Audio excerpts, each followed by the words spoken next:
Prologue. The big problem with humanity, for all their hype, was that in a direct comparison with aliens and fantasy creatures, they actually stacked up as rather average. They had powerful souls, but that was about it. It was actually rather confounding for some of the more preeminent creatures in the world to think, really? These are the ones who completed the quest?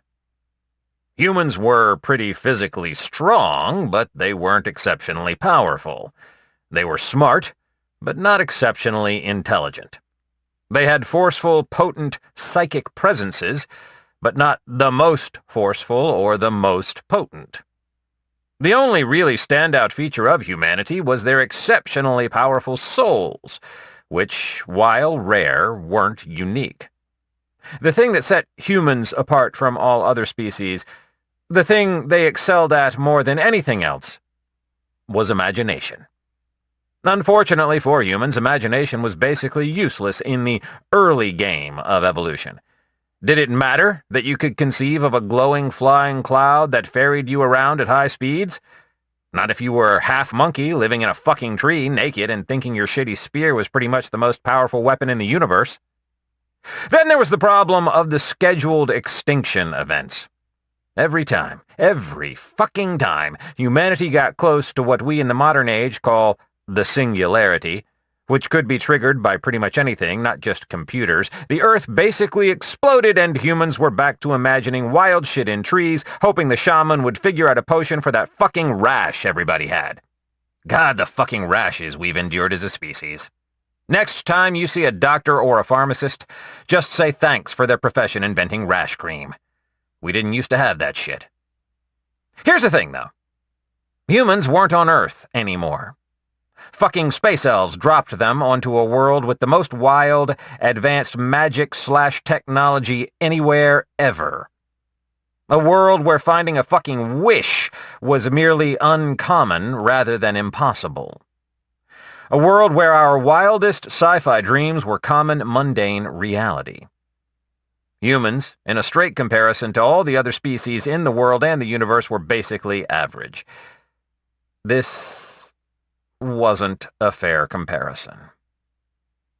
It took humans as they were on Earth and compared them to species that had millennia worth of exposure to very advanced technology, to species that had already shaped themselves into their own vision of perfection, who were operating at their peak potential.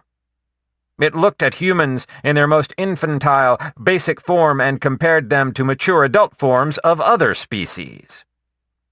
They were called the children of God for a reason, and that was because they were children, and their enemies took great pains to ensure they stayed that way, smothering them in the crib, beating them, breaking them, abusing them. Anything to keep them from growing up. Anything to keep them from becoming what came next. The single most terrifying phase of development of any species, anywhere, anytime. To keep the children of God from becoming the teenagers of God. What a terrifying thing to imagine. That is, if you aren't human. Chapter 1. Just how far away from the gloom are we? Ben asked, keeping a watchful eye on his surroundings as the group walked through the over-cavern forest. Very far, Ghost Ears said, glancing over at Vivi, who was still having a one-slug mental breakdown over the easy mode announcement. Dryden and his demons stand no chance of catching us, as there is a small country's distance between us and them. Ghost Ears? Short Bus asked, his eyes sharp, taking in deep breaths through his nose as he walked.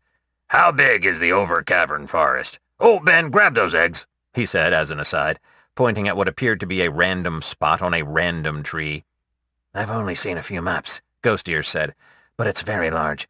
A wild nation, or so they say, and that's not including the roots, the cavern layer underneath it.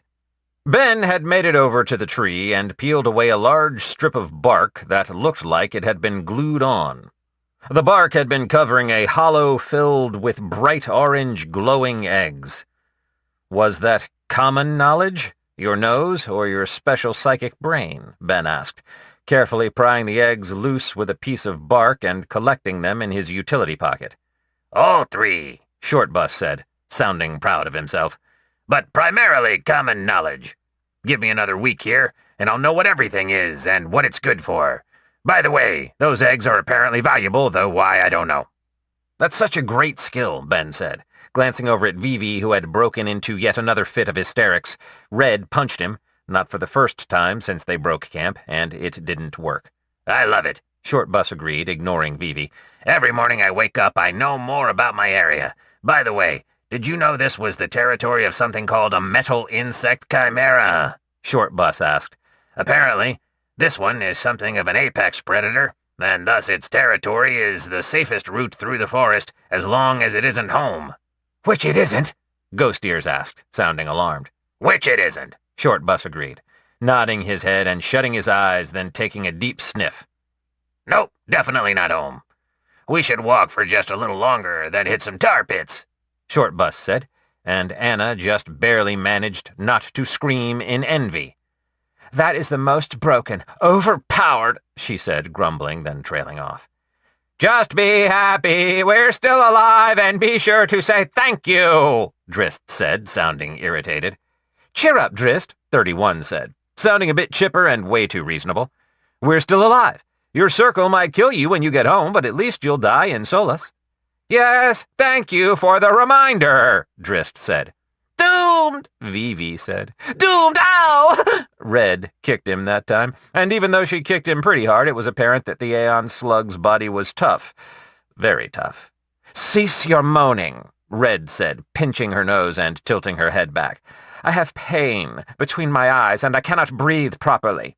Apparently, Red was getting allergies, in addition to having completely exhausted herself the previous day. Keep it up, Red. Headaches are awful, but you aren't dying or under psychic assault. You said this is happening because I pushed myself too hard, she said, not asked, and used air quotes. Apparently air quotes are universal because nobody taught her to do that. To be clear, she was both suffering from overexertion and allergies and was fucking miserable. I'd say yes, you pushed yourself too hard, Ben said, not really looking back, keeping his eyes mostly above them. If Ben's level system was working, he'd have gotten the rare and vaunted look up every once and a while skill, a legendary skill for adventurers. This happens to all flesh beings? I'm pretty sure it happens to all beings, period, Ben asked, looking at the non-flesh beings, who were Anna and Drist, respectively. They both nodded. Yeah, all beings. How wretchedly frail this shell is, she said, poking her temple with a finger as though chastising it. Though, she continued, starting to massage her scalp, there are benefits to this as well. She sighed in contentment, reveling in the sensation of relief.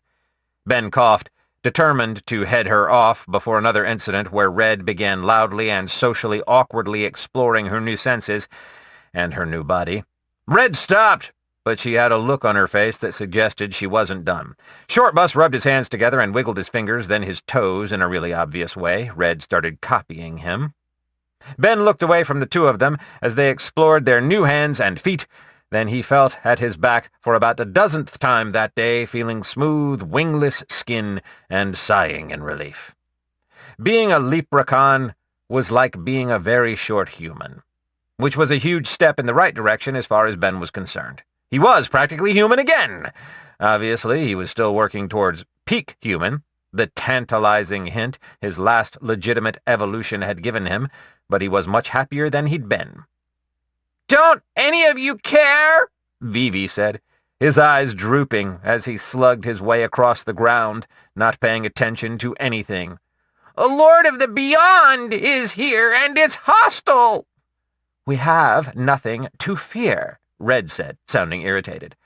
The Lords of the Beyond are beings of fundamental goodness. We are lucky one has come here. If Ben didn't know any better, he'd say Red sounded a little religious. Wait, are you religious? Ben asked, looking over at Red and realizing that no, he didn't know any better. I don't even know what that word means, Red snapped, but I will not stand by and allow the Lords to be slandered. I think that's a yes, Ghost Ears said, grinning at Ben, then going back to scouting the area. Red once again, and against the advice of literally everyone, tried to release her eyes and then yelped in pain.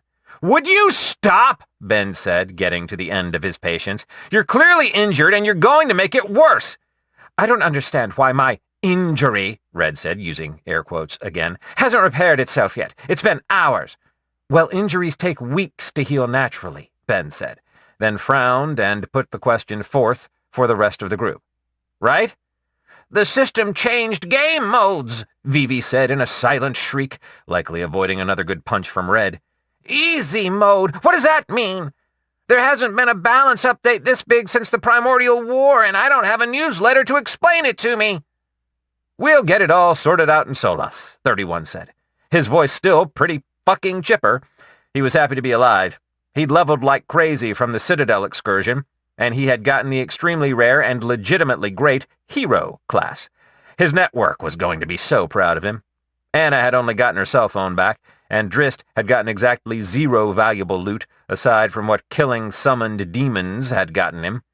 Coincidentally, the order of happiest campers in Anna's coin purse was, from most joyous to most cantankerous, 31, Anna, and Drist. Don't even mention Solas, Anna said, sounding miserable. I'm so fucked when my parents hear about all this. They're going to get me banned from adventuring. At least you'll still be alive, Drist said. My entire circle is going to break me to pieces when they hear about this debacle. That was way too close to being a total disaster. We should not have gone back in there. We're heroes, 31 said, and we survived a citadel at Iron Rank. We beat a citadel at Iron Rank, Anna corrected, with an entirely too smug smirk on her face. Don't worry, Drist, 31 continued. You can stay with me while my network calms your circle down. They'll see reason. Thanks, Drist said, sounding a bit more relaxed. Can I stay at your place too? Anna asked. No, 31 said.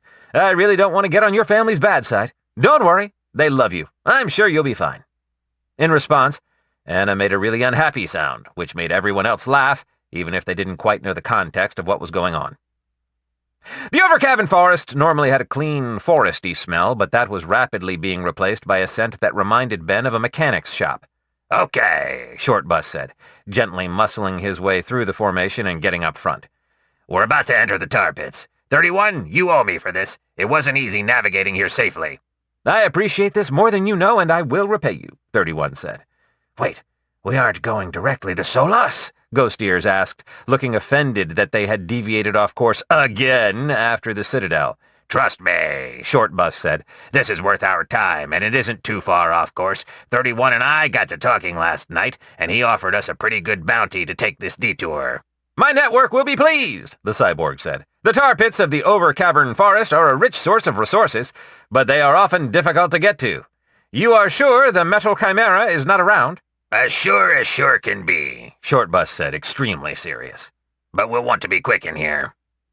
The greenery around them faded, and the enormous trees cleared into a massive hole, allowing warm, yellow sunlight to shine down on the area.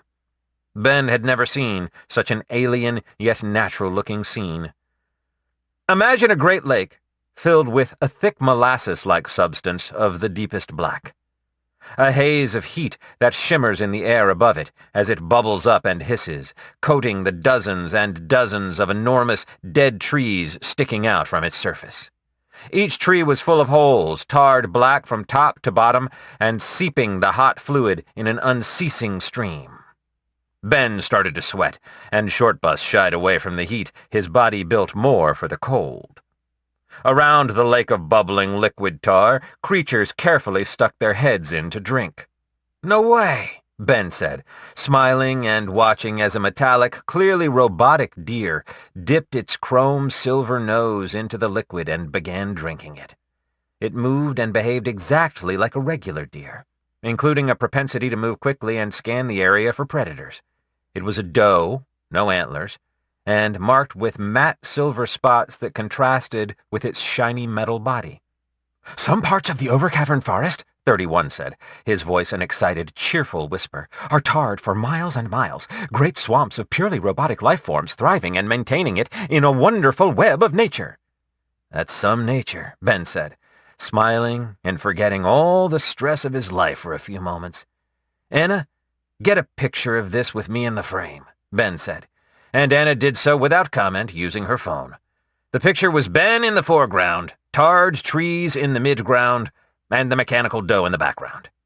The doe had happened to be looking up and at the camera for the picture, while Ben had an excited, happy expression on his face. The camera beeped, and Anna swore.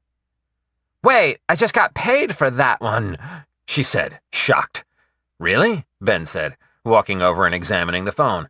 Sure enough, a message had come through via text offering her a sum of money. Ben had no context for in exchange for the rights to the photo.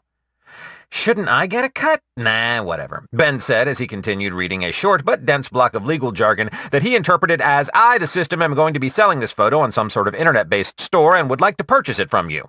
"No, it's my phone," Anna explained. "And honestly, this is the main value. I just didn't expect a photo to get monetized." "What's the main value?" Ben asked, as 31 started directing the other party members on how to get whatever they came for, something about mechanical bees. "The store?" Anna said. "Oh, there's a store? How good is it?" Ben asked, looking at the phone in a new light. "It's like having a city crystal store in your pocket," Anna said, which meant nothing to Ben. "Plus, there's an auction house with same-day delivery. Amazing," she said, eyes wide. "And there are the apps. Like, once I get enough credits through this thing, I'm going to get crazy powerful." "I thought the world used metal currency," Ben asked, frowning and thinking credits were the dumbest shit ever. "It does, but the smartest phone runs on a new currency, credits. It lets you exchange metal currency for credits, but not the other way around." Ben frowned even harder. "Did the world have an inflation problem?" he asked, suddenly suspicious. Anna gave him a blank look, so Ben kept talking. "Like there was too much money sitting around and not enough to spend it on." Ben had played MMOs before. He knew how broken game economics were. "Oh, I guess so," Anna said, then moved on. "But I'm really excited to get to the Virtual Sage app. Apparently there's this one easy trick to level twice as fast, and sages hate it." "That sounds like a scam," Ben said, now worried. "That's scam language." "It's not a scam," Anna said. And out of the corner of his eye, Ben saw Ghost Ears and 31 carefully flying over the surface of the tar pit while Drist played soothing music. Following their trajectory, Ben could see a metal lump growing off of a dead, black tree branch. It looked like a beehive, but also not really. "That's a scam," Ben said absently, trying to split his focus between the conversation and the action. The cyborg and the fairy had gotten close enough to be in danger, and Ghost Ears began waving his hands at the hive, and gentle waves of magic began to radiate from his fingers, enveloping the metal hive. Ben thought they must be putting whatever lived in there asleep. "Are you listening? The app's got hundreds of 5-star reviews," Anna said, then kept talking. Ben really did make an honest effort to listen, but then 31 started using his metal-as-fuck tentacles and inserting them into the hive, plugging them in like the thing was covered in invisible USB drives. Red had gotten tired of standing up, likely because of her headache and general exhausted irritableness, and was riding Vivi like a horsey. Ben happened to glance over at the Aeon slug at the exact moment the slug glanced over at him, and Ben gave Vivi a knowing grin. Vivi's eyes filled with mirth for a moment, the shared memory lifting both of their spirits. Then Shortbus came over and started trying to climb onto Vivi, loudly saying that his feet hurt too. Vivi could apparently control how slippery his body was, because though Red stayed on, Shortbus couldn't get a grip and kept slipping off and falling on his face and then attempting it again. "Anna," Ben said quietly, "get a video of that too." "Oh, good idea," Anna said, then pointed the phone at the scene recording it. "This is Anna," she started, but Ben shushed her with a finger to his lips.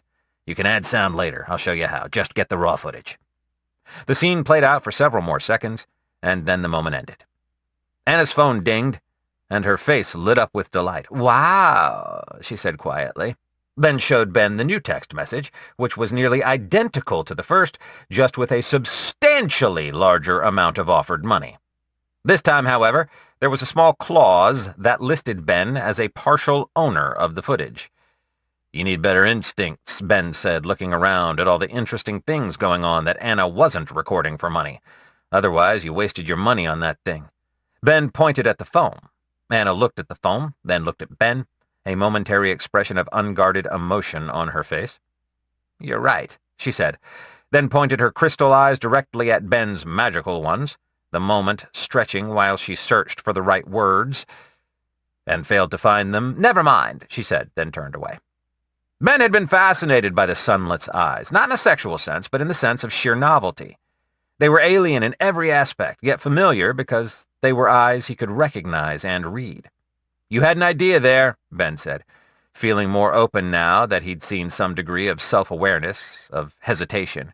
"I doubt you'd be interested," she said, while over the tar pit, 31 and Ghost Ears were successfully removing the metal lump/hive from the tree and carefully carrying it back to solid ground. "Mind holding on to this till we get to the city?" 31 said, putting the odd silver spheroid in front of Ben, who whapped it, complete with sound effect, without any resistance. "What was your thought?" Ben asked, looking back to Anna.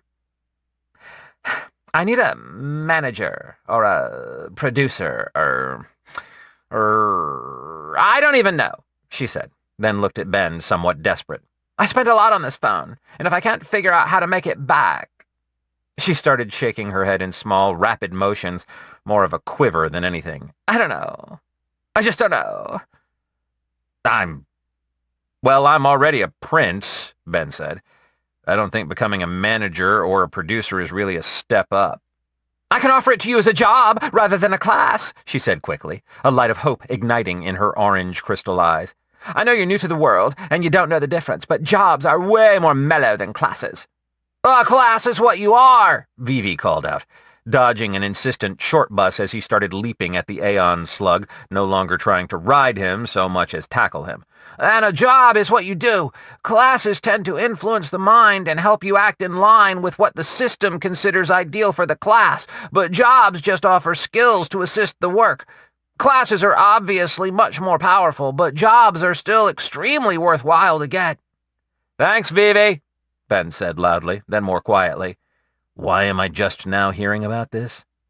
"Because we've been busy," Vivi shouted back. Then Red kicked Short Bus in the face, apparently fed up with having her mobile couch moving around so much. "All of this should have been covered in the tutorial."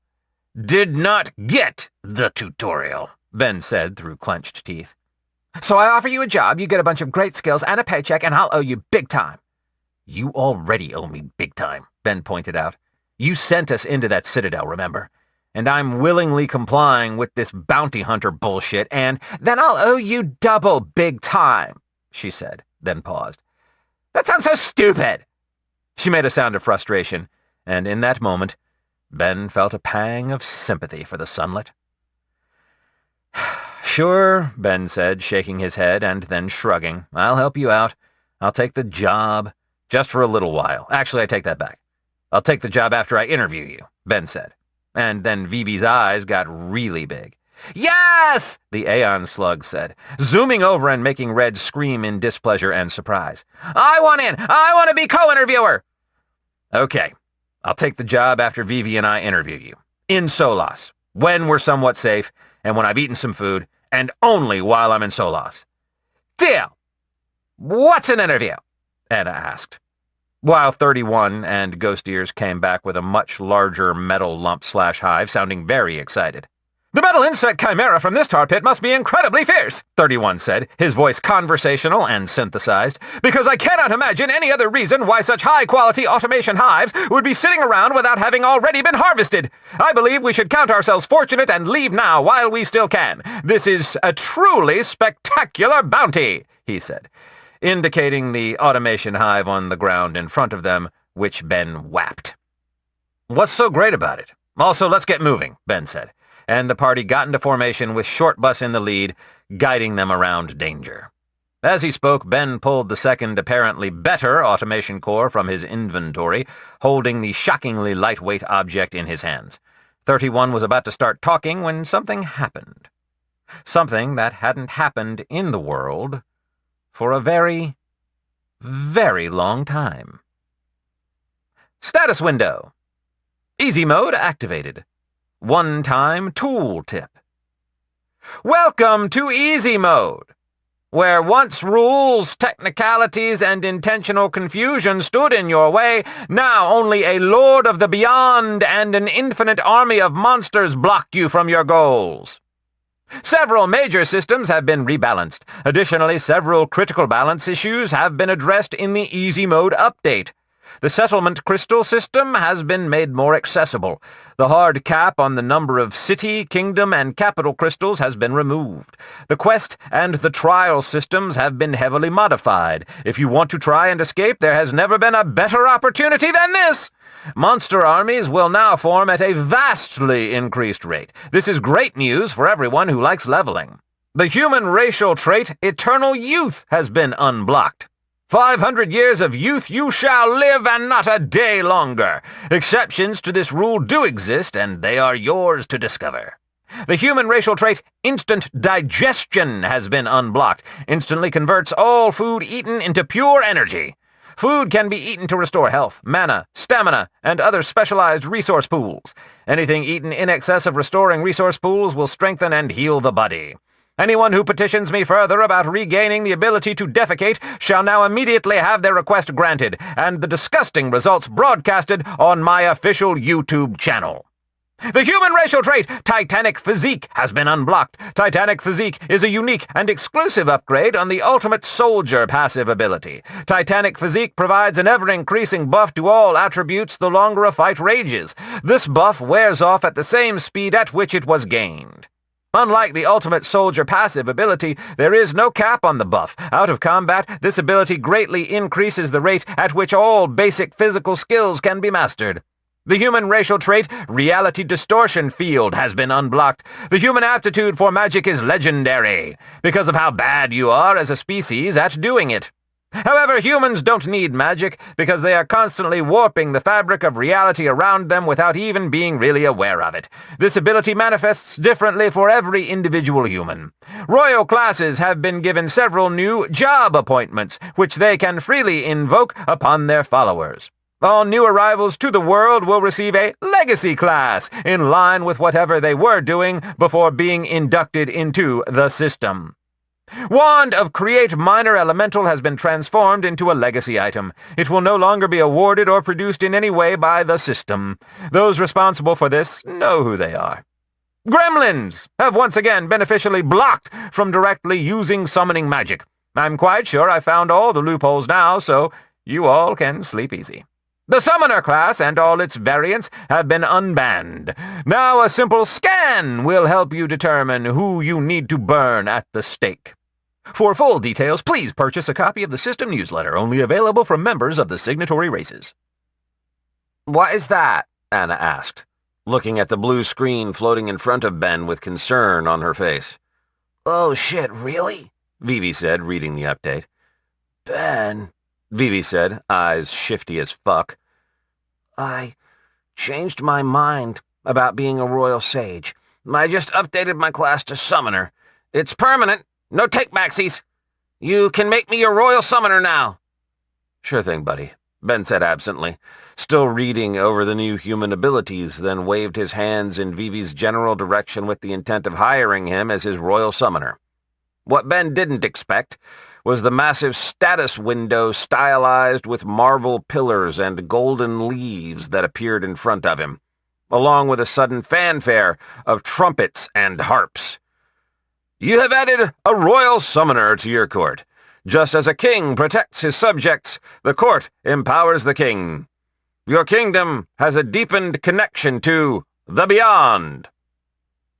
"Neat," Ben said, and thought nothing more of it. If he'd looked back at Anna, 31, and Drist, he probably would have been paying closer attention.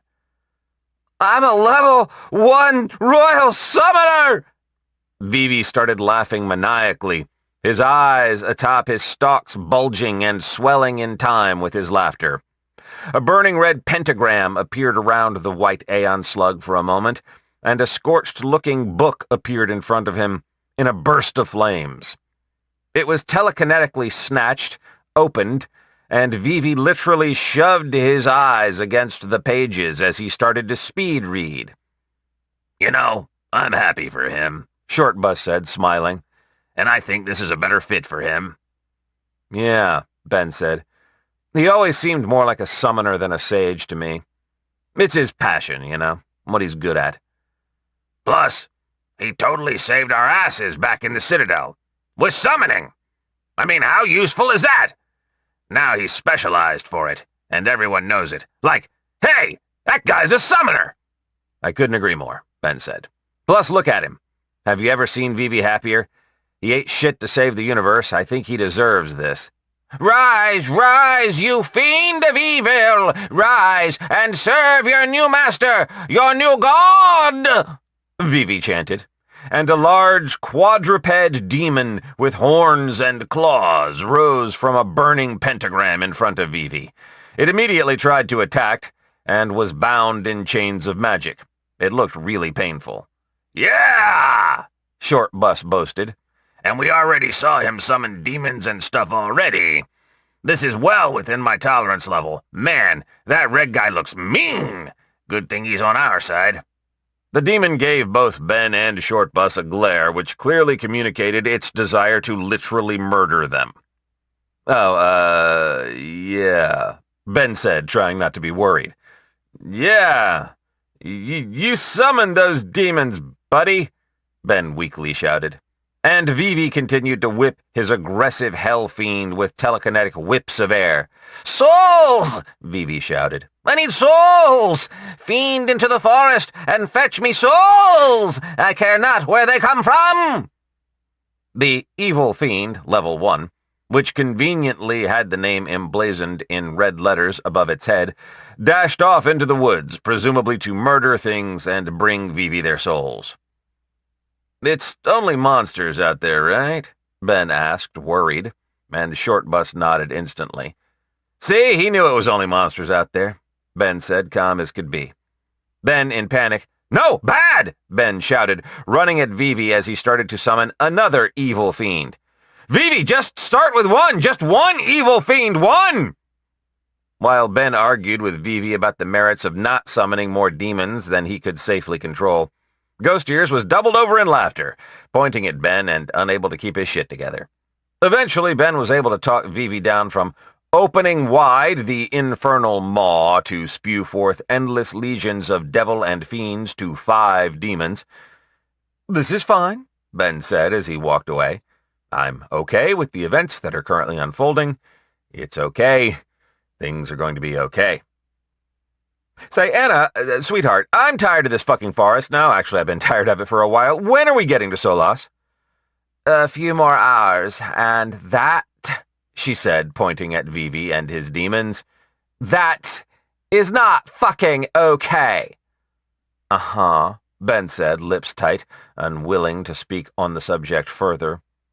They all, by consensus of nobody speaking up, decided to just ignore Vivi for the rest of the trip. Hours passed. The metal insect chimera didn't find them. Actually, between Short Bus, Ghost Ears, and 31, the group was able to nimbly weave their way through the over-cavern forest and avoid every kind of full group wipe, instant death situation the area had to offer. Their scout game was so good, in fact, that they could have had their pick of fights. They made the sensible decision to avoid monsters and loot anything remotely valuable along the way. Ben once again praised Past Ben for his incredible decision-making skills in choosing the utility pocket. Past Ben was fucking rad, and nobody could convince him otherwise, and would only be surpassed by Future Ben, who was sick as fuck and would only make good decisions. Vivi's demons were all about and out of sight, which was just perfect as far as the rest of the group was concerned. "We're getting really close now," Anna said. "About a half hour to go. If I were being perfectly honest, we're already in the safe zone surrounding the city. There isn't anything out here that poses a serious threat to our group." "That's great," Short Bus groused. "My feet hurt. Say, Vivi, why don't you give old Short Bus a lift?" "No," the Aeon Slug said, dodging Short Bus expertly as the man-shark tried to tackle him and ride him like a horsey again. The oppressive feeling of nerves, of watching out for monsters and danger was gone. They were walking through a patch of forest just like any other, one that looked identical to every other bit of the over-cavern forest. 31 slowed a bit, his sensors beginning to beep. "Hold on a moment," he said, but it was too late. Without any of them meaning to, they stepped through an illusion array, and an enormous patch of forest vanished, and what was revealed was sunlight. "Ah!" Ben shouted, his eyes not used to the sheer intensity of light that shone down on him at that very moment. He couldn't see anything except brightness itself, and he wasn't alone. Out of the entire group, only the adventurers of Anna's coin purse and Red were unaffected due to the non-physical nature of their eyes. "That's new," Anna commented. "I knew the city had a camouflage function, but I never thought I'd see it in use," Drist said. "What is that?" Red asked nobody in particular, her voice quiet, as though she were almost afraid. "It must be the easy mode announcement putting everyone on edge," 31 continued, speaking to Anna. "And I don't think it's an overreaction either. There's no way an update this big doesn't contain a few nasty surprises." "Red," Anna said, right around the time everyone got their vision back. "That is the greatest city in the world." "That," she said, when Ben's jaw literally went limp and dropped, his eyes going wide as he simply tried to comprehend what he was seeing, "is Solas."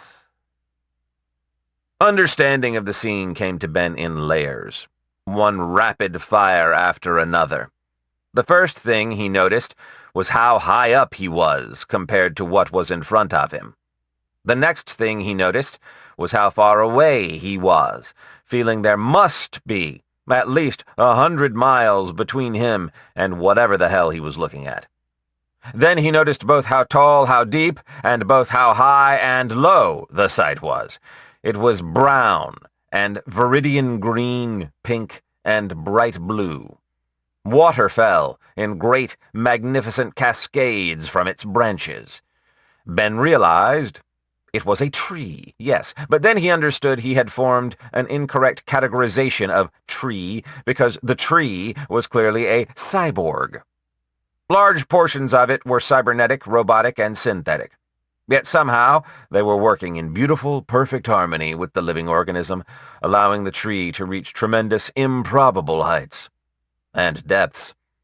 The tree sunk into the ground at a depth that could scarcely be believed, going so far down that Ben couldn't even see the base from here. Then Ben realized that the tree wasn't alone. It was like a grove of Yggdrasil trees, of world trees from myth, except each one reached up to the clouds and the sky and the sun like Jack's beanstalk from the children's story, and its canopy vanished into clouds. Ben fell on his butt, which was a perfectly understandable and sympathetic reaction to what he was looking at. Solas merged high technology into the symphony of life, of nature, with a degree of mastery that Ben never would have imagined possible. It was like every cyberpunk future that Ben ever imagined, dreamed, and dreaded just died right in front of him, replaced with a glorious truth. The future never needed to be grim or grimy or dark to be advanced. The future could be glorious. Layers of understanding continued to wash over his senses. He hadn't even noticed all the shit floating around the giant cyborg trees or the enormous crystal fruit that hung from the branches, some of which looked like fruit and some of which looked like buildings. He still hadn't seen the great elemental circles that surrounded the area, cities within their own right, metropolises beneath a grand city overshadowed by the sheer size and splendor of Solas. Groups of buildings, which looked like towns, rested atop enormous shelf fungi that grew on the trees, each one tiered high, surrounded by walls and a glittering bubble of magical light. Along the rim that surrounded the enormous hole from which Solas grew, civilization sprouted like grass, and along the cavern wall which plunged deep down, life clung like moss. There could be billions, no, trillions of people housed here. Ben's heart was beating wildly in his chest. He was about to start singing old church hymnals spontaneously. His mind was so overwhelmed. "Ugh, what a dump," Vivi declared. "Our city's way better than this," he said, dismissing it all with a single sentence. "This one doesn't even move." There was a single pregnant pause, a moment of inaction while the rest of Ben's group registered what Vivi had just said. Red kicked him, Ghost Ears punched him, Ben also kicked him, and Short Bus straight up tried to bite him. "Ow!" Vivi yelled, running away from his suddenly murderous team. "What? What did I do?"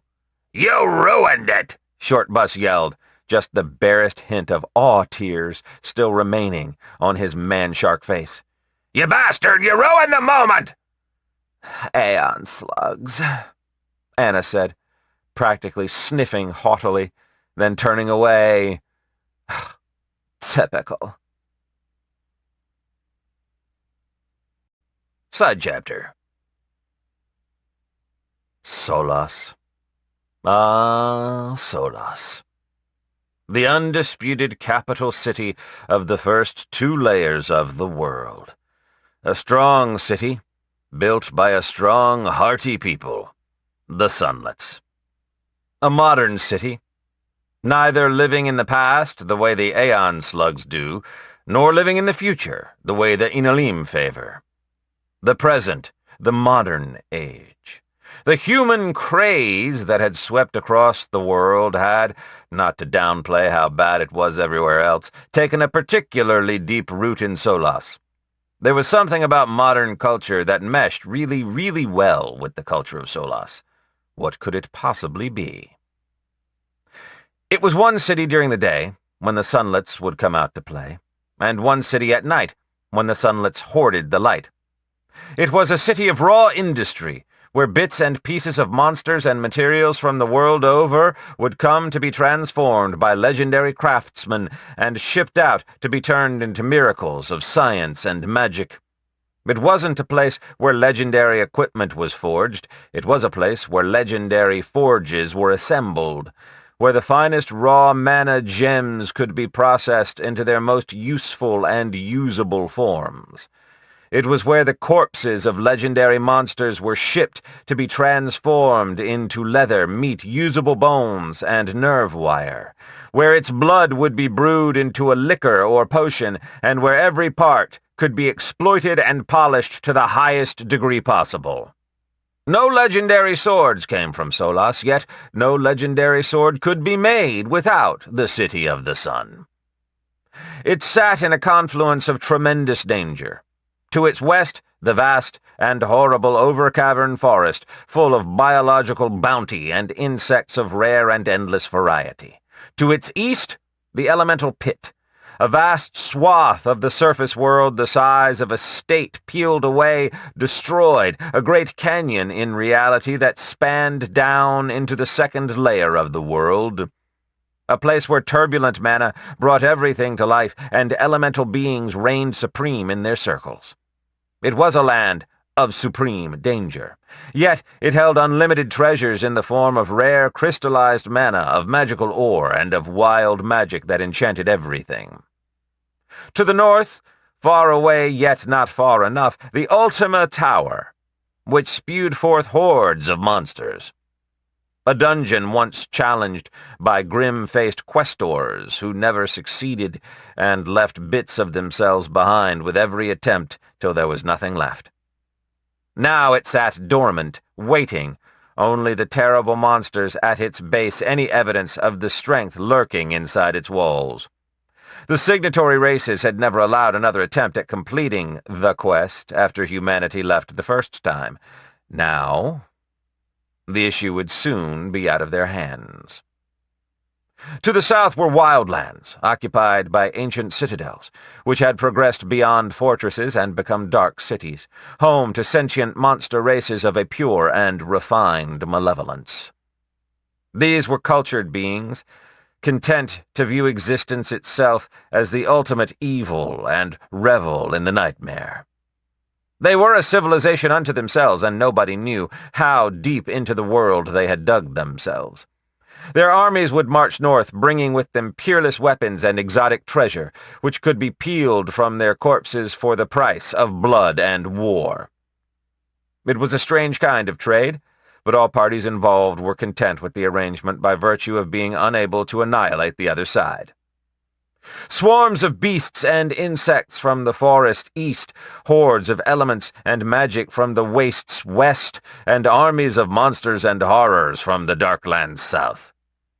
The only thing the Sunlets had to complain about was that the Ultima Tower wasn't sending legendary creatures, armies unto themselves, to invade from the north. Solas was a city situated in the heart of a vortex of resources, expertly riding the storm generation after generation, adapting and evolving and never falling. It sat secure on the first layer, the surface, ruling over the newbies as they were inducted, exploiting them for all they were worth and whatever other treasures the system had given them on their way in. Though the magic on the surface was the weakest, the surface world was filled with endless raw materials essential to surviving in the lower, more dangerous layers. Alchemic agents could be farmed, mines effectively mined, forests cut down, and monsters could be ranched without too much fear.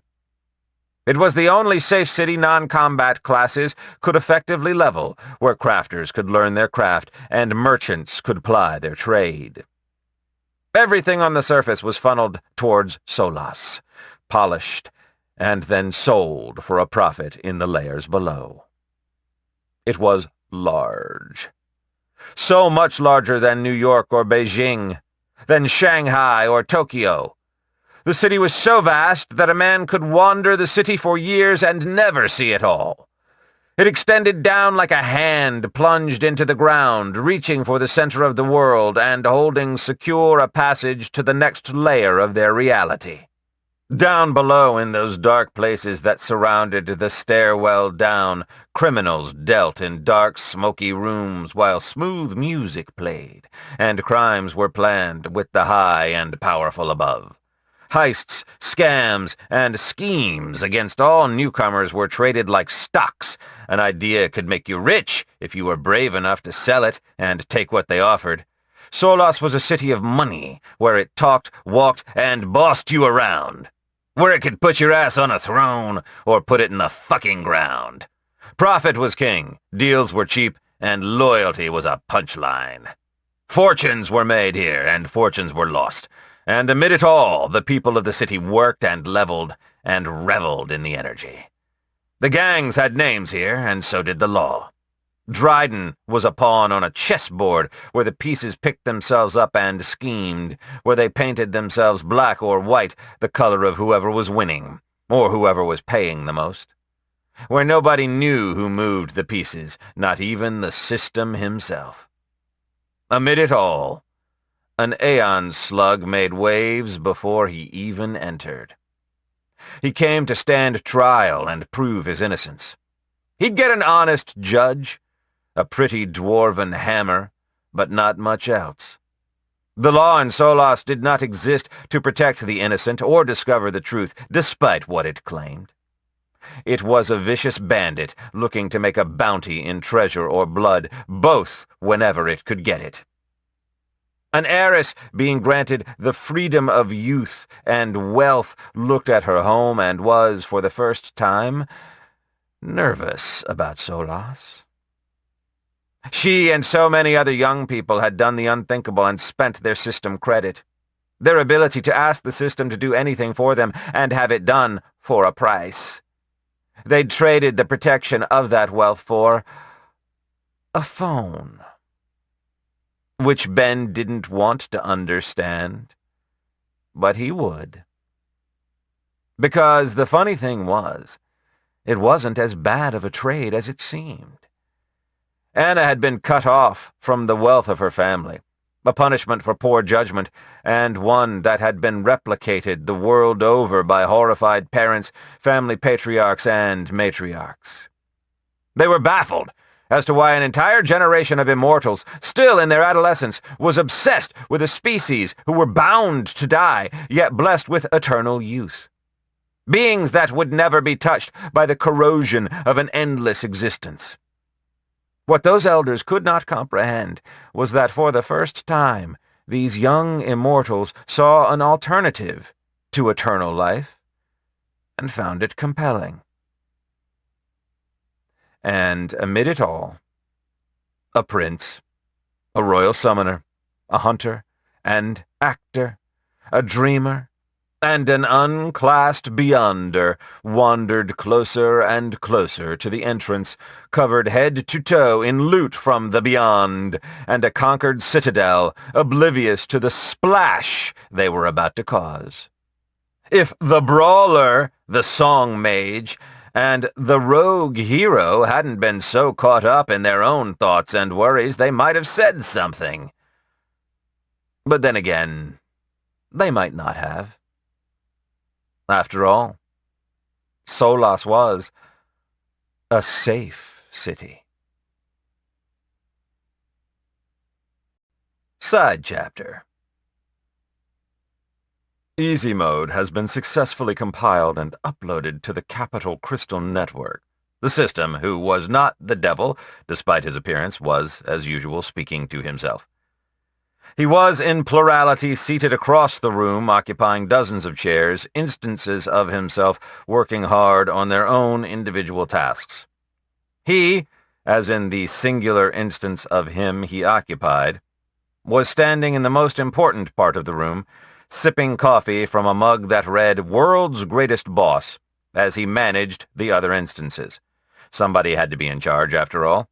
So many people never learned that, especially when it came to managing themselves. "Show me the gremlins," the system said, taking another sip, his red, slitted eyes hard and reptilian as he glared at the gigantic screen on the other side of the room. He was not the devil, but at the moment anyone would be forgiven for thinking he was.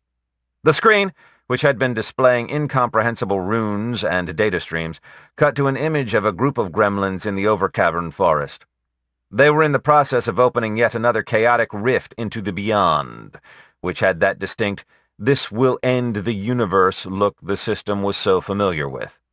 A thing, vast and alien to reality itself, completely incompatible with physical, mental, and spiritual law, something impossible, was extending a tremendous and curious appendage proximate portion of itself towards the rift. Space and time were rippling around it, as they were rendered null by contact with the portal itself.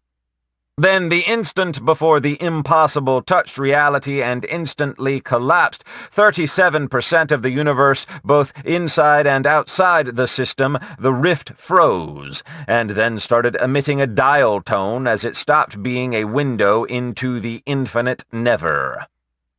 Instead, it displayed an image of an instance of the system dressed like a construction worker, looking harried and overworked. Under the image were the words, "Uh-oh, we're hard at work fixing this feature. Sorry!" The gremlins screamed and started throwing things at the portal, which promptly vanished. "Capture an image of their faces," the system boss said, and then immediately turned it into a meme and sent it to all the other system bosses. He chuckled and took another sip. That was worth it. "What about the other problems?" "The Inevitable has just exited the portal labyrinth after stealing the book from the Teacher of Evil," one of the system workers said, watching his console closely. "Show me." The screen changed from gremlins to an average-looking human man, holding a book full of demonic magic and secrets. He wasn't reading.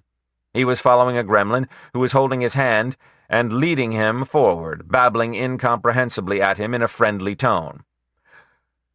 "What the fuck is that?" the system boss said, rubbing his eyes for a moment, doing a double take. "He's classified as a monster," the system worker said, "at the highest authority level. All monstrous beings recognize him as both an ally and their natural leader, including the gremlins, who normally don't go for that sort of thing. Interesting." The system worker wasn't in charge. He was just a technical analyst, so he was allowed to be both unworried and fascinated by the turn of events. "Is he in the Overcavern Forest by the Abyss?" the system boss swore as almost predictably the inevitable was brought into the exact same clearing the screen had been showing before, with the same elder gremlins throwing a rage fit. The moment they saw the inevitable, they stopped destroying things and started chattering to and nodding at one another, and it roughly translated to, "The summoning worked, damn we're good." "Oh," the system worker said, looking at the scene. "Well, that's not ideal." "I hate chaos magic. How long do we have before everything goes to shit?" the system boss asked, pinching the bridge of his scarlet-red demonic nose with his black-clawed demonic fingers. "Until the exact moment the inevitable touches a capital crystal and activates his reality distortion field. We've been trolling around in alternate timelines, and they all go dark after that happens. Not dark as in the universe ended, but dark as in impossible to observe. He's a lord of the beyond, so we already knew that was going to happen as soon as he regained his powers." "When does he touch the crystal?" "We don't totally know. That's not our department. Timeline Management put out a report on it, as well as a request for more funding and manpower. Apparently, even without a Lord of the Beyond running around, the humans are destroying timelines at a disturbing rate, even faster than last time, according to the report." "Why did we let them back in again?" the system boss asked, and everybody pointed their black-clawed fingers at a framed picture of their current system administrator, Aldous Devine. "Right. Anything in the suggestion box we should be aware of?" "A bunch of questions about how monster armies forming at an increased rate fits into an update called Easy Mode." "How about the fact that fighting monster armies is over 17 times more profitable in terms of experience and treasure output than any other productive activity?" the system boss snapped, an evil glint in his eye. "Here's our new policy. Give them the data, and a warning about frivolous use of the suggestion box. Then, if they persist, spawn a monster army at their location and let them find out for themselves." "Oh, you devil," the system worker said, and implemented the policy immediately. The system boss felt the heat of the ring of sacrifice against his skin and quickly amended his statement. "In the event a human is asking, spawn the army a favorable distance away." "Noted." "Oh," the technician brightened as something new flashed on his console. "Here's something you'll enjoy. Someone's already taken the Summoner class, and then moments later they were upgraded to a Royal Summoner." "What?" the system boss scoffed. "You can't be serious. Was it an Aeon Slug? It had to have been an Aeon Slug." "It was. And get this. It was Vivi!" "No!" the boss system said, scandalized. "That rascal! He got exiled for that. There's a warrant out for his arrest. Dungeon of Dungeons. Change the screen. I have to see this. Everybody, attention, please!" He clapped his hands and dimmed the lights. "We're taking a break, everyone. Please turn your attention to the screen. Vivi," he said, and everyone knew who he was talking about, "has just become a Royal Summoner Plus and is inbound to Solos." There were drama gasps around the room as everyone stopped working and turned their attention to the screen. Chapter 2.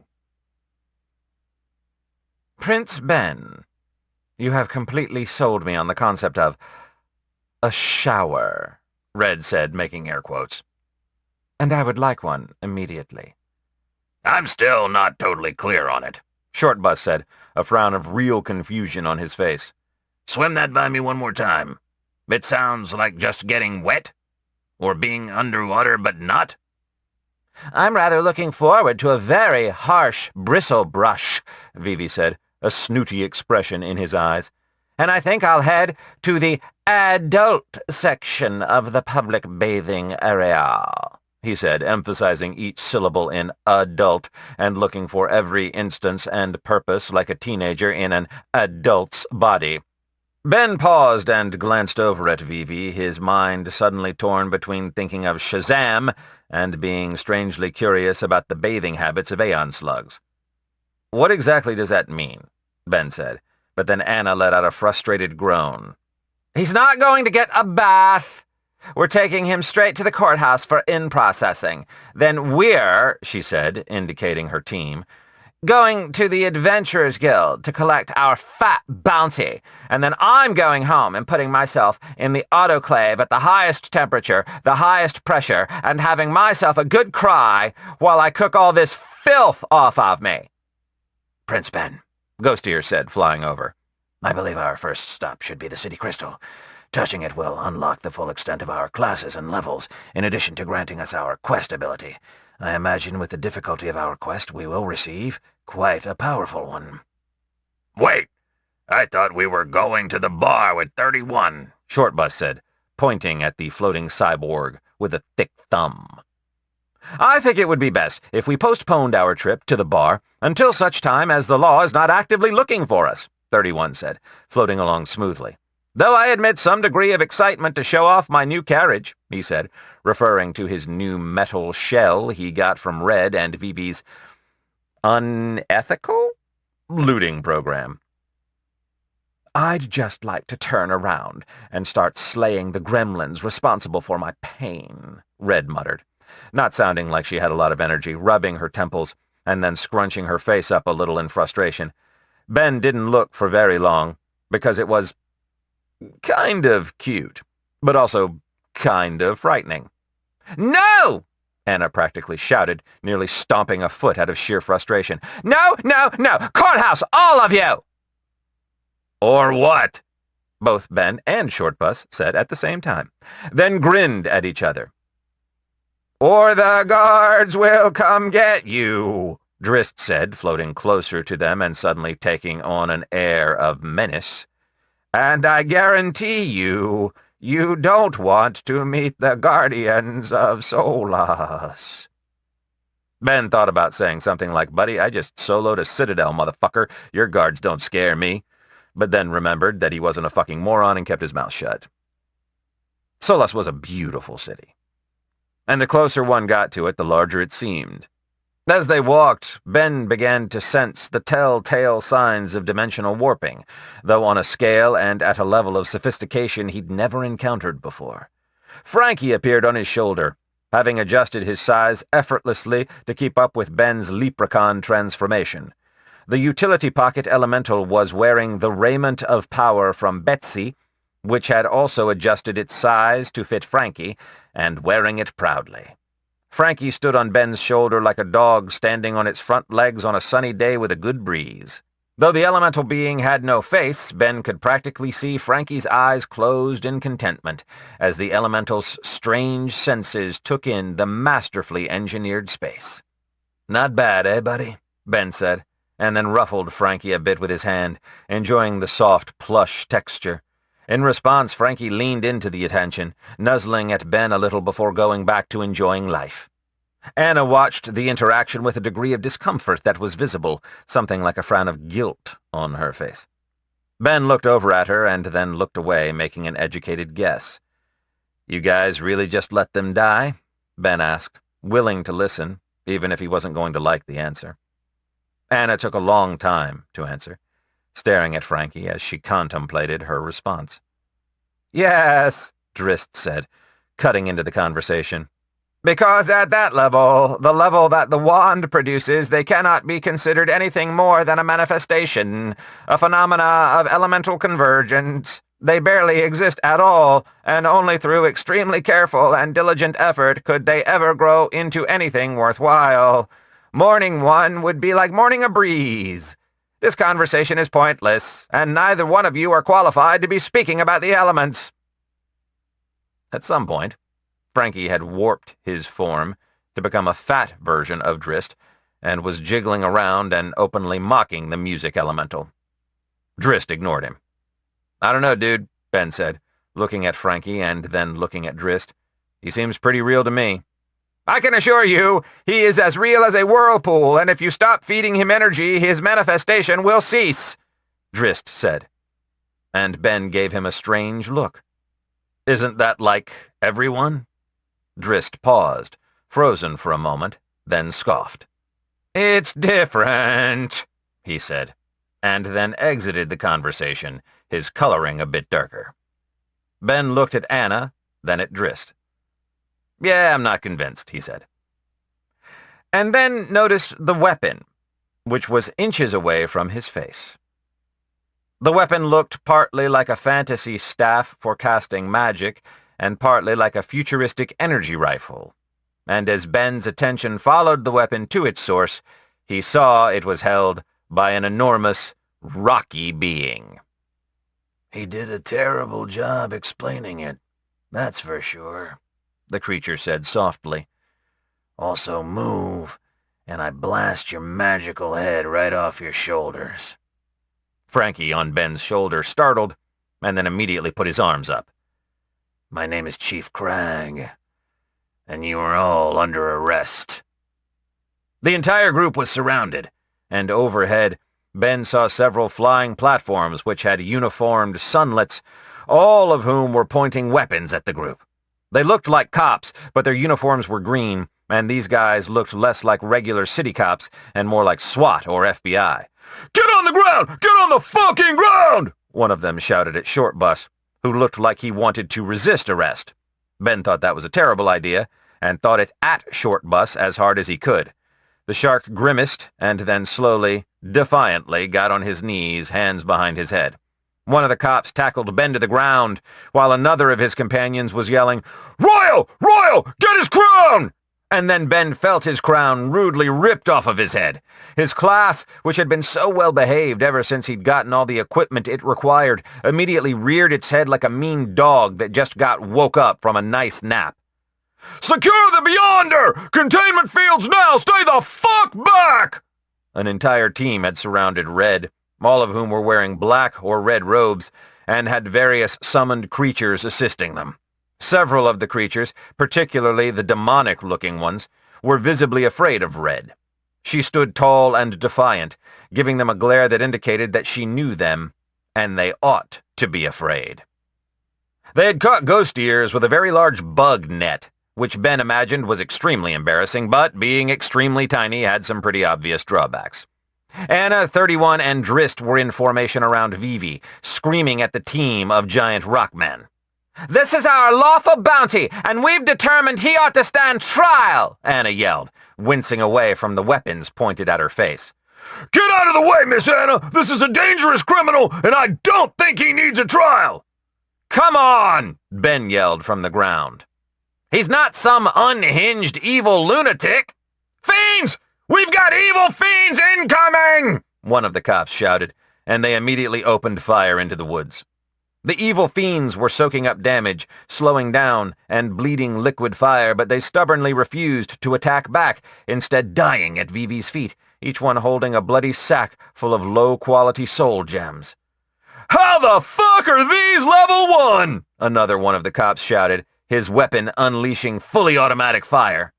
"Oh my," Vivi said, visibly sweating and looking at the now dead fiends and their grisly harvest. Those aren't mine." If one listened closely, they could hear the howling laughter of the system. One of the robed men who was dealing with Red marched over to Vivi and pointed a wand in his direction. "Scan," he said, and over Vivi's head in green, Royal Summoner Plus Level 1 appeared. The man, who was a sunlet, shook his head, an expression of disbelief on his crystal face. "You have got to be kidding me. That announcement wasn't even a full 2 hours ago, and you already took an illegal class? I've been summoning for Solas my entire life, and even I wasn't stupid enough to take the class as soon as it became available. Sir, he has the class, so he has skills. I suggest we just kill him now before he starts leveling." "No!" Anna was starting to get pissed. "If you want a fucking problem with me and my family, then go on ahead and make a fucking move. This is my fucking bounty! Mine!" she screamed. And the effect was immediate. All the law enforcement, all the adventurers, paused for about half a second. "Why do you have to make this so hard?" one of the sunlets in uniform said, holstering his weapon. "Secure the Aeon Slug, confiscate the contraband, and take that Beyonder to the slaughterhouse." My, oh my, by my eyes, Red said loudly, making everyone jump away from her as she almost literally stared holes into one of the summoners struggling to contain her with magic. But that cannot be El Ratindis the trickster. Her grin was predatory, and the little imp on the shoulder of the most authoritatively dressed summoner winced at the mention of his name. Kill her now! The little imp, El Ratindis, apparently, said, pointing a clawed finger, his yellow eyes bulging out of his red skull. Kill me! Red said imperiously, then threw her head back and cackled. You little rat! You think you can end the Daughter of Chaos through trickery? I've just ended your mistress, she said, then pulled the little bottle of shadows out and shook it mockingly. Put down the artifact! Put it down right now or we shoot! One of the cops said, all of them taking a step back from Red and her mysterious bottle of shadows. The imp, El Ratindis, started screaming about how Red was a murderer. Then Red started screaming about how she was a murderer and how she was going to murder El Ratindis. While the exchange between Red and El Ratindis was going on, the summoners were speaking quietly to one another, conferring with their various and fucking weird-looking familiars. One of them broke formation and rushed over to Chief Crag, whispering something to him and then rushing back to try and contain Red. Scratch that, the head cop said, pointing at Red. Take her to the courthouse to be judged. Let them sort this beyond damned mess out, he muttered. I fucking hate politics. The excitement died down, and the group was stripped basically naked. Every piece of equipment that Vivi and Red had ethically sourced from the Beyond and its denizens via system looting was confiscated. Well, actually, it was a little more complicated than that, because apparently pretty much all of that equipment was cursed and extremely difficult to remove. Pull! A cop shouted, while they tried to remove Shortbus's cursed leather pants, all while Shortbus made his body as limp and difficult to deal with as possible. The pants clung to his legs like a second layer of skin, and a sunlet in a white outfit stood over the proceedings with a censer of incense, chanting pleasant-sounding words in a weird foreign language, and pouring what Ben assumed was blessed oil on Shortbus's pants. Then Shortbus started thrashing around and saying, I see demons! I see demons! And then doing a growling imitation of the priest's words while he attempted to remove the pants. Shortbus was clearly acting, as far as Ben was concerned, but the priest seemed to take it seriously. Meanwhile, Shortbus's bow had been submerged in a tough-looking metal barrel of blessed oil, which now bubbled and boiled from contact with the unholy thing. Ben had been stripped naked, all his gear confiscated. Truth be told, his robe and scepter had seen much better days and were already junk. Plus, being totally naked was, at this point, no longer even registering on the radar for Ben. He would, he assumed, at some point get some clothes. Eventually. Several Aeon slugs, who had come out of nowhere once it was clear there was no danger, had surrounded Vivi and were grilling him with questions, probing him rudely with weird-looking magic/science instruments, and saying things like, "Where is the pure beast?" and "Where are the plants?" and "Do you have any left?" and "If you give me some, I can get you out of this." But that last part was met with immediate infighting. What the fuck? Ben said, watching as the Aeon Slug law enforcement started squabbling among themselves. You're a prince, right? Prince Ben? Chief Crag said to Ben, also watching the fighting Aeon Slugs. Word of advice, since you're new to the world, and to Solas, and because, if Miss Anna is to be believed, you're a decent person. If you know anything about that pure beast, keep it to yourself. If you got anything from that pure beast, get rid of it as soon as you can. Some very powerful people have come out of the woodwork, and they're whipped into a frenzy. What's a pure beast? Ben said. And Chief Crag grinned the grin of a crooked cop, his mouth pebbly and enormous. Good boy, he said, and slapped Ben on the back with his solid rock hand gently, which still nearly winded him. I don't need this kind of trouble in my city right now. Not with this easy mode bullshit. Every fucking quester who's been sitting around with a stalagmite up their ass for the past 60 billion years is converging on Solas. What a fucking shit show. You have anything to do with this? Nope, Ben said honestly. Good. You humans sure know how to shake things up, I tell you, he said, then walked off. and started shouting at the Aeon slugs who were about to come to violence. Vivi watched it all, and Ben could tell that all he was thinking about was how he was twice the size of the other Aeon slugs and feeling superior for it. There was a sudden pop, and all eyes turned to Shortbus, who was no longer wearing pants. "Oh, I feel better now," Shortbus said, immediately dropping the act as soon as the pants were gone. The cops glared at him, and the priest was breathing hard.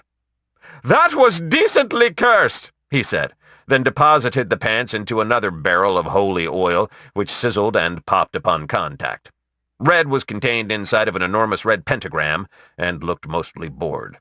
Anna's group was some distance away and currently getting the warm blanket and hot chocolate treatment from law enforcement. Ben's stomach growled, and all he could think about was how he hoped Solas's jail had actual food. Mostly he hoped Solas's jail was nicer than the Citadel of Horrors. What happened next was entirely procedural and followed the universal pattern of getting arrested. Ben's group was restrained with magic, their hands and feet bound together to prevent sudden dangerous movement, and they were marched onto one of the large floating platforms Solas's police had used to fly in on. The platform was roughly an oval, large enough for 20 people to stand on comfortably, and the floor was almost entirely transparent crystal.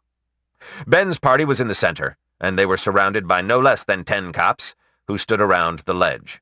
"Clear for takeoff," someone said, and without a sound, they rose into the air and started flying toward Solas. The landscape rushed under him, and Ben felt a thrill as it did so.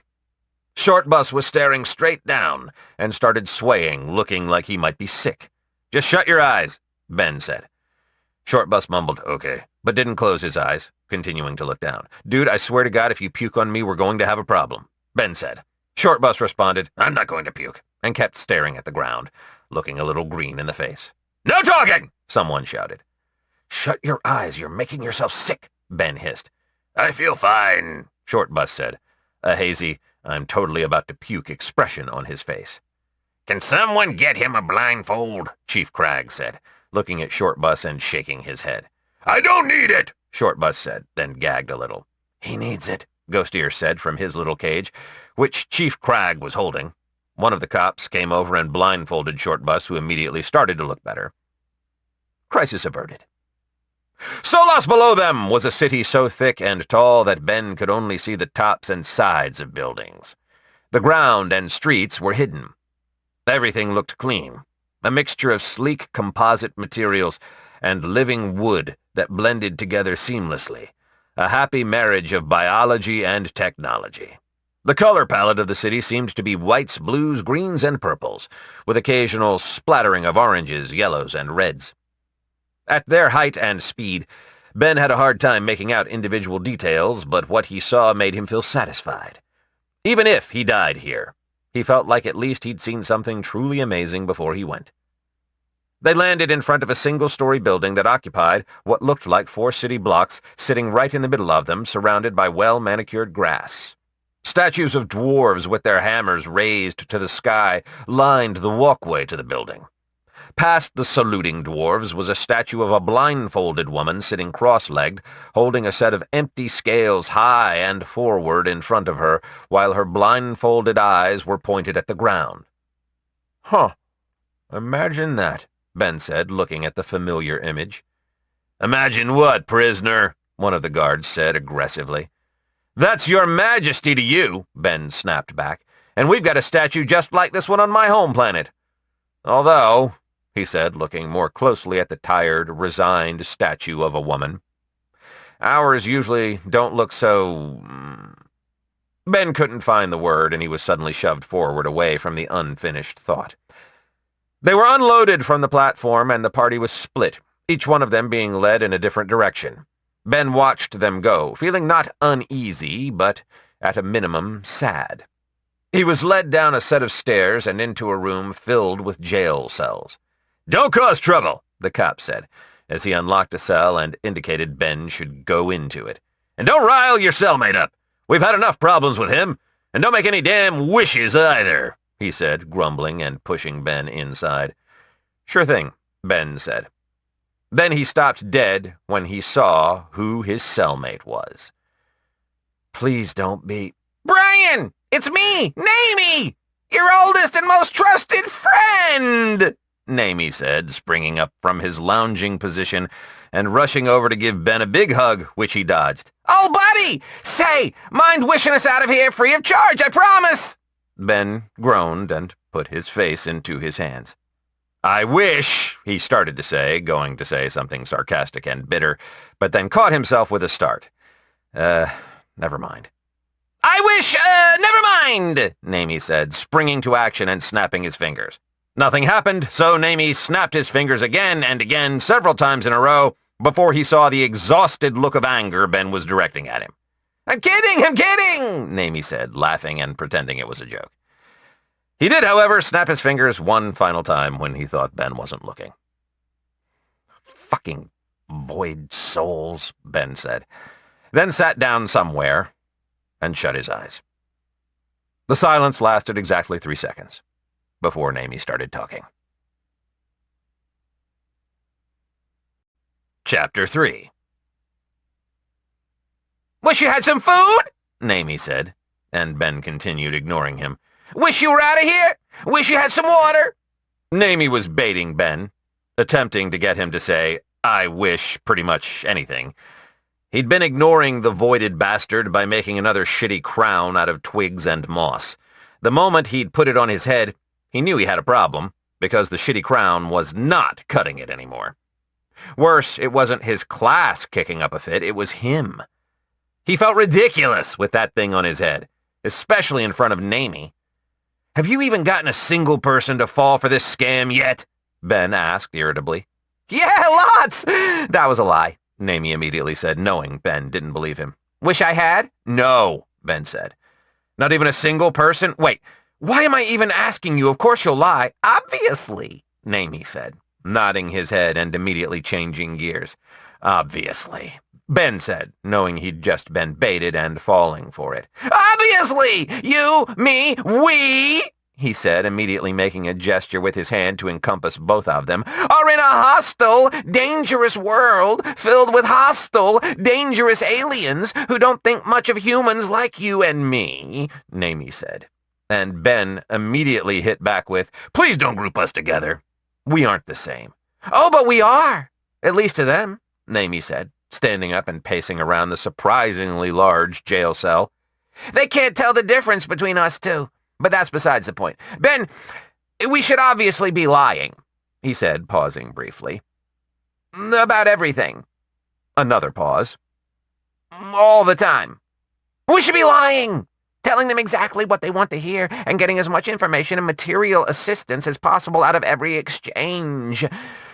Solas eats newcomers like us alive, so we need to approach the city as invaders, not beggars. Ben said, not looking at the voided psycho in front of him. We don't owe this city anything, and that's a fact. We don't owe this world anything, and that's a fact, too. This city? It was designed for the exclusive purpose of sunlit dominance, and everyone in it is just a tool to that end. This entire world? It was designed for the exclusive purpose of serving the needs of the system, whatever those needs are. We're just tools, replaceable parts in a grand meat grinder made of meat. Namie jumped up, his empty eyes wide, his emotionless body feigning emotion with wild gestures of his arms and wild expressions on his face. Don't you get it? This is a place designed for demons. So make a wish. You won't regret it. Fucking burn this entire city to ash and make them fucking kneel. Don't you get it? Don't you understand? We aren't at peace with this place. We are at war. Namie was breathing hard. And as much as Ben would never admit it, his prince class was both listening and taking notes. We are at war with this place, it seemed to say, in the quiet, wordless way that classes spoke and thought. And then proving to Ben once and for all that the class was made from parts of himself, it started quoting the Bible. I have not come to bring peace, but a sword. Yeah, Ben said, shaking loose from his inward focus. See, that's fucked up. Also, you're the single worst liar I've ever come across. Like, what you're saying is good and all, but it's so obvious you're just trying to get something out of me." Naomi paused mid-breath, literally froze mid-movement, and remained still for about 2 seconds. "I'm a bad liar?" he said. And Ben realized he'd made a mistake. "Oh, of course," Naomi said, hitting his forehead with his palm. "Doi! I've been lying wrong. I've been coming up to people like this," he said, making a manic, insane person smile, "when I should have been doing this," he said, then transformed his face into a vision of sympathetic expression so thorough that even Ben was sold until he remembered who he was looking at. "That's fucking freaky," Ben said, and Naomi went back to normal. "Nailed it! Man, am I glad I came across you. Listen," he said, getting close to Ben. "Most people don't know this," he said, looking really human and honest. "But the worm enclosure allows me to give out a few regular wishes. No cost, I promise," he said, sounding extremely honest. "And you deserve one. I know you don't trust me, and I don't blame you. But please accept my gratitude. You've just saved my life. Wish for anything, and it will be yours." "I've created a monster," Ben said, putting his face in his hands while Naomi watched Ben with his sympathetic human expression for a bit longer. When it was clear that Ben wasn't going to fall for it, Naomi transformed back to normal and started laughing. "You're too good at this. How was it, though? I know it was better. I can tell from how you reacted. It's also obvious thanks to you, my very good friend. I'll lie my way out of jail, and don't worry, I'll lie to get you out of jail too, and then I'll get everyone in Solos to make wishes and turn them into my slaves. The free will of others can be recontextualized as a series of lie puzzles standing between me and what I want. Wahoo! This is going to be great." Ben briefly considered murdering Naomi right there, but then considered that he might not win the fight, and also that committing a murder while in jail was probably the worst idea. He was saved from more Void Soul garbage by a guard, who happened to be a large lizard person. Like the reptilian lizard person from conspiracy theories, which once again validated Ben's early life conspiracy craze, and once again put another crack in Ben's perception of what sanity was and how he should go about doing it. "Which one of you is Ben?" he asked, and Naomi raised his hand and started walking forward, was shoved away from the guard, then shamelessly walked back to his part of the cell. He gave Ben an exaggerated wink. "Are you here to shoot me?" Ben asked. "Please let the answer be yes." "I am here to escort you to court," he said, ignoring Ben entirely and keeping a steady hostile eye on Naomi. "Where you will be tried and promptly executed, preferably today for the crimes you committed in the Citadel of Horrors." "What fucking crimes?" Ben said, actually outraged. "We destroyed the Citadel, ergo," he used a bit of old Latin, "we didn't commit any crimes." "I don't care," the lizard man said. "Now come quietly or I'll use force." "Officer, this man is my friend, a member of my species. He's practically family," Naomi said, his brow furrowed in rage, his face fixed in an expression of rage, his voice full of rage. To Ben, who knew the scam, it couldn't have looked faker. "He's done absolutely nothing wrong, and I can vouch for his impeccable character. If you wanted me to help you drag him to court, you would have to pay a heavy price, like letting me out of jail and removing all records of me from your system. Or you would have to say, 'I wish this man was in court,' just like that, just repeat after me." Nobody was buying it. So Naomi switched tactics again. "Unhand my friend!" Ben just stood up and quietly complied with the lizard man, leaving Naomi behind as the Void Soul continued to shamelessly work through every manipulation tactic in the book for as long as they were in earshot. "I'm surprised you didn't wish to get out of jail," the lizard man commented. "Would you?" Ben asked, and the lizard shook his head. "I'd never do it. Waste of a wish. But in your shoes, facing your charges, with your standing in the city, I might have made a wish." "If you thought I was going to make a wish, why did you put me in there?" Because then we could have shot you and the other human, collected the system bounty for killing humans, and just been done with you. If the Forge Queen hadn't decided she wanted to play gavel, you'd already be in an incinerator while our mages tried to figure out how to crack open that utility pocket you've got." "Who's the Forge Queen?" Ben asked, mentally making a note that Naomi was probably completely right in his assessment of how his relationship with Solas would be. War. Because these fuckers were trying to kill him. "She's a judge, a dwarf, but she's been living in Solas for a very long time. Not one of these new dwarves crawling up from system knows where.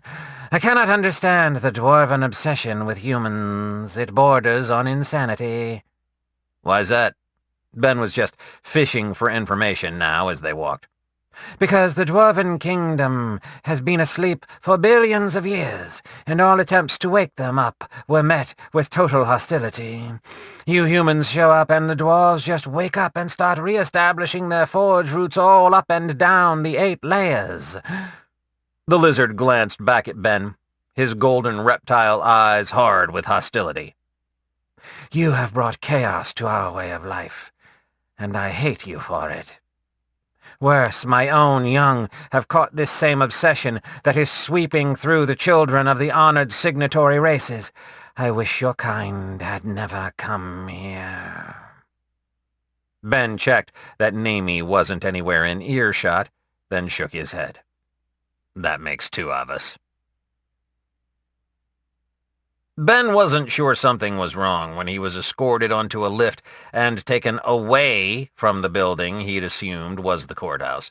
He suspected something when the lift flew out of the nice civic stronghold the police station was located in and towards shittier and shittier parts of Solas, going deeper and deeper down into the pit that the city, the trees, grew out of. He knew for a fact something was wrong when they hovered over their destination. "Welcome to the legal district," the lizard man said as they hovered, "where all officially recognized legal battles take place." The legal district looked like the front lines of World War I during the worst of trench warfare.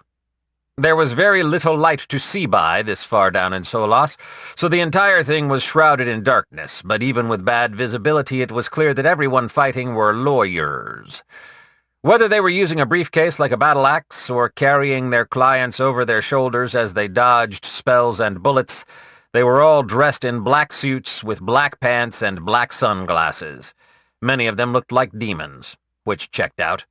To Ben's untrained eye, the scene looked like total chaos. "You're in Courthouse 12, and your initial hearing starts in about an hour. If you miss your hearing, you will be held in contempt of court. A warrant will be issued, and you will be—" "Executed," Ben interrupted. "Courthouse 12? Where the fuck is—" Ben was examining the battlefield, trying to get his bearings so he didn't expect to be kicked off the floating platform. One moment he was examining a courthouse that looked like it had been constructed out of shitty wooden pallets and bad intentions. Then the next he was falling into a war zone. Oof! Ben hit the mud hard, splattering it everywhere and getting completely filthy in the process. He scrambled to his feet and then immediately crouched low, his posture identical to the one he held in both the fight with the Gremlin army and the fight in the Citadel of Horrors. Gone were the days where Ben would piss his pants at the first sign of danger. A bullet whizzed past Ben's head, clipping his ear and spilling bright red, magical blood all over the place. "Fuck, fuck, fuck," Ben said, his body moving and hopping forward without a real plan. "Oh, fuck, what do I do? What do I do?" He was running forward towards anything that looked like cover when Frankie appeared in front of him. He did a complicated series of movements and gestures with his round body and his stubby, blunt limbs that Ben was able to completely comprehend. "What do you mean I'm being stupid?" Ben exclaimed, crouched over and nervous. "I need some cover. I need to run and get safe and—" Even without a clear face, Frankie gave him such a look, pointed at himself, and then pointed at Ben. "Oh, shit, you're right," Ben said. "I'm fucking stupid, dude, thanks." Without further prompting, Ben opened his utility pocket and started building himself some cover from the pilfered walls of the Citadel of Horrors. A single thick, flat sheet of chitin appeared in front of Ben like a wall. It immediately started to fall because it wasn't being supported by anything. "No, no, no!" Ben yelled, and the utility pocket had slotted several biological spears diagonally between the wall and the ground. They held for a moment, then slid off, letting the entire shitty construction project fall apart in failure. Ben grabbed everything with a portal and looked at Frankie. "Buddy, I need you to drill some holes in the bottom of that wall so I can hold it upright with spears." Ben was talking fast, and, without really knowing it, sending mental images to Frankie of exactly what he wanted. It was all happening very fast. It couldn't have been more than a minute since he'd been dropped into a war zone, but it felt like it was taking forever. "3, 2, 1, Ben shouted, and then the wall of chitin appeared again. Frankie portaled over to the base of the wall, which Ben was holding in place, and immediately got to work. He extended a little arm, and out of it came the tip of a sword, which was probably the closest thing Ben had in his utility pocket to a drill bit. It started spinning faster and faster, and then Frankie pressed it against the wall to start drilling. As soon as Ben saw what was happening, he knew exactly how it was going to go. The tip of the sword bit into the wall for a moment, and then it snapped right off. The wall, which Ben was holding up, suddenly pinged and bucked as someone shot at it, either on accident or on purpose. "Fuck!" Ben shouted. Then, in a fit of nervous reactiveness, pointed at the ground behind him. "Just start tearing up the dirt and sucking it up! We'll just bury the fucking wall!" Frankie pointed the broken sword at the ground, and it immediately started reciprocating back and forth like a sawzall.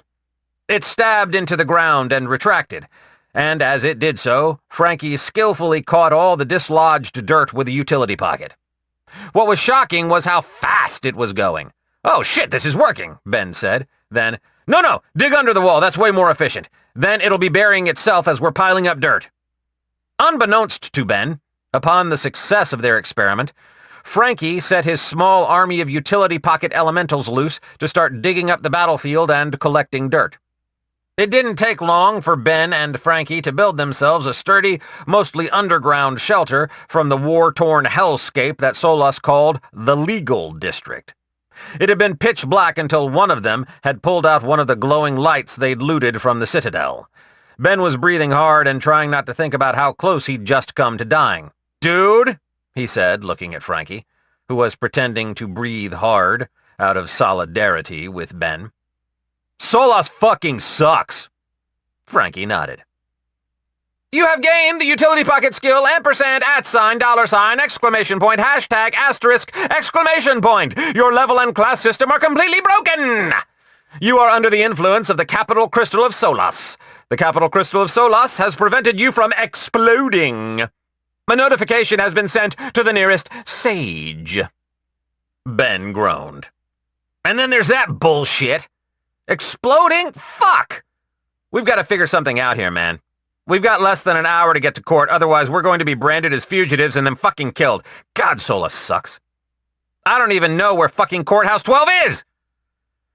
There was a sound, like a huge wind chime being gently struck, and on one of the dirt walls of their shelter, a small white ring, identical to the ring of sacrifice, appeared just for a moment. Ben frowned and looked at Frankie, keeping his head still and only moving his eyes. I think it's that way?" Frankie shrugged. "I think we dig that way?" Frankie started digging. Lacking any other direction, Ben started digging as well. Ben was experienced in the skill of moving dirt. He'd done so professionally for much of his life back on Earth. He'd moved dirt with a shovel, with a pry bar, with a jackhammer. He'd hauled it in buckets and bags and wheelbarrows. It was hard and tiring work, and Ben had spent thousands of hours doing it. So he was expertly positioned to experience the total bliss that came from using the utility pocket to dig a hole. "This is amazing," Ben said to Frankie, as he watched the dirt in front of him break into chunks and immediately vanish before his eyes. "It's like I'm digging with my eyes! I just stare at it and it goes away. Oh man, I wish I had this thing back on Earth. Yes!" He had 2 utility pockets open, both attached to his hands with swords sticking out of them, reciprocating back and forth in an imitation of what Frankie had done. "Frankie down low, saving my back," Ben sang. giving Frankie a low five as he took care of all the digging Ben couldn't reach without bending over, the sword from his palm automatically retracting and then resuming operation when appropriate. "This fucking thing has a safety mechanism for giving high fives. Righteous," he said during a brief, pleased pause. They dug and it was easy.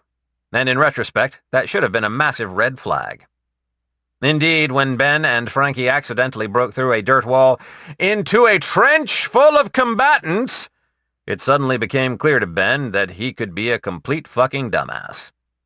In the brief moment of shock that passed between the Ben-Frankie alliance and the militarized lawyers currently waging total legal warfare on other lawyers, Ben managed to squeeze out a prayer. "God, if I survive this, I promise never to be so fucking stupid again." Ben imagined God rolling his eyes and responding, "You have no idea how many times I've heard that one before. Denied." "Dirt!" Ben screamed at the exact moment the lawyers started firing large pen-shaped bullets at him with conventionally shaped guns. He and Frankie both vomited forth a huge deluge of dirt, which they'd been storing as they dug, and despite imaginary God denying his prayer to survive, it was enough to blot the projectiles and save them from death.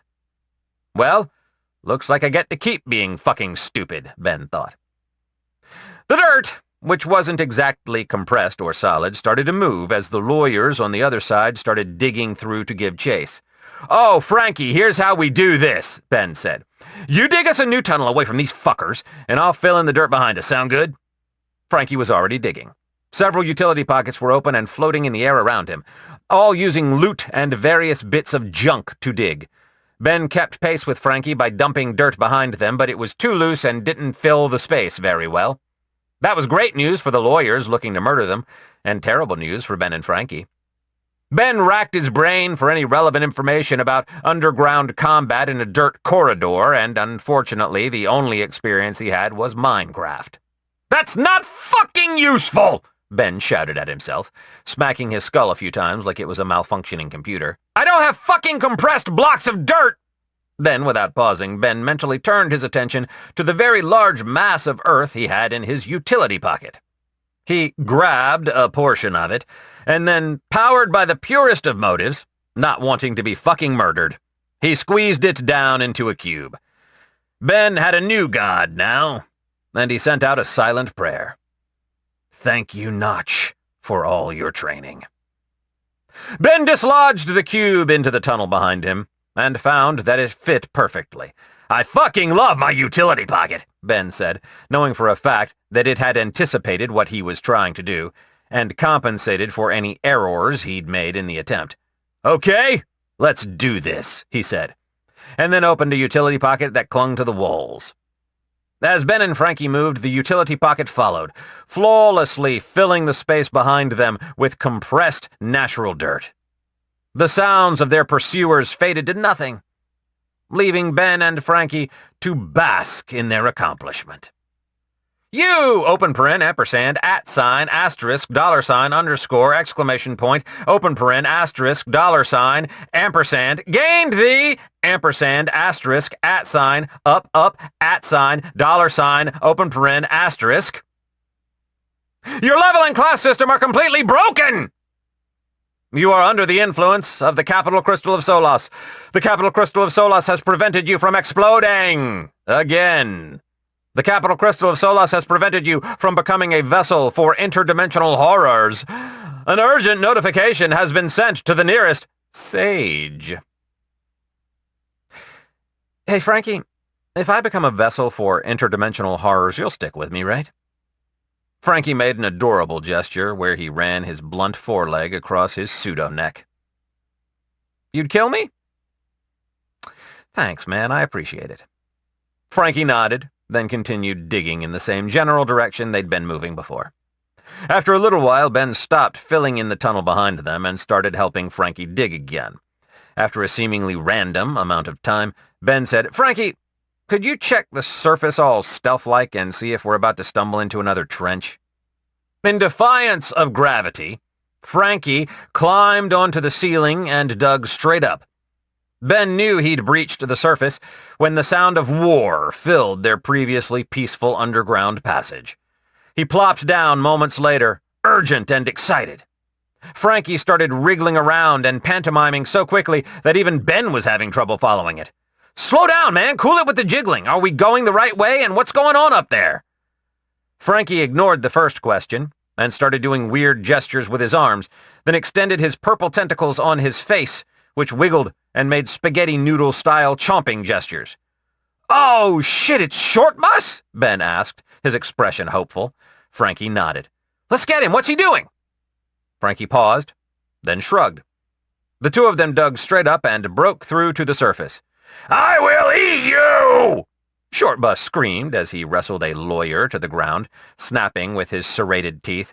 "I will eat every single one of you! I won't stop until I find—" "Oh, hi, Ben. I found you. Oopsie-daisy, we gotta get out of here." Short Bus had spotted Ben pretty much the moment he began his mole impersonation by pushing head first out of the ground. He pulled Ben out without much effort, tucked him under his arm like a football, and started running towards safety. While being jostled as such, Ben attempted to speak. "Stop! I can't stop, Ben! This is a war zone! Why didn't you piss yourself like we geniusly strategized? I can barely track your scent! Oh, man, I'm starving! I'm so hungry I'm about to start eating people! Don't do that! We've got to get to safety, or shelter, or something! Ah, if only we had a safe— Ah!" Short Bus yelled as Ben, tired of being shaken like a toy dog, disgorged an earthen mound in front of them, then around them, then fortified it with walls and blocks of compressed dirt. "Short Bus?" Ben said, breathing hard. "You can put me down now." Chapter 4. "This is amazing!" Short Bus said, walking casually behind Ben and Frankie as they dug in the general direction of the courthouse. "We're like land sharks, casually swimming through dirt, ready to pull people down into our tunnel and eat them.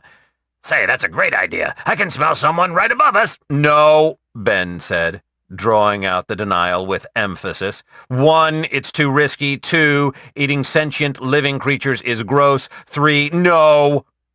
We don't have time to eat. We've got to find this stupid fucking courthouse nobody told me how to find." Ben didn't mention how they were moving slower now because of how fucking big they had to make the tunnel to account for Short Bus's huge frame, because Ben didn't think like that, and Short Bus was his bro. "Hang on, I'm gonna cheat," Short Bus said. Then he shut his eyes and fell asleep.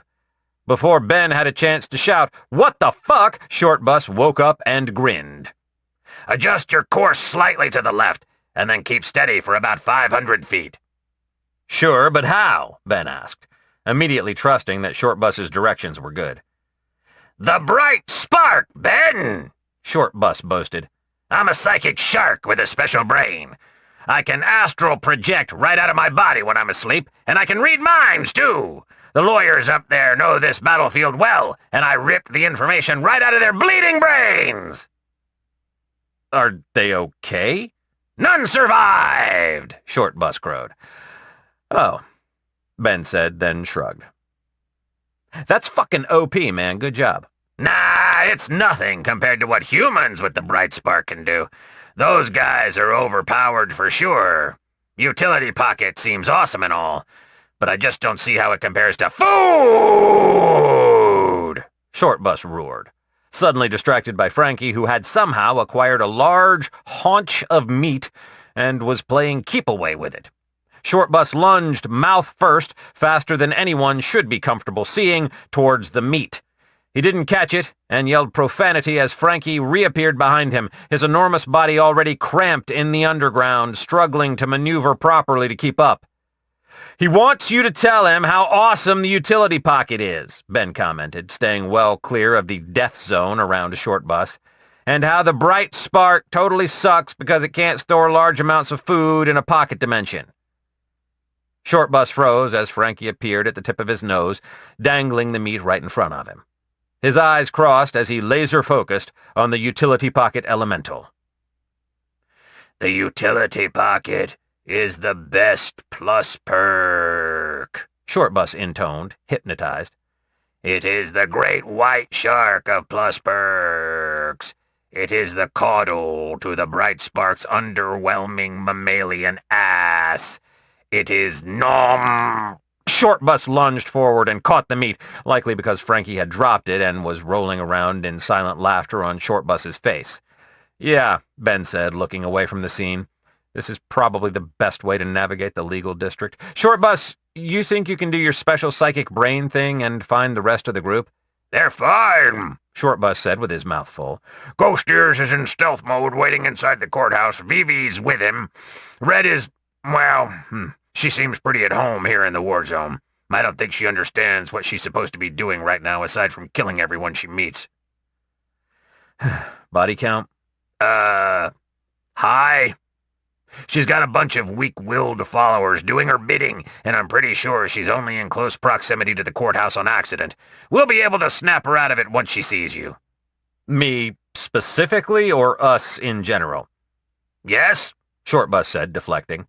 "Now, Frankie, I know you've got more food." Rather than play along, however, Frankie suddenly stood up alert, a literal red exclamation point appearing over his head. He leapt from Shortbus's snout, past Ben, then knocked him back from the digging wall with a blast of air. Before Ben had a chance to say anything stupid, Frankie started acting really, really weird.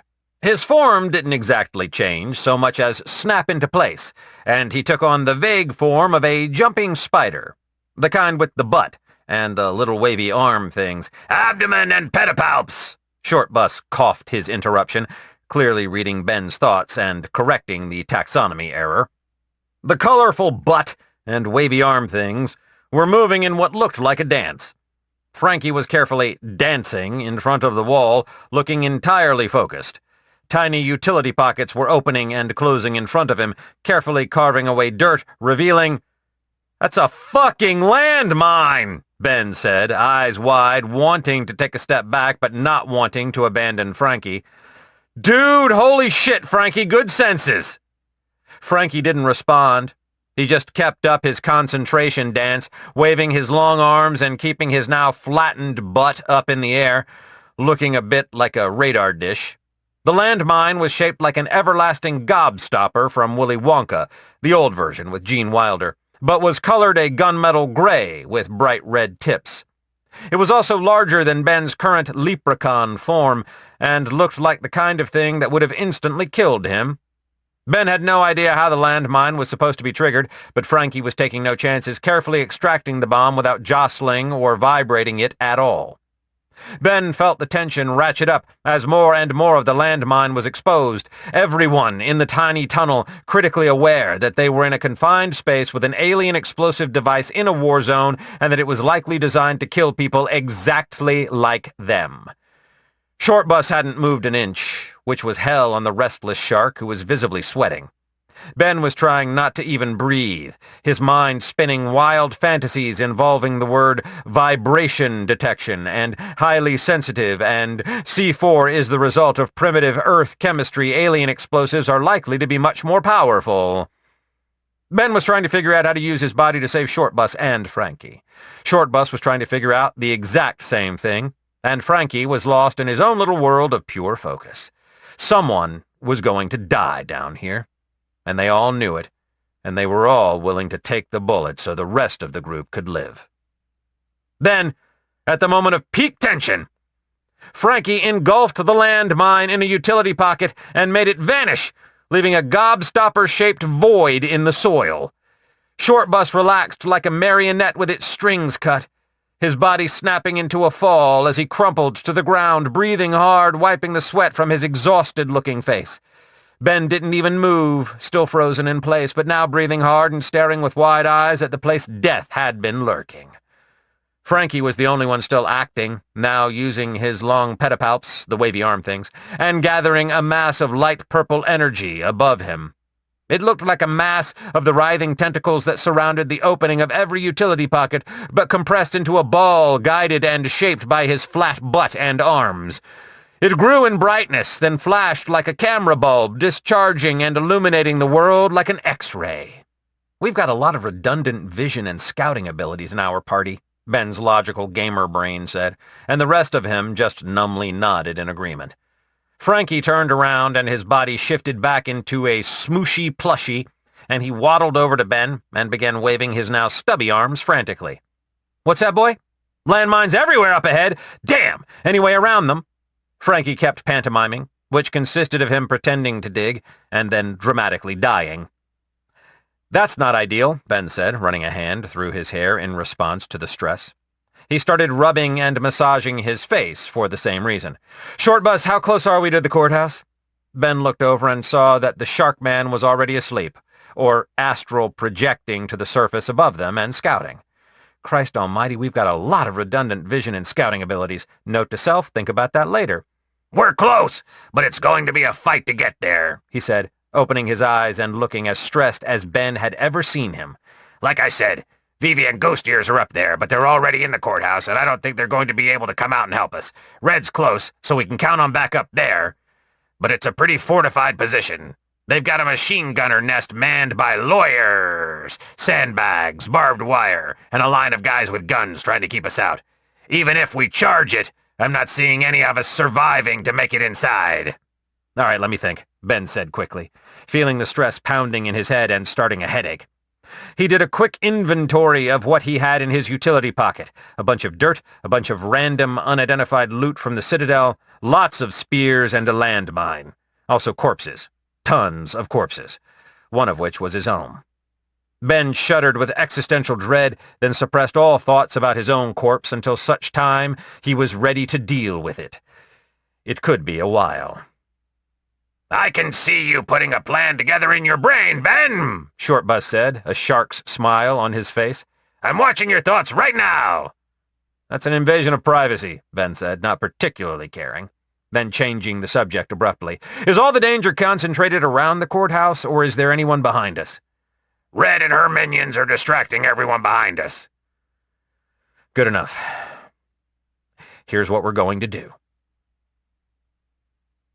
Ben wished his plan was cleverer than it was. They tunneled straight up until they were close to the surface, and then Ben and Frankie started spraying dirt above them, forming a massive molehill which they were under. While the defenders shot at the dirt pile, it was being safely fortified from below with citadel walls sandwiched between layers of compressed earth. Ben and Frankie kept adding layers of protection until the bullets stopped getting through. Then Ben started launching corpses from the molehill mound like some sort of macabre geyser or death metal volcano. He couldn't see it, but they flew high into the air and scattered around the battlefield, prompting someone to cry, "Necromancers incoming!" In the not-so-far distance, Red saw the gruesome display, recognized the monsters, and effortlessly looked through the ground to see Ben and Short Bus waving her over to come help them. After a brief psychic transmission of the plan, she started to run. "Okay, Frankie, we're going to have to do this fast! Up!" Ben yelled, and they pushed themselves into the loose earthen mound behind the hardened cover they'd created. As soon as they were on the surface, they started fortifying their position with more walls, extending them out and raising them up, building a functional wall. Ben could feel the impacts of the fire they were under as dull thumps, so many it sounded like rain on a metal roof. "Now!" They opened a large utility pocket over the heads of the defenders, the distance and size rapidly draining Ben's mana and making him feel faint, and then dropped the landmine on them. There was a distant explosion, and then Ben shouted, "Short Bus, lock 'em down!" Short Bus closed his eyes, pointing his brain in the direction it needed to fire. The nice thing about psychic abilities, Ben thought, was that they didn't require line of sight, and they weren't obstructed by physical obstacles. "Cone of Psi!" Short Bus said, and an invisible wave of violence blasted out from between his eyes, perceived only as a momentary whiting out of the senses and a ringing of the ears afterwards. Red and her group were running ahead, having timed their charge well. "Frankie, it's you and me now!" Ben yelled. Then, in what he considered the single stupidest, most aggressive move of his life, he stepped out from behind his cover. As he ran, utility pockets opened in the air around him, each one loaded with a deadly spear of chitin looted from the Citadel. Frankie was on his shoulder, operating considerably more utility pockets loaded with similarly deadly ammunition. Ben didn't know when he started yelling, but he was yelling as he ran and launched spear after spear. They flew through the air, guided by Citadel engineering, aerodynamic, and fatally sharp as they tore through lawyers. The defenders of the courthouse were either clutching their skulls in agony or passed out, but a few were fighting through the pain and opening fire, though their aim had suffered badly. Shortbus joined Ben in his charge, pointing his brain at anyone who still had their wits about them and shouting, "Psy Blast!" accompanied by a bolt of purple energy that unerringly struck their targets and caused mental devastation. Red was ahead, the vanguard, taking time to pass by the largest cluster of corpses and transforming them into spears and orbs of health or mana, littering the battlefield with supplies to fuel their charge. Ben gratefully grabbed the mana and ammo, his entire world consumed by the need to get through the door. He didn't even realize when he'd accomplished his goal, eyes wild as he stumbled into the clean building with Shortbus and Red. He was looking around for the next enemy to kill, about to start attacking, when he was cut off by a skill. "Order in the court!" There was a loud banging sound, and Ben felt his body completely empty of adrenaline, his mind suddenly lucidly taking in his surroundings. Ghost Ears and Vivi were sitting on a bench with a lawyer, all of whom were making faces at Ben's group as if to say, "Stop fucking around and get over here." "Not even a minute left before your trial starts. Typical," a Sunlet scoffed, taking in Ben's extremely dirty group with clear distaste. "Have you no respect for law and order? Take your seats so this farce of a trial can begin." "Bailiff," the judge said, and Ben couldn't see the woman behind the massive hammer she was holding. "Could you please fetch the defendants some stamina potions? This is to be a fair trial, and I won't have them making rash legal decisions due to battle fatigue." "Objection!" the prosecutor said with all the force of a skill, stopping the bailiff in his tracks. "Solas law is very clear on this, Your Honor. The defendants are only entitled to a trial, not a fair one. Unless you are willing to allow me to poison the defendants at a time of my choosing, I cannot allow the court to render any level of basic aid." The hammer was lifted by a mechanical arm cleverly built into the judge's bench and slammed into the sound block. The judge, who Ben still hadn't spotted, spoke, a low simmer of anger in her voice. "The last time I checked, you're half my level, and if you want to get into a pissing match with skills this early in the trial, I welcome the opportunity to see you disbarred and dead. Solas may condone making a farce of justice out there in the legal district, but I will not tolerate dirty tricks in here. Overruled, bailiff. Get the defendants stamina potions." "Your Honor," Shortbus said reasonably, raising a hand, "I'm about to start eating the prosecution alive. Instead of stamina potion, could you please bring us some food?" "Actually," Ben said, raising his own hand, "we're all pretty beat up. Is there any way we could delay the trial about a week or so? My party's just come from the Over-Cavern Forest and beaten a citadel. I'm personally getting warning messages about my level system being broken and how the only reason I haven't exploded yet is because of the capital crystal of Solas. If you're wanting us to have a fair trial, we need time to recover." "These are reasonable requests," the judge, who Ben assumed was communicating over whatever the alien equivalent of Skype was, said through her hammer. "And further, this entire matter can be resolved in 5 minutes with truth spells. Bailiff, prepare the arrays. I want detect truth, reveal deceit, moral alignment, and compel honesty. I will have each of you testify about the system's announcement and give your account of the events surrounding the gremlin summoning incident." "Objection!" a new voice sounded out at that moment, echoed by several other uses of the skill as the doors to the courthouse slammed open and a group of aliens walked in. They were led by a large ruby-red, heavily muscled crystal Sunlet who looked like he would be more at home slaughtering innocents in a bandit raid than in court. "Prevent acquittal," a skeleton in a suit said, walking in calmly. It was humanoid, but shaped in a way that was ideal for undeath, like the living creature it had been created from had been designed for the explicit purpose of being raised from the dead. Ben wasn't close enough to examine it in detail, nor did he have enough medical knowledge to describe why he felt that way, but he knew his intuition was right. The eye sockets were empty of flesh, instead occupied by stationary orbs of fire that burned with intelligent, conscious light. "Oh, shit," Vivi said, looking at the skeleton. "The Inalim got involved." Then Vivi looked at the last black-suited lawyer to enter the courtroom and rolled his eyes. "Really?"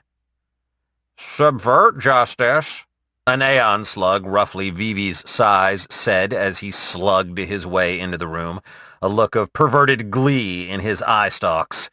"We are the representatives of the signatory races, and we will be assuming the role of the prosecution. Legal challenge," he said with disdain, looking at the now sweating lawyer who had been against giving Ben's party stamina potions. "Proceed," the judge said, her voice sounding suddenly tired. Ben watched with horrified fascination as the Sunlit and the Inalim grabbed the lawyer, dragged him outside, and noisily murdered him before re-entering the courtroom. "This trial begins now," the lead Sunlit said. "The prosecution seeks a motion banning the use of all truth arrays, force ruling," he said without passion, and his skill was echoed by his two associates. "The use of all truth arrays has been temporarily suspended," the judge said, a note of weary resignation in her voice. "We will take a 15-minute recess before the trial begins to allow both the prosecution and the defense to prepare." "Your Honor, we would like to begin now," the lead Sunlit said, a growl in his voice as he stared at Ben's party with naked greed. "We will take a 15-minute recess, or I will personally shatter you the second you step outside my courtroom." The threat seemed to hold some weight, and the prosecution conferred with one another for a few moments. 15 minutes, then," the Sunlit said, then sat down and began hurriedly speaking with the other two representatives of the signatory races. Ben had been watching everything like it was a TV show, just dumbly moving his attention from person to person as they spoke to one another. Once there was a silence, his brain decided that it was a good time to start working again. "What the fuck is going on?" Ben shouted, eyes wide and looking around the courtroom, which had seemed so great when he'd first entered it, and now looked like a death trap. "What? Don't you have courts where you're from?" Vivi said, rolling his eyes. Chapter 5. "All right, everybody," Vivi said, one eye stalk focused on the group, the other frantically flipping through one of his books on summoning. "I can tell from all your faces that none of you have ever been on trial before, and if you have, it was through some savage, justice-based legal system." Ben had multiple issues with that, but kept quiet. "Here in the world, things were a lot cleaner. The legal system here is based on how powerful you are compared to your opponent and what you can do to them without suffering retribution or consequences. You aren't just allowed to kill one another, however. That would be complete chaos." "We wouldn't want that," Ben said dryly, giving the literal war zone surrounding the courthouse a quick thought. "In court, you must be compelled to do whatever it is your enemies want to do to you. You have to be forced into doing it either via argument, persuasion, or skills designed to subvert the minds of other people." Shortbus, the psychic shark, quietly placed himself between the party and the group of mind control lawyers currently plotting against them. "These guys are likely all from the cavern layer below us." "What?" Ben asked, his face scrunched up in confusion. "They're from a fucking cave?" "No, the cavern layer below us, dumbass! Stop interrupting!" Vivi snapped, one eyeball still furiously flipping through books pulled from his personal pocket dimension. "They're from a layer down, I can almost guarantee it. And they're all exhibiting signs of level sickness. Yes, Ben, I know you don't know what level sickness is. Once you hit level 20 on the surface, you're capped out and need to descend into an environment of more dense mana." If you don't, you'll get level sickness and be uncomfortable. Above level 25, you stop being uncomfortable and start getting really sick. If you're above level 30, you don't come back to the surface." "They're all level 25? Ghost Ears asked in alarm, looking at the lawyers in shock. "Fairy shit. We're fucked." "Ben, litter the courthouse with corpses," Red said, crouching low and preparing to administer violence in remedy of the situation. "I suspect we will be able to ambush them and escape." "Do not!" Vivi practically shrieked, both of his eyes briefly focusing on Red and Ben. "Actual violence in a courthouse is not allowed, and you won't like what happens to anyone who breaks that particular rule." 5 minutes, the Hammer Judge said, sounding miffed as fuck. Ben got the feeling she was more comfortable with a savage, justice-based legal system. "Vivi, what in the ever-living fuck are you looking for in those books?" Ben asked. "We need a fucking plan." "No, Ben," Vivi snapped. "We need some fucking cannon fodder lawyers those assholes can chew on while we come up with a plan.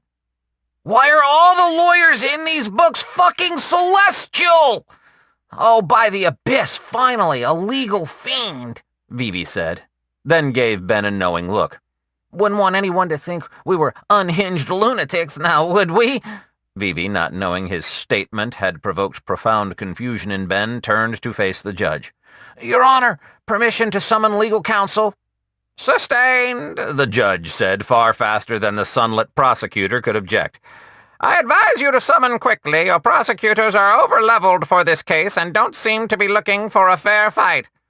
"Ben, everybody, I need some blood," Vivi said, then produced several telekinetically floating knives. "Oh, wait, your royalty, and magical," Vivi said, looking at Ben in delight. "We'll be able to get a much stronger demon for royal blood. Now everybody cut yourselves!" Red, probably because she was a hardcore badass, didn't balk at all and sliced her hand open, shedding blood the way other people blew their noses. Instead of the blood falling to the ground, however, it floated in midair, held aloft by Vivi's magic.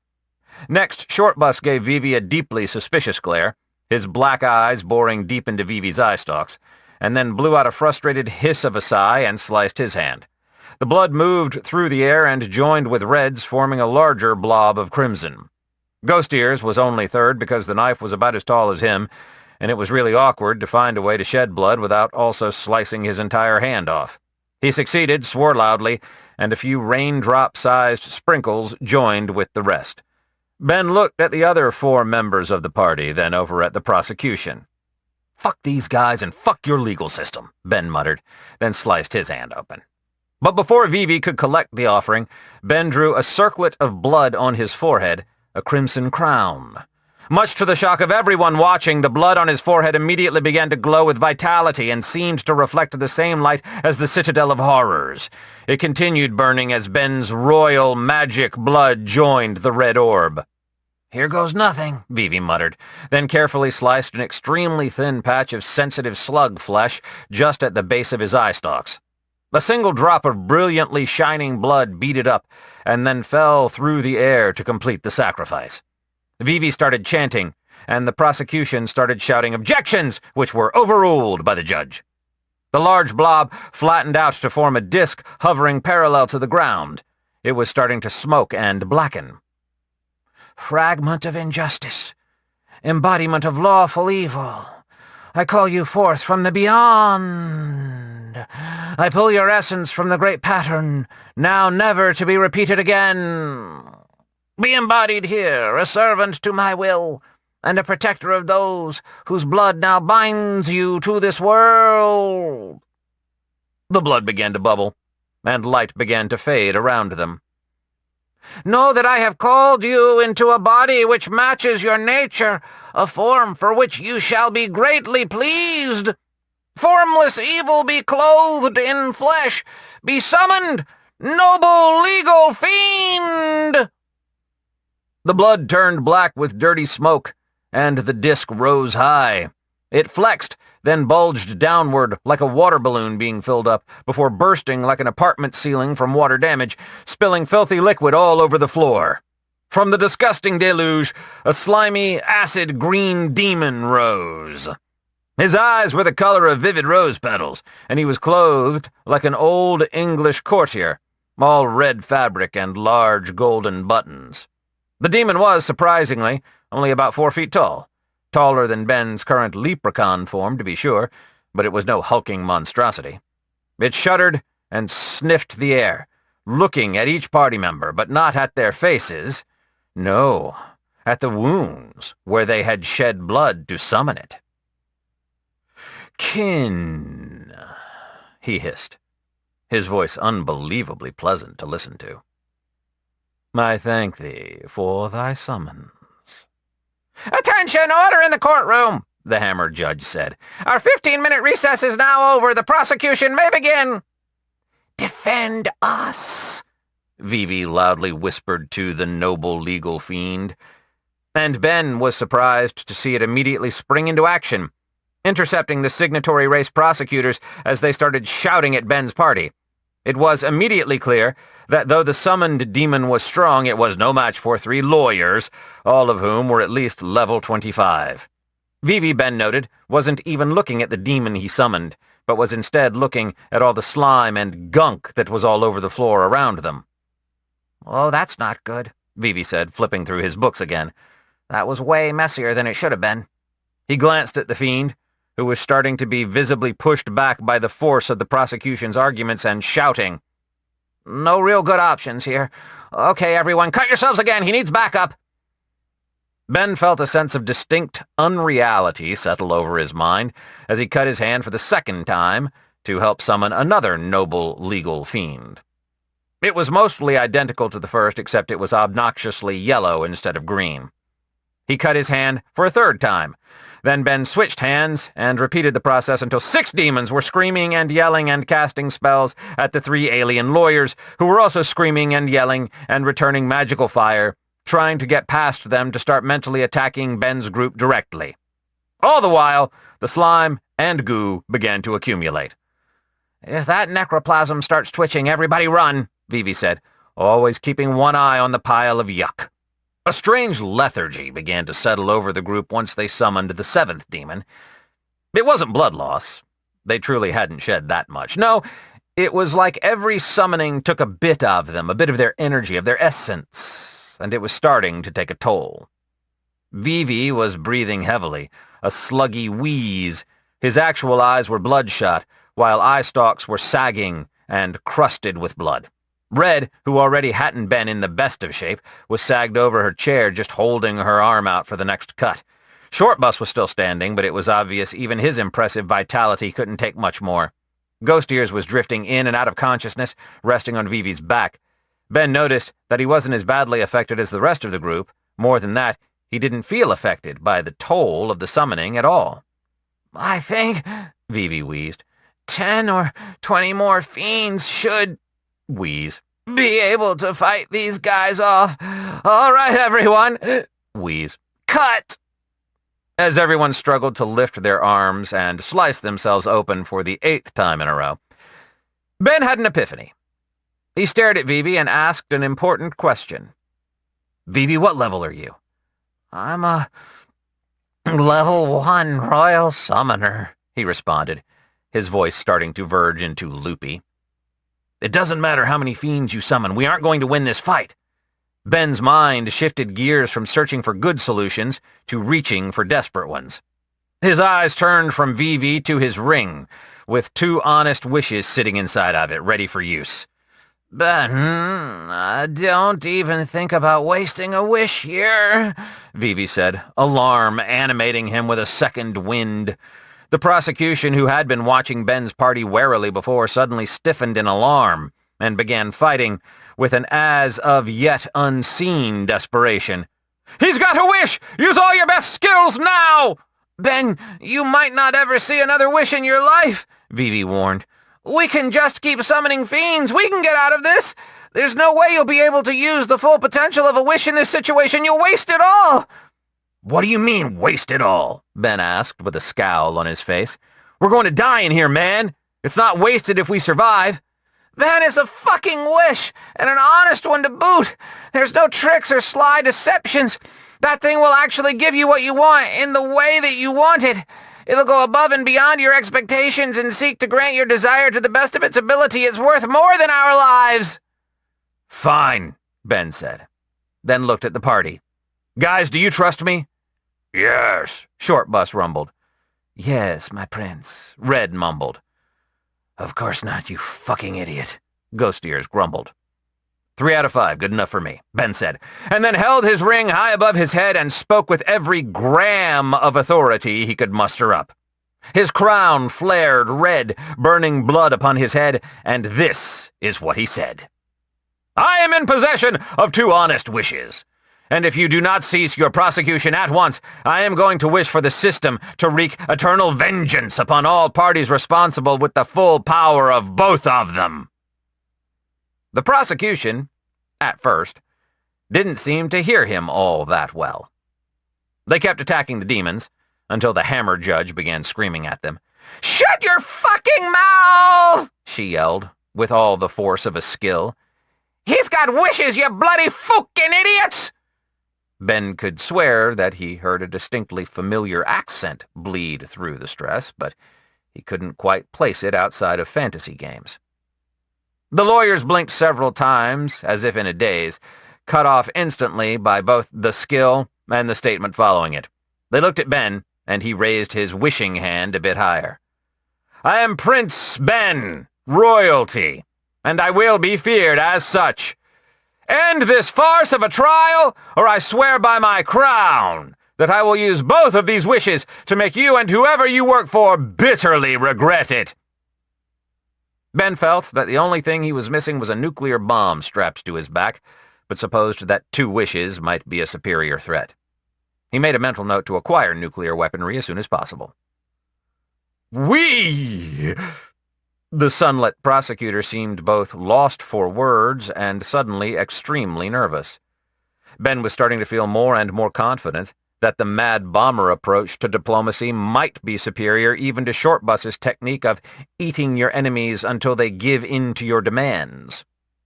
The undead Inalim glared at the sunlit and pushed him out of the way. I would like to immediately excuse myself from this trial. Good day to you all. He didn't walk out of the courthouse. He ran. The Aeon slug shot both Ben and Vivi a nasty glare and hissed, This isn't over. The pure beast is more valuable than 2 wishes. I'm willing to spare all your lives if you hand it over to me right now. Fuck, Ben said, holding up his other hand and giving the slug the finger. You, he finished, flipping him off with the ring hand. The Aeon slug's eyes bulged, literally swelled in size for a moment, then he stormed off. No, this isn't over, the sunlit prosecutor said, suddenly snapping back into focus. Your Honor, I would like to call a temporary recess of this trial with the suggestion that we reconvene in 2 days. As soon as you step outside my courthouse, I am going to call in the weakest prosecutor fighting outside and get this travesty of justice over with, the hammer judge said in a calm tone. And I will be happy to never see your face again. I am prepared to grant the recently reborn dwarves asylum and full citizenship in Solas, the sunlit said, and stopped the hammer dead. And that is completely conditional on resuming the trial in 2 days. Ragnar and the boys, I finally owe you rotten, crystal slime-covered gremlin fuck toy. I'll shatter ye for this. Be that as it may. Shatter me all you want. But you will declare a 2-day recess. Ben had to hand it to the sunlit. The guy was rotten to the core and cold as ice. This guy was good. Ben decided it was time to speak up. I accept those terms, you son of a bitch, Ben said calmly, lowering his wishing hand and giving the hammer a sympathetic look. You shouldn't have to make that choice, Your Honor. I'll start the paperwork immediately, the sunlit said, gathering up his briefcase and making a rapid departure. And I'll see you 5 in 2 days, Prince Ben? He asked rhetorically. Bravo, what a stunt. You humans are as crazy as the rumors say they are. I'm so impressed I'll give you some friendly advice. This isn't going to work on us again. Good day to you all.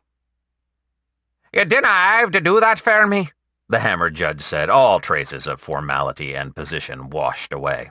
Congrats you, open paren, at sign, asterisk, ampersand, at sign, ampersand, percentage sign, at sign, close paren, ampersand, dollar sign, at symbol, up symbol, dollar sign, up symbol, open paren, exclamation point, asterisk, dollar sign, up symbol, open paren, percentage symbol, ampersand, exclamation point, asterisk, up symbol, ampersand, close paren, open paren. At symbol, up symbol, hashtag, percentage symbol, hashtag, dollar sign, asterisk, exclamation point, exclamation point, exclamation point, exclamation point, exclamation point, exclamation point, exclamation point, exclamation point, exclamation point, exclamation point, exclamation point, exclamation point, exclamation point, exclamation point, exclamation point, exclamation point, exclamation point! Seek a sage immediately! Or suffer the consequences of tampering with the system! Hey, Vivi, Ben asked, suddenly sweating. Hans, fuck you, you bleeding heart moron! You just killed us! I don't want to talk to you! Vivi was beyond grumped. He was in full-blown sulk. Hey, you all! He said, yelling at the demons and ignoring Ben. Go outside and join the war and see how far you can get. If any of you are still alive in 2 days, come meet us in court! The summoned fiends bowed as one, and then began fiendishly running towards violence and carnage. No, but seriously, Viv, Ben said again, louder this time. What? If I were to have gotten a system message in all caps telling me to seek a sage or suffer the consequences of tampering with the system, how serious would that be? Did you get a message that said seek a sage or suffer the consequences of tampering with the system? Vivi asked in a flat tone. Yes, Ben answered the question in a confident affirmative. That means we start looking for a sage right now. That sounds about right, Ben said, and they started moving together as a group. Excuse me, the hammer judge said, interrupting their exit. But I don't know if you'll be able to find a qualified sage in time, especially if you have to fight your way out of the legal district. My experience with such dire error messages are limited, but I know you are running out of time. Some other hammers and I have been doing charity work in Solas for years, and recently we've been able to amass a large number of human refugees. Among their number is a rather talented sage. She is low-leveled, however her talent with the ever-piercing eye is extraordinary. I think only the royal sage of Solas himself could do a better job, but he is a selfish and lazy creature with no motivation to help you. Moreover, you'll never be able to reach him in time. Please allow me to help you. It's the least I can do, and I owe you so much more than this. Royal Vizier? Ben asked, calling Ghost Ears out of his stupor. Obviously go with her, you bleeding heart twat. Ghost Ears was clearly on team fuck Ben right now, right along with Vivi. Well, I'm on team fuck yeah, Ben, Shortbus said, obviously reading Ben's mind. And I say we go with the pretty hammer lady. Say, did I ever tell you about the time I met a hammerhead shark? Prince Ben, what is this thing between my ears? Red asked in obvious pain. Your brain? Ben responded, and Red groaned. I require a way to amputate my brain, Red said in an angry groan, massaging her scalp with bloody hands. And sustenance on top of that. Truly, the burdens of maintaining a corporeal form are astounding. Come with me, then, the hammer said, and her bench seamlessly transformed into a mech with robotic spider legs. The wall behind her lifted up to reveal what was, even to Ben's untrained eyes, clearly a teleportation station. And I will be able to provide you all with food and... Shortbus literally picked up Ben and Red, then slapped Vivi with his long shark tail. All right, everyone, he shouted, suddenly revived. You heard the woman. You heard her. Food's that way. Now let's go.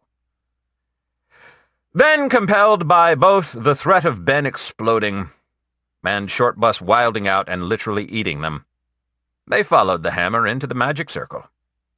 There was a white flash, and then they were gone. Side chapter. High in the canopy of Solas, where the sunlets lived and ruled over the rest of the city below, Anna stood rigid in her family mansion. It should be known that Anna's family was to the rest of the Sunlet species what the Sunlets were to Solas, which is to say, the top of the food chain, and the people who got a portion of the taxes rather than the ones paying them. Much could be said about the critical analysis of a dominance hierarchy or power structure, but the left-hand rule for determining who was in charge was simply classifying who paid taxes and who ultimately received them. Anna's father charged at her and cracked her across the face with a backhand. Wordlessly, Anna screamed and counterattacked, her face covered in hairline fractures from the slap. Right now, Anna was paying her taxes. Or at least an attempt was being made at collecting them.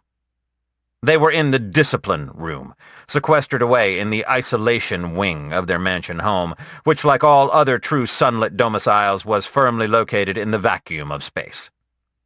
Anna attacked with all a brawler's fury and was countered by literal eons of fighting experience and a crime lord's skill set refined by numerous trips down to the 7th layer and subsequent rebirths.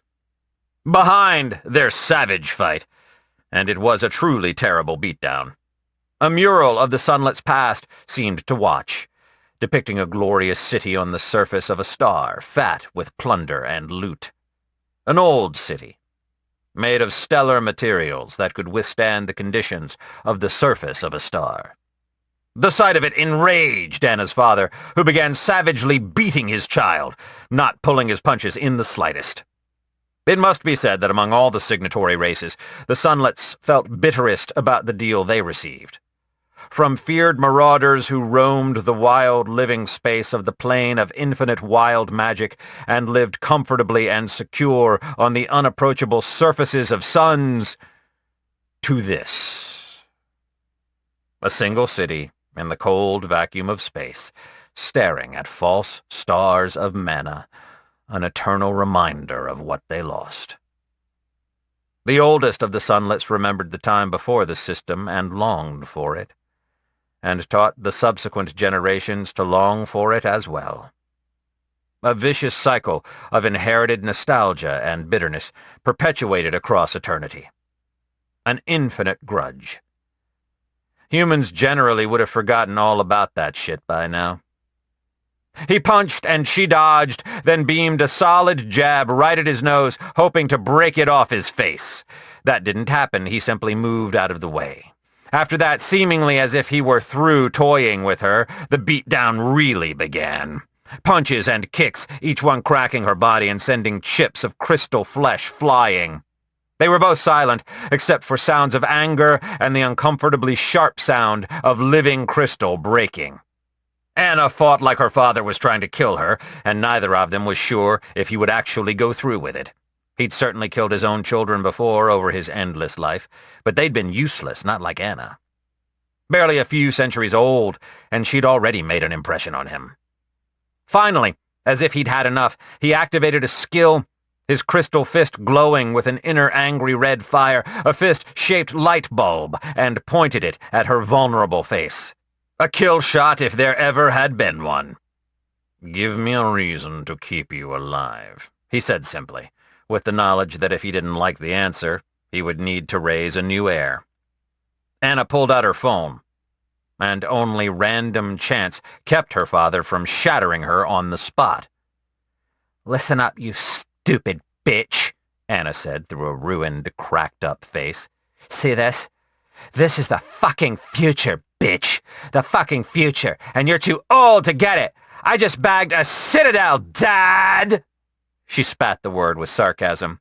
"And I recorded the entire thing. Not only am I getting paid by the system, but I'm getting paid by everyone who's watching the video." "Nobody has one of those ridiculous phones!" her father exploded.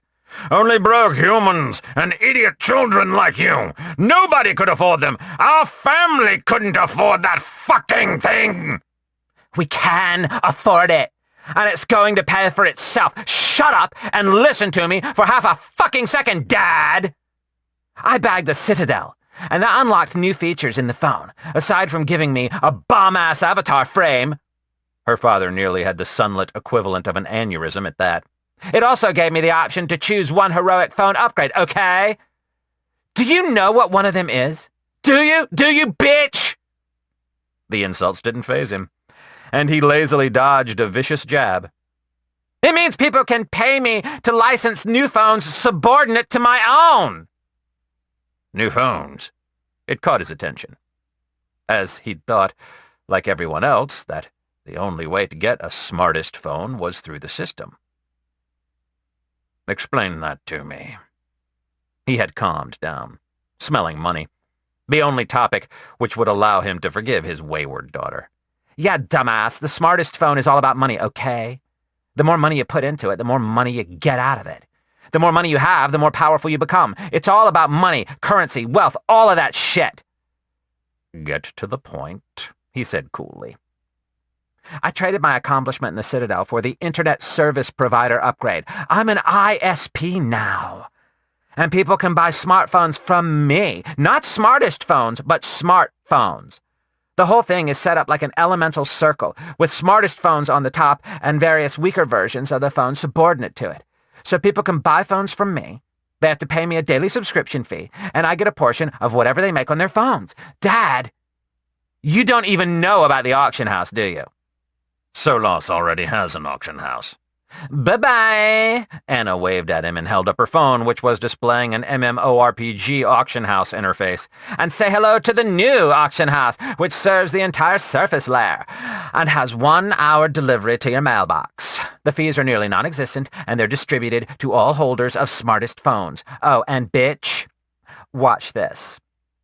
Anna grabbed a random scroll of Greater Teleport, one of the extremely valuable items her family decorated their home with, then pressed a button on her phone. The scroll vanished, and her father barely restrained himself from attacking his daughter. This had better have a very good point, he snapped, eyes wide with outrage. That scroll had been an antique. Look, Anna said, doing that annoying teenage girl thing where they talk with excessive tongue and mouth movement. On the screen of the auction house, a little icon with the Scroll of Greater Teleport was displayed, listed as follows. Anna Baby exclusive item, total souvenir rare artifact, Scroll of Greater Teleport. All the text was covered in floating hearts and obnoxious emojis. The list price was way too high by current market standards, but people were already in a bidding war for it, and offers to purchase it outright were rolling in.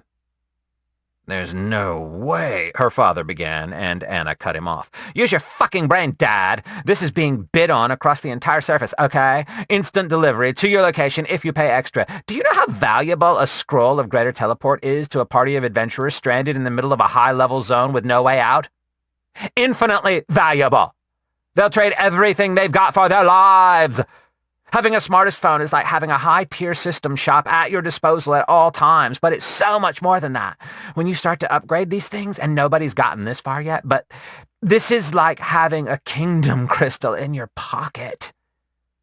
All the amenities of civilization at your disposal in the middle of the unforgiving, fucking monster-infested wilderness. We could actually raid the gloom, she whispered. And a bit of cold fire played across both of their crystal bodies, a sunlit equivalent of goosebumps. And we wouldn't need thousands of high-level quartermasters and wagon drivers, all of whom are going to fucking die on the expedition, to manage a supply caravan. All we'd need were a few people with these phones and— I see the point, her father said, having visibly calmed down.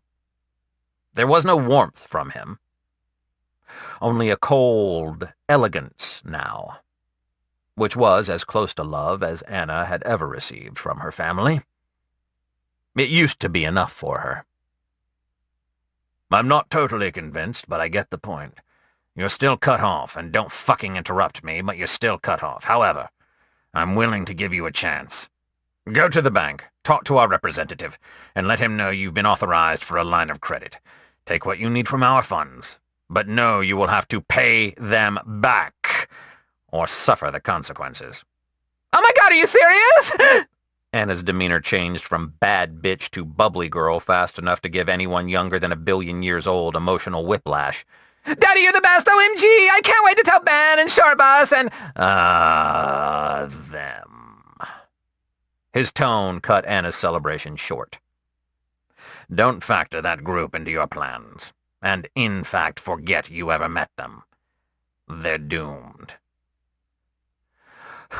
Fuck you, she growled. And this time her father saw something in her eyes. They had an intensity to them that, to the immortal, seemed almost like madness. Don't you dare let anything happen to them! That party has a pure beast hidden on them. Everybody knows it, along with whatever else they managed to pull from a virginal, untouched citadel. Just the location alone is worth killing them for. There's interest all up and down the layers of the world. Everybody from the great Aeons and the College to all the other various kingdoms and factions that nobody important really cares about. They're a party of level-nothing adventurers walking into Solos with treasure that's greater than they are. Wealth like that only puts whoever holds it in danger. They'll get out of it, Anna said, sitting down and pointedly ignoring her father. They're fucking crazy, and they'll get out of it. Ben is alive, and he taught me how to be alive, too. She looked at him, and something of her true feelings came through. None of us were alive before the humans came here. It's not too late for us kids to escape ending up like you. He chuckled. He actually chuckled and relaxed and sat down. Child, speak to me of being alive after 1 billion years of it. These humans are like sparks from a fire, here but for a single moment and then gone forever. They are insignificant and worthless, save for the transient value of their corpses. Yeah? So what? All I know is that I lived more life in less than a week with Ben than I would have in 1,000 years with you. When I was with him, and when I'm with the humans, life seems to actually mean something. Enjoy that meaning while you can, he said honestly. Because endless time will rob it from you, and then even rob you of the feeling of its absence. Anna was quiet for a long moment, the unusual behavior of her father sinking in. She said nothing of her thoughts and plans, partly because she didn't want to end up in a lunatic asylum for the next 100,000 years, and partly because she wasn't sure of herself. All she knew, or could say, was this. Bitch, I'm never going to end up like you. Chapter 6. You have entered the By His Beard and Fire Holy Dwarven Sanctuary for the Lost and Needy. One-time tooltip, you have entered a sanctuary. Sanctuaries differ from lairs in that their inhabitants are judged to be in good standing with the law and of adequate moral standing. Raiding a system designated sanctuary is considered an illegal action and will result in the attacker being branded a system criminal for a duration proportionate to the severity of their actions. Ben knew right away he was in a church, even before the system explicitly told him, because the first thing he saw was a beautiful stained glass window depicting the story of an alien religion. He made the conscious decision to ignore everyone else for a while and just stare at the windows. It told, in all its bright-colored, pictographic glory, the story of the dwarven race. Their beginnings as AI, their descent into madness, and the fateful meeting with human beings. By the end of it, Ben was certain that the dwarves did in fact worship beer as a sacred thing. That was one window, and the next showed Ben something so glorious, so awesome, he could scarcely believe it. It depicted human beings strongly allied with the former AIs, who had fashioned themselves into world ships, incredible arcs of humanity and all the associated animal life as they ventured out into the universe and began seeding it with life. The next window depicted nothing but the universe on fire. War on the cosmic scale, drawn onto glass by robotic hands. The image seemed simple at first, but the longer Ben stared, the more he saw. He felt himself being drawn into the story and looked away with a chilling realization. He could stare at that obviously magical window for the rest of his life and never stop finding new details. Nothing good could come from further analysis. Ben blinked slowly and brought himself back to reality with a long, cleansing breath. The Beard Sanctuary, which is what Ben had shortened the full name to in his head, smelled of old paper, wood, and dust. The quintessential scent for churches everywhere, in Ben's experienced, humble, pious, and correct opinion. Then, because Ben was in serious need of ADHD medication or the equivalent genetic editing treatment, he noticed the other smells and sights of the sanctuary. Sweat and stink and the sounds of humans packed together like sardines. Full humans were surrounded by little swarms of fairies, which Ben had just evolved out of, and various kinds of larger fairy creatures like leprechauns, of which Ben was, and others he could easily recognize as halflings, gnomes, and other small-type humanoids. Some, Ben noted with an emotion falling just short of alarm, had clearly taken the Fae-type evolutions, meaning they would never become human. They were like little singularities of magic, visibly warping reality around them. There was a dark purple arch-fairy following around a grim-faced swordsman dressed in a bright red tunic like the color of a gnome's hat. Some broken instinct from his devastated prince class told him the man was some kind of hero class, and that their classes synergized well together. Ben felt a dull headache come over him, and his body heat up, like the strange royal presence he'd used in the Citadel of Horrors was trying to activate and failing. System notification. Countenance has failed to activate.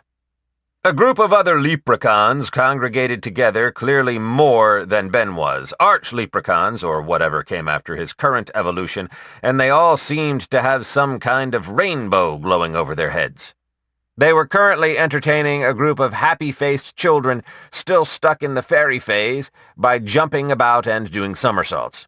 The Fae-type evolutions, Ben noted after careful observation, typically grouped up with those who were still stuck in the Fae phase of evolution, acting as both guardians and guides.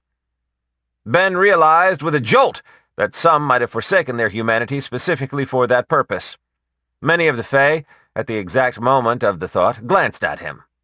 With a shudder, Ben decided it was a good time to think about something else.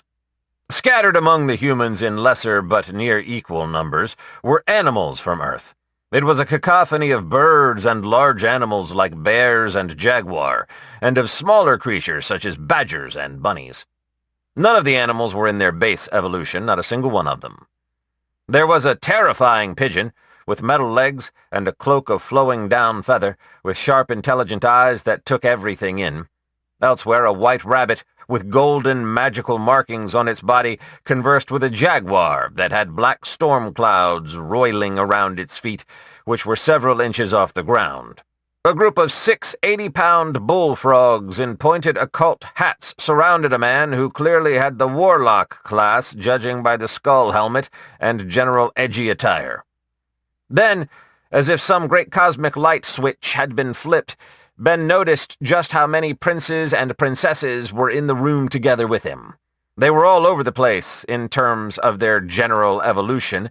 Some were little fairies with little crowns on their heads, and others were sharp-eyed giants standing among the Fae, dressed to mollify their royal requirements. Really, though, the princes in the room were practically wearing camouflage compared to the sheer attention-grabbing presence of the princesses. Each and every one of them wore the most remarkable, elaborate, stunning outfits. Each and every one of them was surrounded by a horde of small woodland creatures. Field mice, songbirds, every kind of cute and small animal had bunched up around the princesses and were attending to their needs.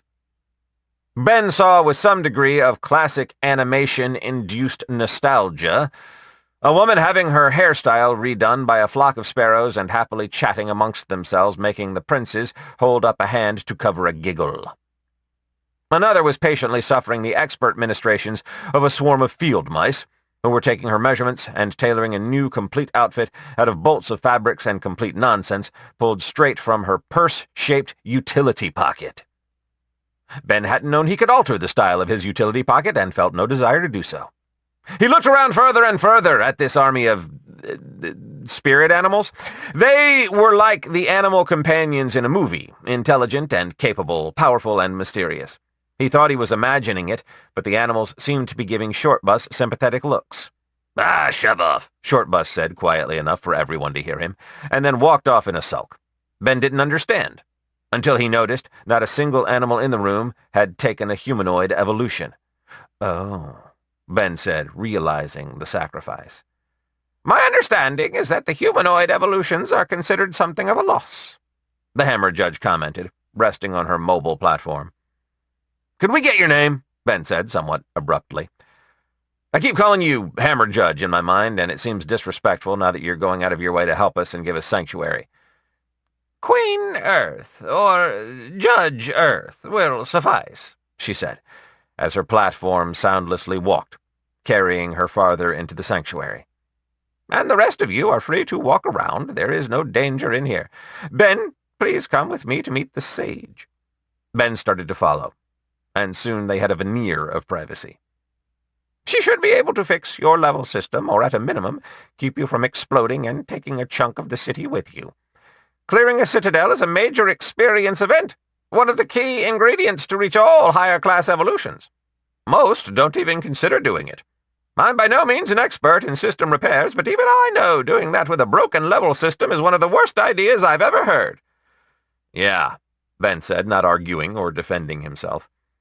"I'm not doing that again." "What were you saying back there?" he asked as they entered what was clearly the staff-only portion of the church.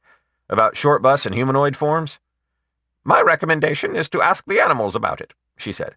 "But I completely understand the sentiment behind it. I could easily build myself a body, you know." Without moving, she seemed to gesture at herself with sheer force of verbal understanding. "But what a loss that would be! I love being a hammer in the hand of my husband's forge." She coughed and then spoke quietly. "Apologies. We've been separated for a long time, and I'm looking forward to seeing him again. You have my deepest gratitude for what you did in the courthouse, and I will do everything in my power to assist you." "Isn't that like a conflict of interest?" "I have a skill that allows me to force the legal system to ignore conflicts of interest." "That's handy. You know, on Earth, we try and actually determine the truth in our legal system and use that to guide our judgments." "That's nice," she said in a mocking but not unkind way. "But you'll need to adapt your way of thinking to how things are here." She paused. "In Dwarven culture, we strove to structure our legal system much in the same way. It's a rare idea in the world. We were speaking about your friend, yes? I'm assuming he used the evolution ability to transition to his humanoid form rather than a potion or a skill or enchantment." "That's right. We were attacked by something massive in the ocean, and he got stranded on dry land. He'd leveled enough to evolve, so he chose the only option that would let him live and let him come and find me." "You'll find that, practically speaking, the only animals who take a humanoid form were forced to. This is their story to tell, but they do not want to become human." "Huh," Ben said, and some mental puzzle pieces pieced themselves together. "Shit, I didn't know it was like that. Shortbus, you fantastic shark." Ben was shaking his head. "I'll find a way to turn you back, I promise." From somewhere in the distance, muffled yet loud, they could both hear Shortbus respond with, "Thanks, Ben!" "Is he always reading your mind?" Judge Earth asked. "He's always reading everyone's mind," Ben responded. And they heard a gigantic, "Yep!" in the distance, followed by a bunch of animals shouting that they were also always reading everyone's minds. "This place isn't much for privacy, is it?"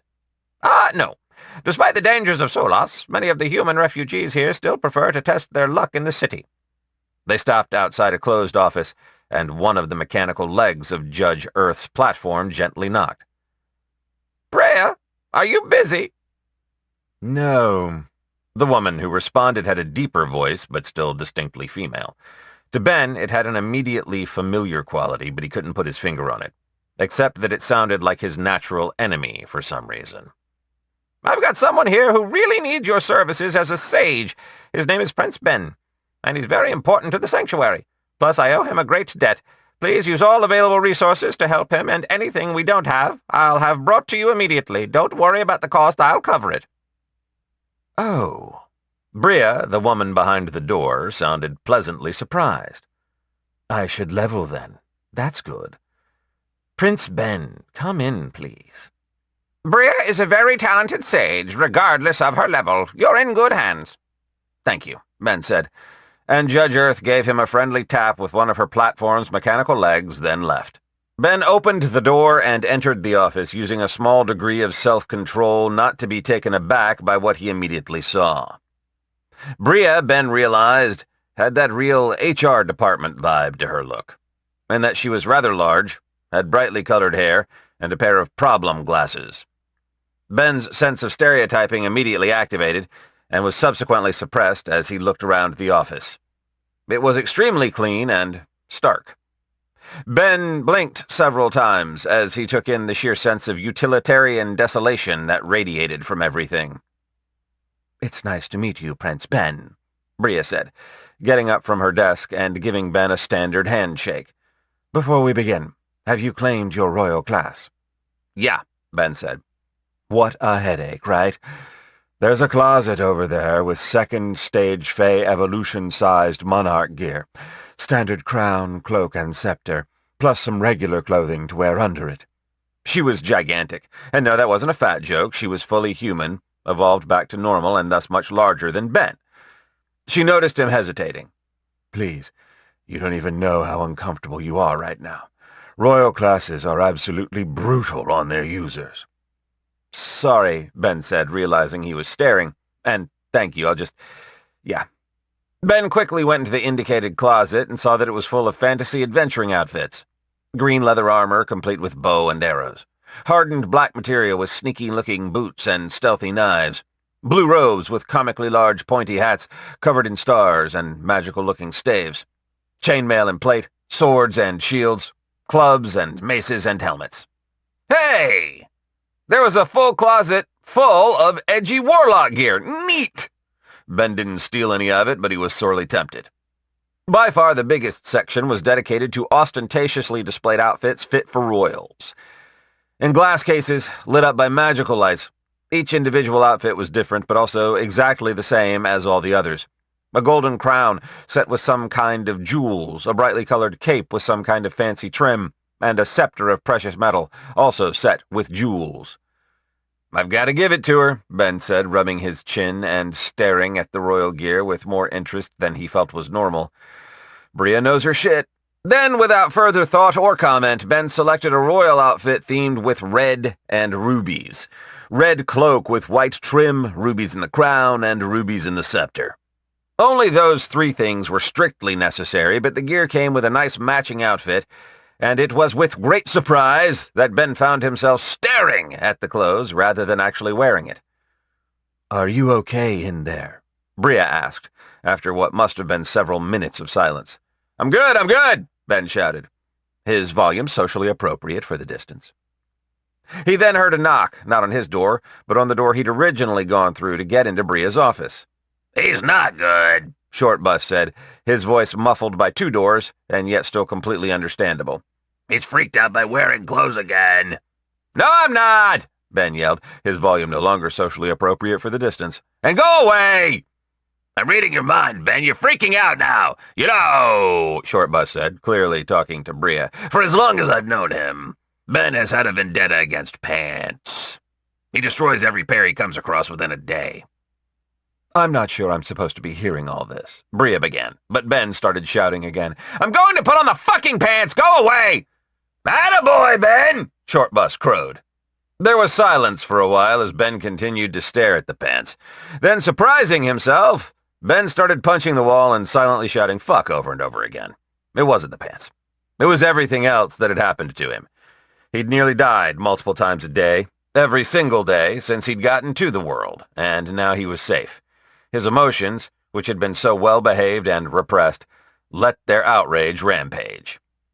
Ben took deep breaths, one after another. He filled his lungs to bursting and held it there, squeezing till he got a head rush, and then a little bit past that, before he exhaled, slumping down on the ground. It was the fucking clothes thing that really got to him. He should, by all rights, be over the moon about having something to wear. Clothes were good! They covered his penis, so nobody could comment on either its size or appearance, both of which were, like Ben himself, just slightly above average. Clothes also, Ben admitted, kept him warm, protected his skin from scrapes, and made him look better. This really shouldn't bother me so much, Ben thought to himself. One of the skills he'd picked up back on Earth, the regular kind of skill, where you just figure shit out and don't get a message about it, was self-awareness. Ben had probably learned it later in life than he should have, but had also learned it sooner than most people did. So when he thought, this really shouldn't bother me so much, he immediately dove into, no, it really shouldn't, why does it? The answer, as answers often do when one asks the right questions, came immediately and in the form of a memory. While working for the city, which didn't exist anymore, Ben had gotten promoted to being the guy who put up stop signs and who put white and yellow paint on the road. A simplification of his job, but not an inaccurate one. Putting up signs was usually a one-man gig, but painting the road required the whole crew and a $500,000 striper truck. It was a cold, late summer morning. The kind of morning that was like fall tapping their watch and saying, this summer shit's getting old, time to drop leaves and make it cold. They'd just been shooting the shit over their headsets, fending off boredom. They were all on the truck when they passed by a homeless guy at a bus stop. Stop, feeling bad for the guy. He wasn't that kind of homeless. This guy was high out of his mind, about 35 and didn't have any shoes on. He was standing upright in his dirty brown and brown-green outfit, energetically talking to the cars as they passed him by. On closer inspection, they had all noticed he was wearing women's underwear like some sort of strange pseudo-sandals, pulled between his exposed toes. There had been silence for a moment, and then someone said, I'm really grateful for my life. And then they said all the normal shit people say. He had a good job, a good family, a house, the motherfucker, and his problems weren't that bad. Then someone else had said something. Ben couldn't remember what, and he'd responded with this. Everybody's got a set of problems in their life, and some problems are a lot better than others.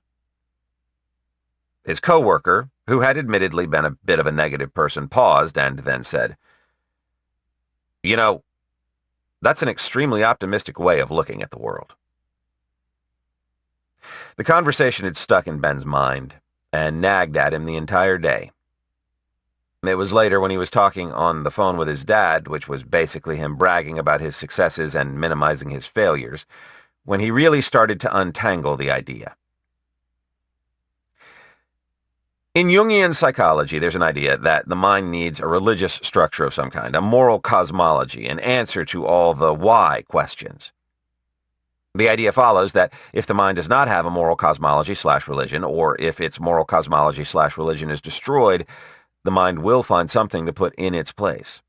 The theory then posited, to Ben's understanding at least, that if the mind can't find a new moral liver, it'll just start making shit up to fill the void. It would be like replacing an organ with a handful of random junk from an antique store and calling it good. Ben, while talking with his dad about problems, came to the realization that problems were probably just about the same way. He figured that a person's brain, on average, had about 10 problem slots. Some people had more, some people had less, but everybody had them the same way everybody had skin. They weren't a bug, they were a feature. The problems were like the poles holding the whole circus tent up, and the clowns were always trying to saw them to pieces. Solve a problem? Great! Now the brain needs to find a new problem to take its place.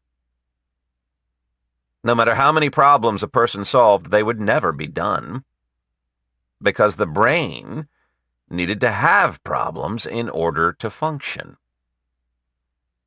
The problem kidneys to the moral liver, as it were. The absolute comedy of it was that people spent their entire lives trying to solve problems and then felt miserable when they actually succeeded. Their brain got really, really comfortable with a set of problems the longer it had been holding on to them, and soon it was about managing problems, not actually solving them. And if, by some terrible accident, the oldest problems were solved, misery, depression, chaos! Their minds would throw a fucking fit and then desperately look for some random shit or just start making shit up, manufacturing a problem to slot into the vacancy. He had, in that moment, felt like he'd cracked the entire code of human misery and understood the human condition better than anyone who had ever come before him. He'd been wrong, obviously, but he was certainly on to something. So from that point on, at least until he'd sort of forgot about it, the way people are prone to do with mind-blowing revelations, Ben had been strategic about his problems. He tried to figure out what issues he was working on and solve them. Then, when he'd solved something, he'd actively look for something new to go after, rather than just let random chance decide what his brain was going to be doing with its calories. "Damn," Ben said, looking at his clothes. "I must have really liked that problem." He cracked a smile. "Humans are so fucking stupid it hurts," he said, clutching his head in his hands and chuckling, while also feeling the painful truth of his statement. He nodded to himself and got dressed. When he was done, he looked like a real prince, albeit a very short one, and the pressure from his broken class had completely vanished. "Huh," Ben said, then walked out of the closet. "Ben, that was awesome!" Shortbus yelled from the hallway, trying ineffectually to get into the sage's office by jiggling the door handle. "You had an existential crisis triggered by putting on a pair of pants! I'm totally using that problem kidney thing for my new TV show, Psychology Shark. Okay, Bria, he's ready. He's all yours. Little buddy, I'm going to be roaming around for a bit. Be nice to the sage. She's a good person." Bria looked from the door to Ben, then back to the door. Ben was about to speak when she held up a finger to stop him. She took a deep, calming, professional breath and then moved on from everything that had just happened. She pointed at the clothes. "Your class requirements should now be completely satisfied. Better, right?" Bria asked, with a look of satisfied sympathy on her face. "Yeah. You know, I had a full set of gear a little while back, but this is way better. Why is that?" "A full set, but it wasn't set gear.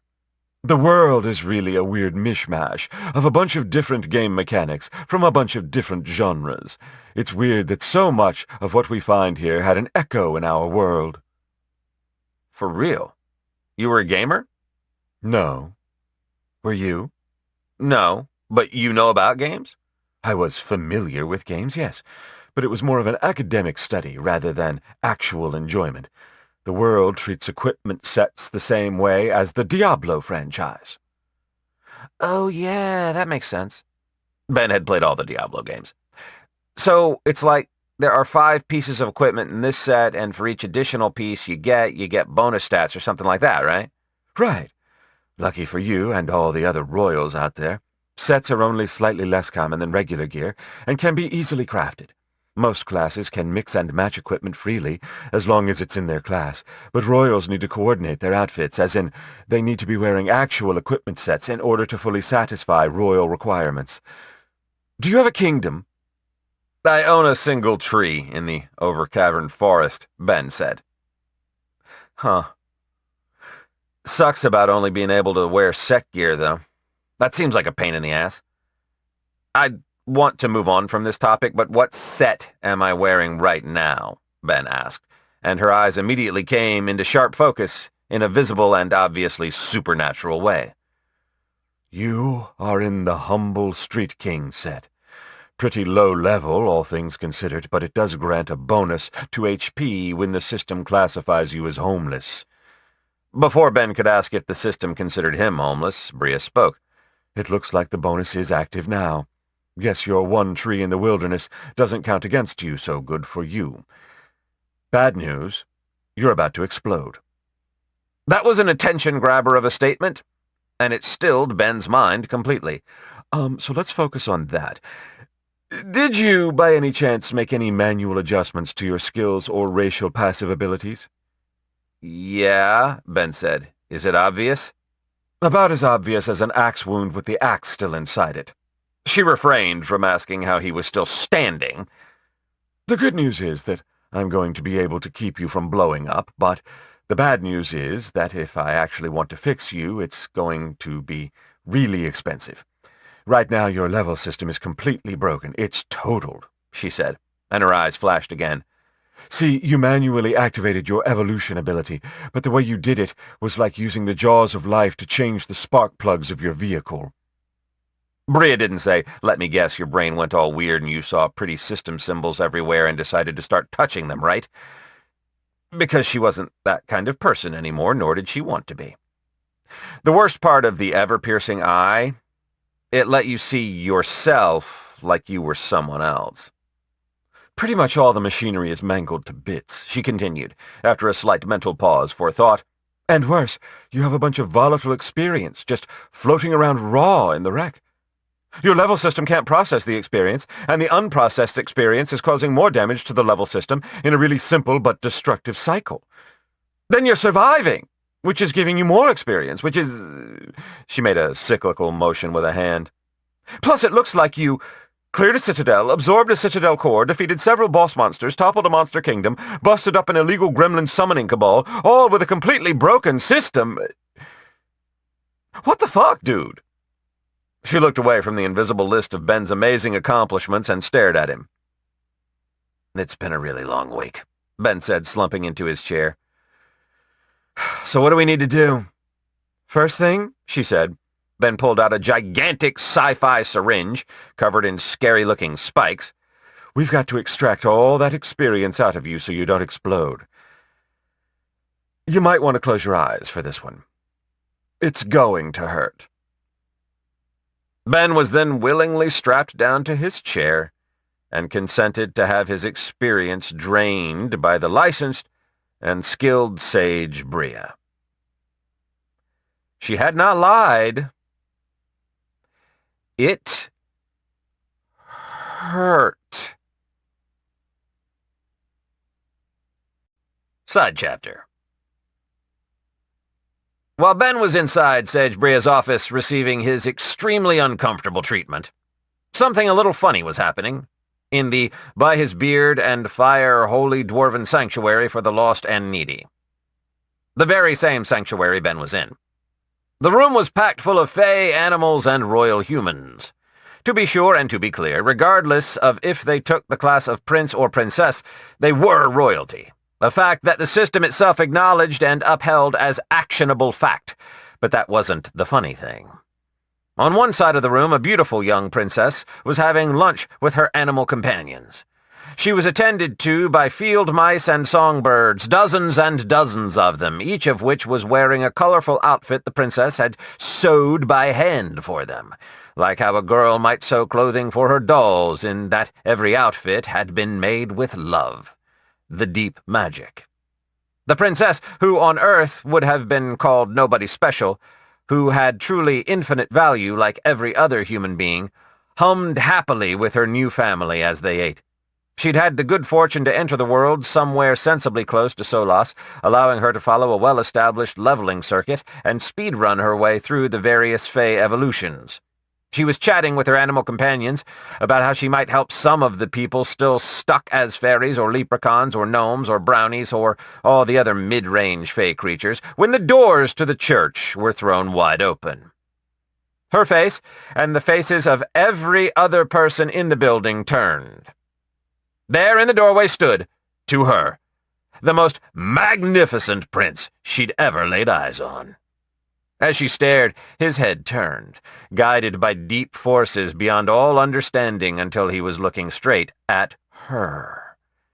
Their eyes met, and two hearts began pounding in harmony, and a literal bright flash of white light popped in the room, causing all the onlookers to flinch away from the sight, rubbing spots from their eyes. When they regained their vision, they saw the prince walking across the room, his previous task forgotten, making a beeline towards the princess. The way they looked at one another! It was enough to sear the eyes from the sight of it. He reached her and fell to one knee, trembling, before he looked into her eyes and begged her for her name. She gave it, and he sang it back to her. All watching were caught up as she sang back and asked for his name, their voices drawn forth in support of their song, all without anyone really thinking too hard about what they were doing or what was happening. If Ben had been watching, he would have recognized the musical number as it started and fled the room to avoid being caught up in it. The prince and princess didn't want to avoid being caught up in it. They wanted it to sweep them off their feet and carry them among the clouds. They ran together out of the church, their joined reality distortion fields easily bringing everyone within range of them into the musical number, causing them to sing their innermost and most honest truths, to move and act within the rhythm of the two as they fell deeply and madly in love with one another. The magic detection array in the Mages Guild of Solas suddenly sparked. A kind of instant pop, accompanied by a brief but uncomfortably bright flash of light. The Inalim Lich manning the MDA, a recent graduate of the College of Eternal Life who'd taken a job in Solas exclusively for the pay, swore and flinched away from the flash. "Untiered magical manifestation detected," he said through clenched skeletal teeth, looking to his superior, a bulky sapphire sunlit mage. "What kind?" he asked, slumped in his chair. "True love," the Inalim said, getting the answer from the remains of the device. "This is getting expensive," the Sunlet muttered, then motioned for a team of magical workers to remove the damaged MDA and replace it with a new one, a process which could take hours. Hours, in which an entire section of the city wasn't being monitored for dangerous magical effects. That sort of thing always made him nervous, especially with entire sections of the city going dark, unmonitored, every day since the humans arrived. "Do you," the lead magical worker, a class which was basically the Mage Tower equivalent of custodial staff, held up the ruined MDA. "Just throw it on the pile," he practically growled. And the magical workers carried the old array and stacked it onto the tall pile of ruined detection equipment. "Tell all our people to evacuate the area and put out a warning to any city employees to stay out of there until we give the all-clear." He pinched his crystal brow with two fingers in a gesture of supreme frustration. "I can't do my job like this," he muttered. "Burned out stars above. This is worse than hosting Aeon slugs." Chapter 7. Ben exited the office of Bria the Sage, feeling less real. He walked down the hallway in a daze, holding the bag full of golden experience coins that she'd been able to extract from his broken system. Painfully extract. He couldn't stop thinking about the resigned expression on her face when she informed him that fixing him was going to be the work of weeks, possibly months. Ben had a job before. He knew the look. He'd given the look. "Fuck, this is going to be hard," he said aloud, and he imagined the exhausted Bria had her face down against her desk saying the exact same thing. He knew she was going to keep working at the problem until it was solved, and for that she had his respect, and he felt like a complete piece of shit for how he'd been thinking about her initially. Note to self, get Bria a nice thank you gift. He nodded to himself, and then had to stagger against a wall to keep from falling over. The bag of experience coins jangled in an exaggeratedly pleasant way. According to Bria, this kind of experience, capital E, was something the system had created, and it was basically the pinnacle engineering achievement of magic, technology, and all other systems of advancement. It was the ultimate substance and could be combined with anything to advance it into a better state. It was to a philosopher's stone what a philosopher's stone was to all other magical materials. How did it work? Bria had explained the theory behind it, something about feedback, access, and organization, but she'd been doing dentist talk while Ben was gritting his teeth and trying not to yell in pain, so it hadn't really stuck. Normally, people who hit their level cap opted to purchase a specialized device that directly condensed their earned experience into coins to avoid the pain of the manual extraction process. Ben took a sip of vibrant orange, tang-colored drink, which Bria had insisted was a stamina potion. The flavor was thin and bitter, lacking even the smallest hint of sweetness, tasting exactly like the medicine it was. Then he popped a small purple pill for mental clarity and washed it down with the rest of his stamina potion. Ben leaned against the wall for a little while, just breathing, as he let the alchemical concoctions course through him and do their work. He'd asked about getting some ibuprofen or Tylenol, but Bria had shook her head and told him those were hard to come by. Psst! Ben! Ben winced at the sudden shouted whisper in his mind. Psst! Ben! It's Short Bus. I'm communicating with you telepathically, directly into your mammalian brain. Ben considered holding a psychic conversation with Short Bus, then on a hunch, just turned his head to look down the hallway and saw the shark man just standing there with his enormous sharp-toothed smile on display. "That's bad, man," Ben said, walking over to him. "That's like texting someone in the same room. Just rude. You're fucking with me, aren't you?" "No way!" "That's what I thought." "Where is everyone?" "Red is in a confessional booth." "I have got to see that." "It sounds like she's bragging," Short Bus continued, and Ben immediately cleared the next 20 or so minutes of his schedule so he could eavesdrop. "Ghost Ears is talking second-in-command shop talk with the Hammer. Vivi's at the post office sending impolite but soft rejections to all the women who want to marry him." "Excuse me, what the fuck?" Ben said, stumbling in his walk. "Vivi's a hot piece of slug ass, Ben. All the ladies want him. He's a super-eligible bachelor." "Huh. I thought you already knew that." Before Ben could answer, he heard Short Bus making obvious mind-reading noises telepathically. "Nope. You didn't know shit about Vivi when you recruited him. He's some kind of Aeon slug nobility. Got a bunch of important family members, that sort of thing."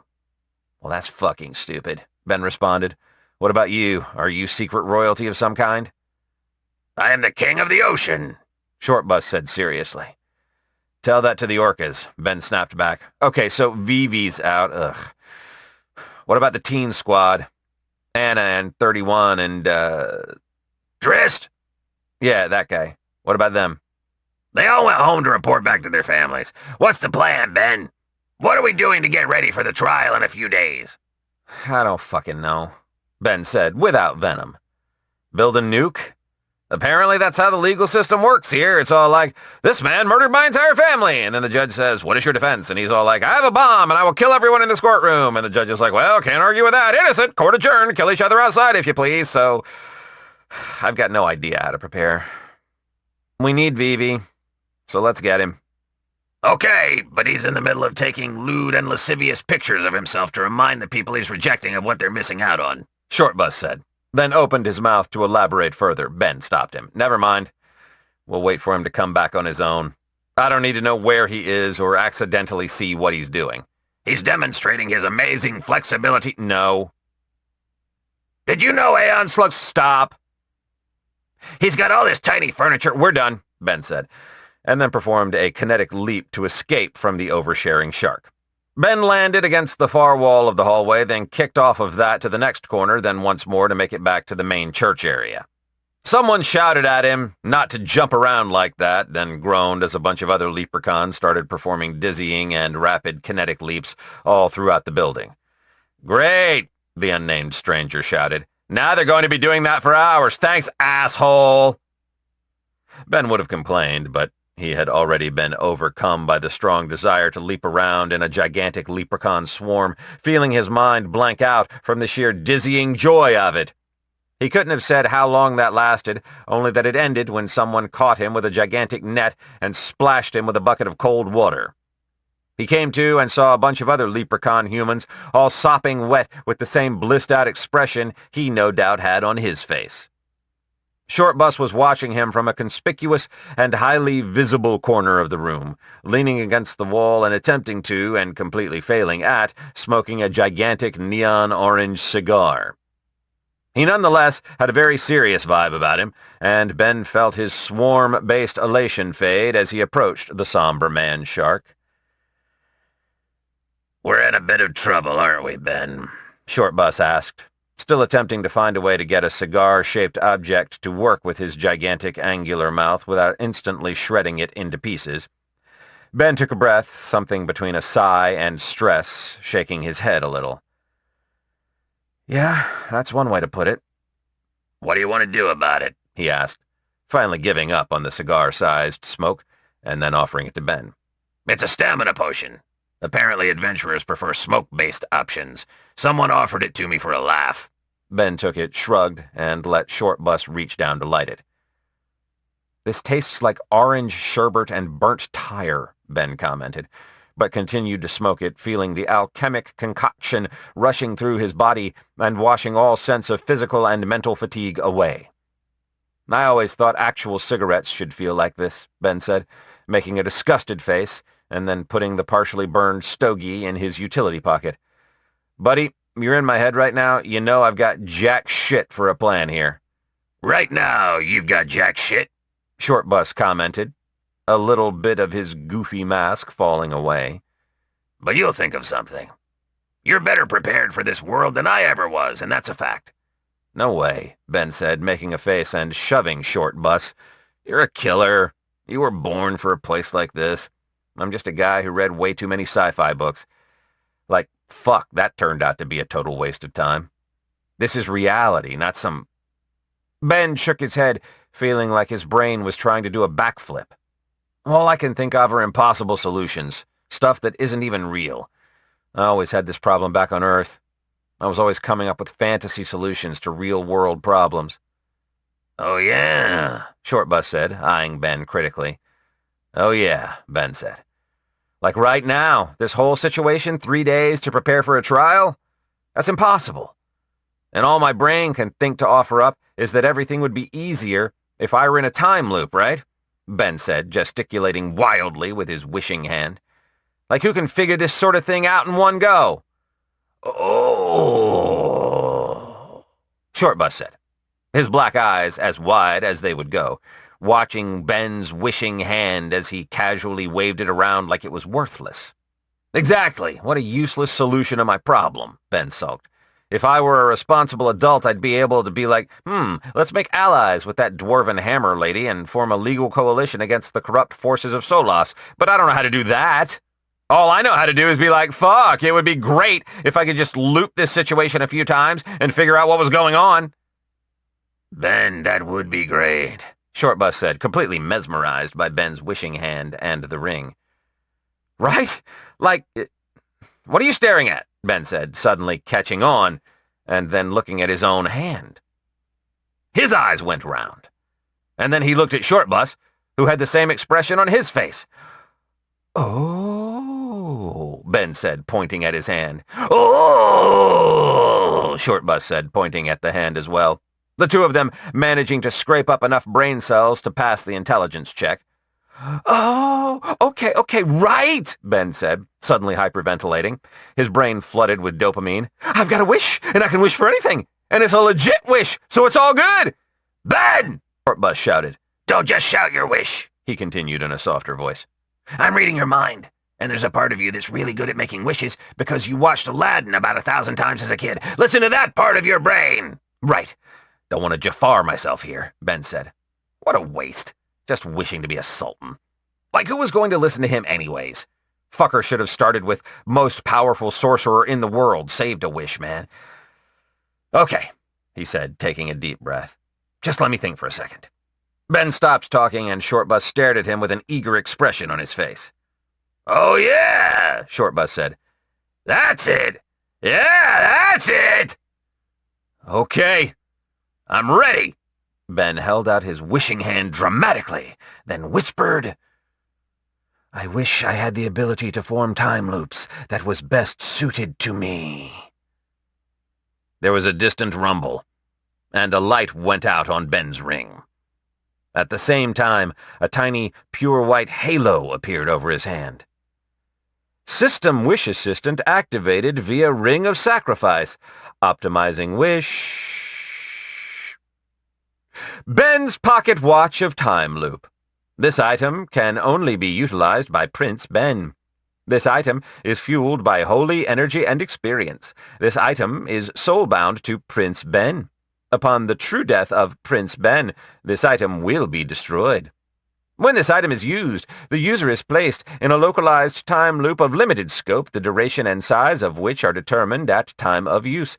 Upon the death of the user, or the end of the duration of the time loop, the user will be transported back to their origin point. At such time, the user may choose to reset the time loop, but must provide the holy energy and experience required to do so. Holy energy does not regenerate while in a time loop. Experience gained inside a time loop is lost upon each reset. To create this artifact, the following items will be consumed from your inventory. 1 drop of blood from the pure beast, boss chamber lock mechanism, the crown of Basilius, the citadel lord of the hive of horrors. Would you like to create this item?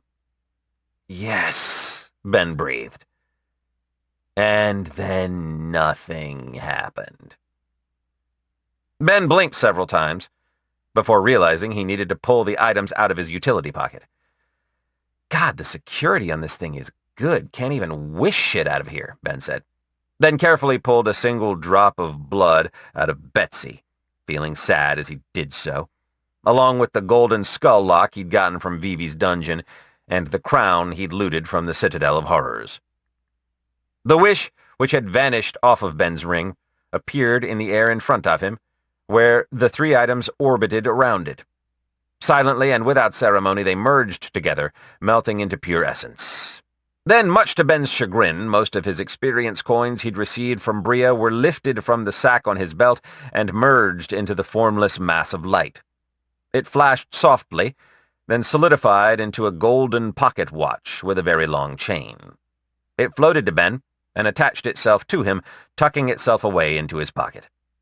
Ben's heart was hammering in his chest, and Shortbus was practically bouncing on his feet as he covertly repositioned himself to block Ben from sight of the rest of the churchgoers, who, for their part, were oblivious to what had just happened. Without a word, Ben pulled the artifact out of his pocket and opened it up. Before he could glance at the mechanisms inside it, a small folded paper note fell out, and Ben dexterously caught it before it hit the ground. He opened it without a word.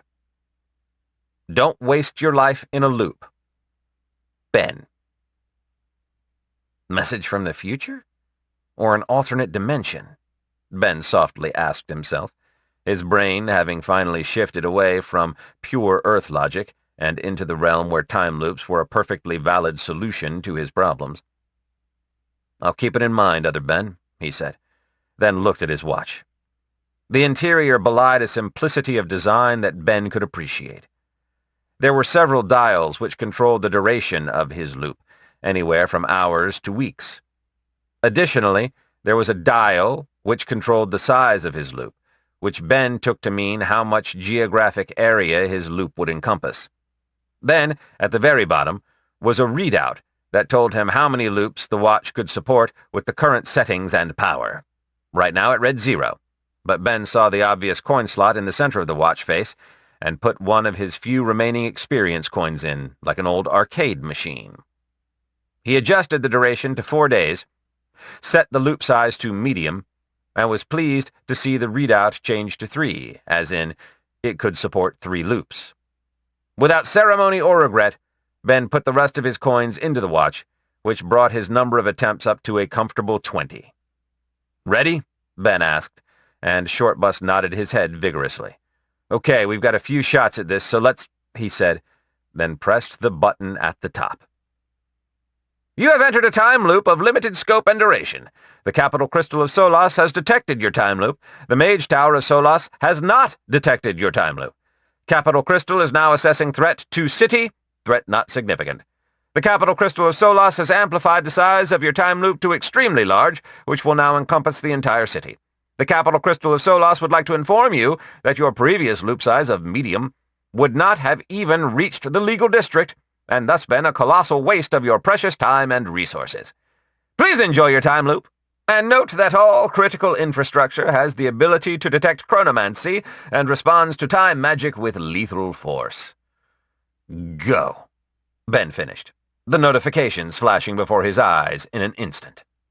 "Did it work?" Shortbus said, then he kept talking. "Oh shit, it worked! Did you see those notifications? You totally messed up the size of the loop. Good thing the Capital Crystal bailed us out. Thanks, Capital Crystal!" Shortbus shouted, prompting Ben to try and shut him up. "Stop attracting attention! No consequences!" Shortbus yelled, then visibly restrained himself from going on a murder spree. "We aren't going all Grand Theft Auto here, Shortbus. We're trying to figure out how to weasel our way out of this whole trial bullshit. First things first, we try just doing nothing." "Oh, that's bold," Shortbus said, eyebrows high. "Why?" Think about it. In all these movies and books and stories and stuff, the hero and the bad guy always end up making the thing they were trying to avoid happen by trying to avoid it. I bet that if we just sit around and do nothing, this whole thing blows over. "Makes sense to me," Shortbus said, then immediately and visibly relaxed. "Let's eat." 3 days later, Ben and his party were upside down, crucified, and being screamed at by Solas City officials. "Where is the pure beast?" the Sunlet screamed, whipping Vivi again. "You said you had a plan!" Ghost Ears yelled, trying to slip his restraints so he could murder Ben. "This was the plan! My faith in Ben will never waver!" Red declared confidently, and then was promptly beheaded. "Uh-oh," Shortbus said, watching everything with wide eyes. The entire party felt the beheading as a sense of doom that fell over them, like they were now dead men walking. "He's got it in his utility pocket!" Vivi screamed, selling Ben out. "Revive her quickly, or our quest bond will kill us all!" Vivi was then harpooned by the city official. "Uh-oh," Shortbus said, looking at Ben meaningfully as Ghost Ears got smashed by a hammer. "Oh! I don't think that was a good plan, Ben!" were Shortbus's last words before he was stabbed through the heart and went limp. "Open your utility pocket now!" screamed the city official, and Ben refused. "Fine, we'll see if we can open it from your corpse!" Moments later, Ben was executed. Then, as if waking up from a dream, he was back in the past, looking at Shortbus's excited eyes. The fresh memories flooded his body with adrenaline and white-hot anger. "Those motherfuckers killed us! What the fuck?" "Uh-oh," Shortbus said. "Ben, I'm reading your mind, and that plan didn't work at all. Now what?" "We fight the guards!" Chapter 8.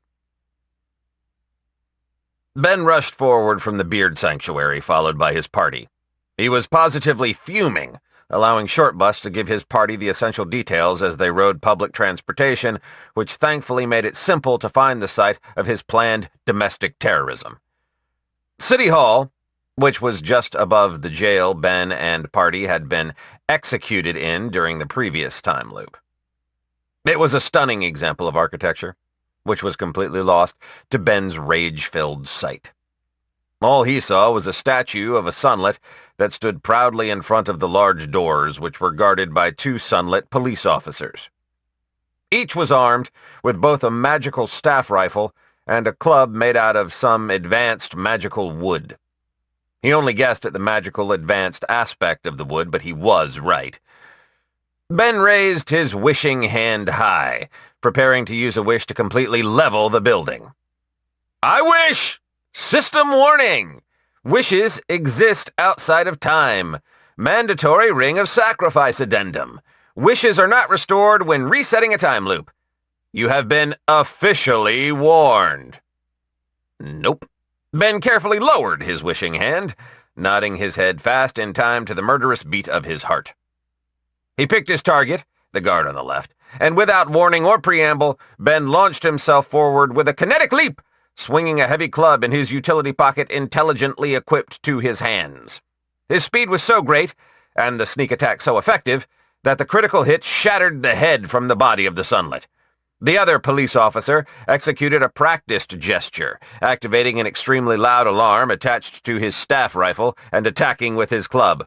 With another kinetic leap, Ben put some distance between him and the remaining police officer, who put his club away and began laughing at Ben, a bewildered expression on his face.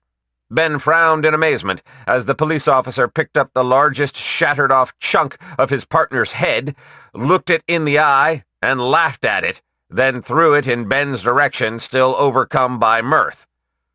"What the fuck?" Ben asked himself, watching the madman, until the sight of the now glowing shattered corpse took Ben's attention. "No," Ben said, in dawning horror, as he watched the energy coalesce inside the shattered corpse. "No fucking way," he said, as a hand made of pure, flaming mana emerged, and then pulled a burning mana ghost from the Sunlet's magical corpse. The unshattered guard waved a bye-bye at Ben, and the newly emerged magical Sunlet began yelling in pure outraged fury.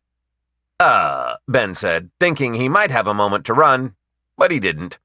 The magical Sunlet levitated a few feet off the ground before launching forward with the speed of a shot bullet, a living fireball that broke the sound barrier and tackled him to the ground. His clothing instantly lost all durability and caught on fire, followed by his skin. The pain from the shattered bones hadn't even registered yet. "Ah!" the Sunlet screamed, his face of eye-searing solar fire elongating with the fury of his scream, his white-hot eyes boring into Ben's. "You're fucking!" he screamed in inarticulate frustration. "It's going to take me millennia to recover from this! Die!" And Ben did die, as the Sunlet stopped holding back the fire from his body, unleashing the furious temperature of a star on Ben, turning him into ash instantly. "Did it work?" Shortbus asked, before he read Ben's mind, his black eyes going wide. "Hey, that guy stole your trick!" "I didn't know they could do that too," Ben said, feeling shaky and wobbly from the sudden flood of combat hormones.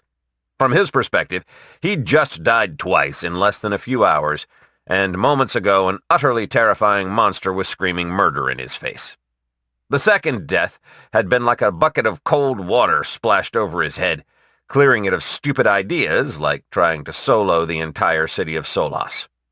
Plus, when a Sunlet went magical, it was now obvious they got a massive boost to their power. "Oh shit, I need to sit down," Ben said suddenly, his whole body trembling from trauma overload. He fell towards the nearest wall and used an arm to guide his slide down into a sitting position. Shortbus's eyes were unfocused, and Ben felt the gigantic man-shark's obvious presence in his mind, carefully going over all the memories. "That's an orca fight for sure. We're always going to lose that one," Shortbus said finally. "No need to be ashamed about it. We can always just sneak into their territory when they're out hunting and beat up their kids. I'll gather up the party." "No," Ben said, waving Shortbus's suggestion away. "No, Jesus, dude, we talked about this. I've just got to clear my head, make sure I don't just go flying off the handle and get myself killed again." Ben took a few calming breaths and attempted to mist his face with some water from his utility pocket. Instead, he got a stream of water right to the eye. "Fuck no," Ben muttered, then began adjusting the size of the utility pocket until it was tiny enough to spray out a fine mist. "Oh, come on," Ben cursed without swearing. "I've used 1,000,000 paint sprayers and I can't get this." "Ha!" Ben finally clenched his mind enough to make the utility pocket portal tight enough to work.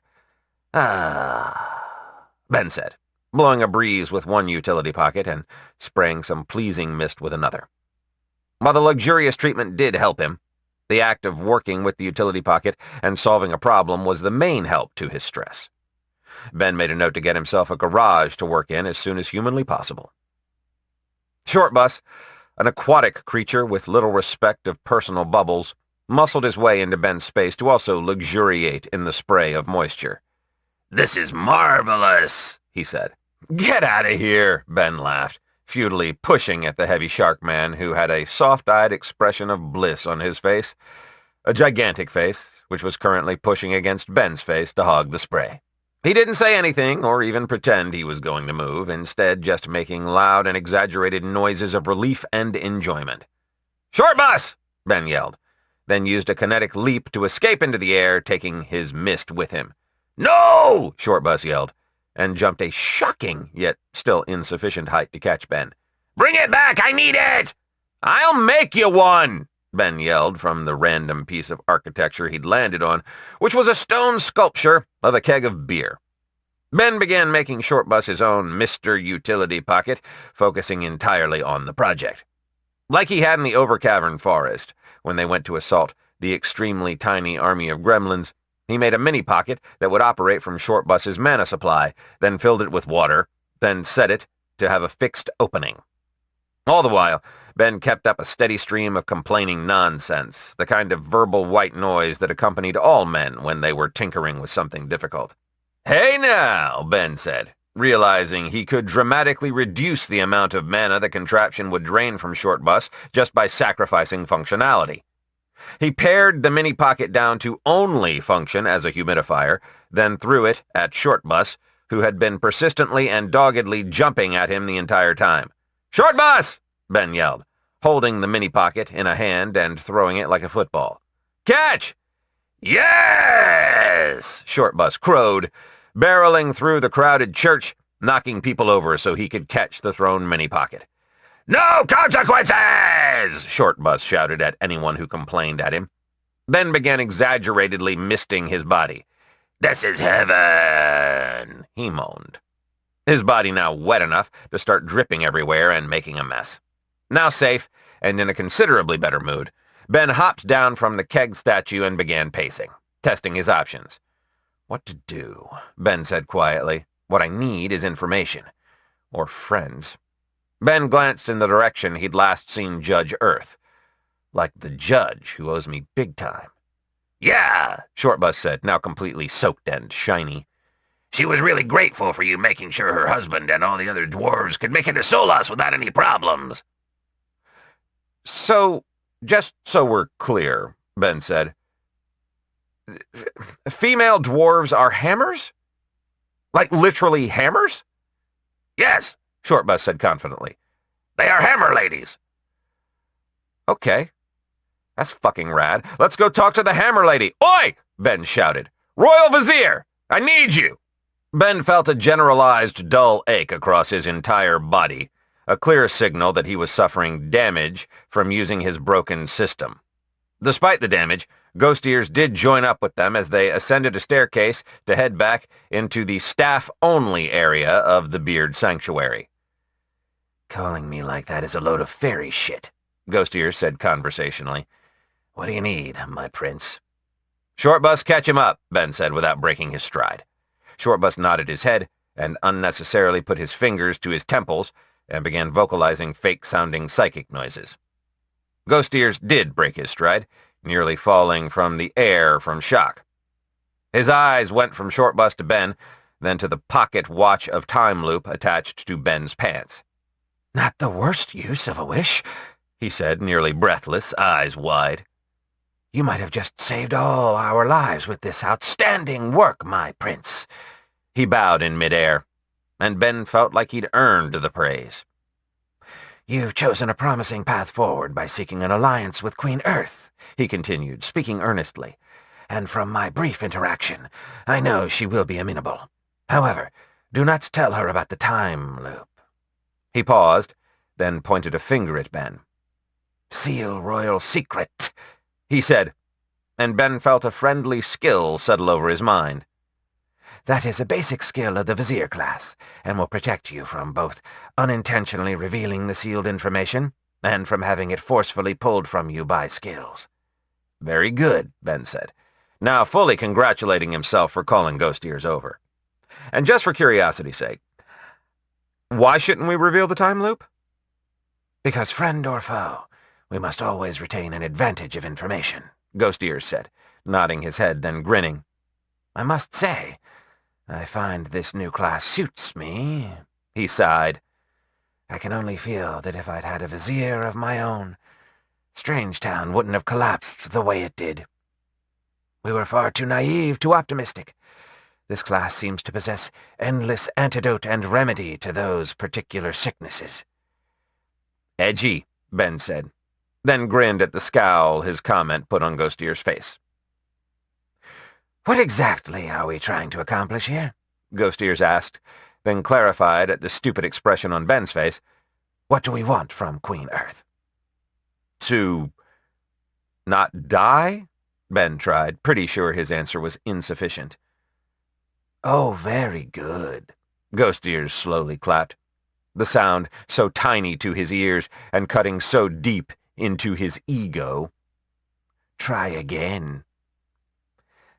We want, Ben frowned as he walked, we want a way out of this whole trial. To see if there's a way to resolve this before it goes to court. Yeah! Shortbus practically shouted. Because we get killed in court!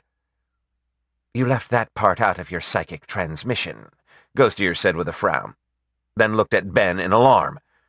Wait, how many times have you looped already? Twice, Ben said, already struggling to remember. Ben's shitty memory for keeping track of little details did not bode well for a successful use of a time loop. All right, and this is the first time you've tried this. Tell me, do you know what will happen if you were to simply... Ghost Ears shut his mouth and stared at Shortbus, who read his mind, then projected the thought to Ben. Give them the pure beast? No! Ben almost shouted. Absolutely not! Under no circumstances. Betsy would not want that. She begged me not to let anyone evil get a hold. Ghost Ears flew over and stabbed Ben in the cheek, retreating in a flash, the fairy equivalent of a full slap to the face. Ben stared at Ghost Ears with wide eyes, and Ghost Ears meaningfully clenched his lips shut. Due to the extremely temporary consequences of our actions, Ghost Ears said, I suggest we do explore the option of simple surrender. We gain valuable information and lose nothing from this. That way, if all else fails, we will know that we still have a way to survive this impossible ordeal. Because we must know, one way or another, how bad our situation truly is. It's one thing if we can surrender, but it's another thing entirely if we can't. Agreed? Agreed, Ben said, swallowing both his offense and his pride. Having a royal vizier to advise him was great, but a royal vizier was also basically a class that solely existed to tell Ben that he was fucking stupid. Agreed, Ben said again, this time with considerably less heat. Good, Ghost Ears said.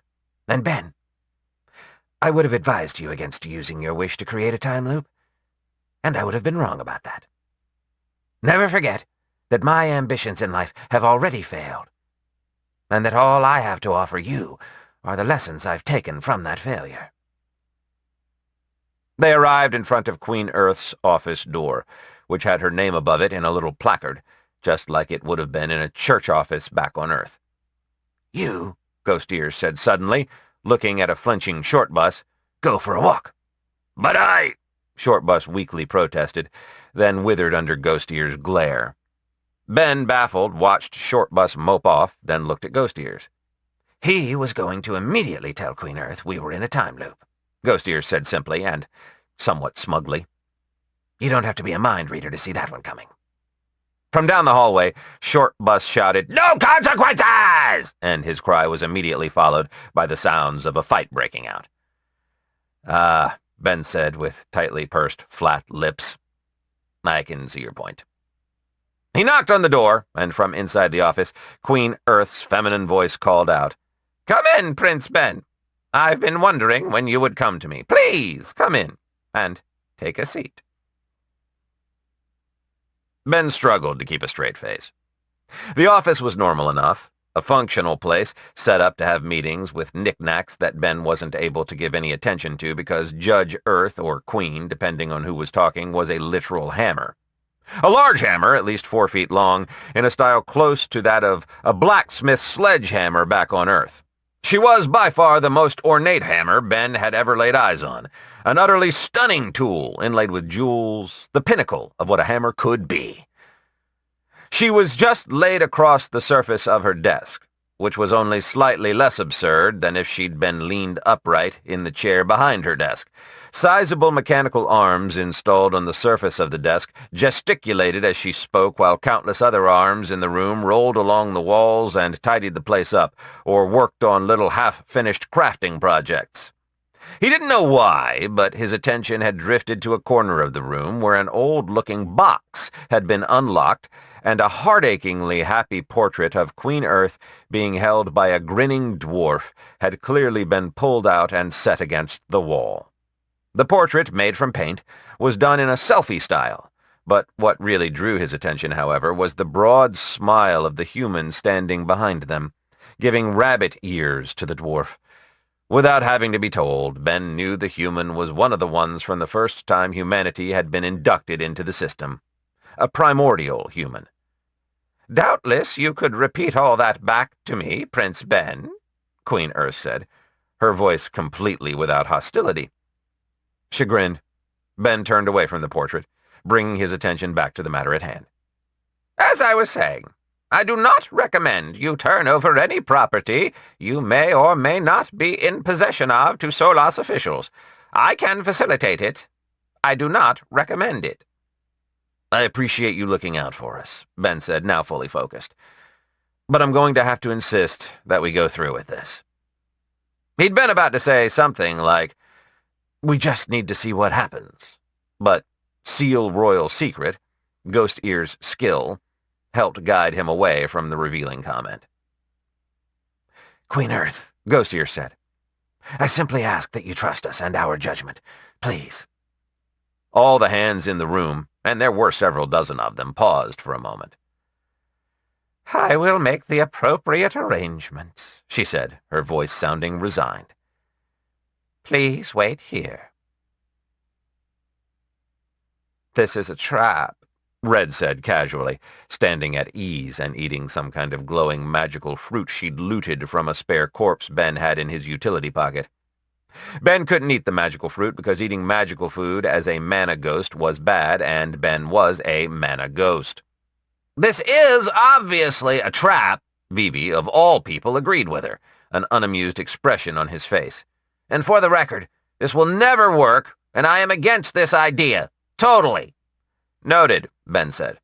And truth be told, he wasn't so keen about this either.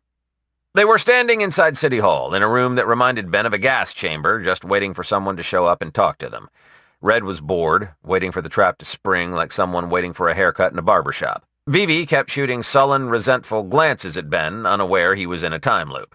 To be sure, Ben and Ghost Ears had clued him in, but Vivi just called them fools, told them not to tell him or anyone else again, and cast a spell that erased the memory from his mind without explaining why.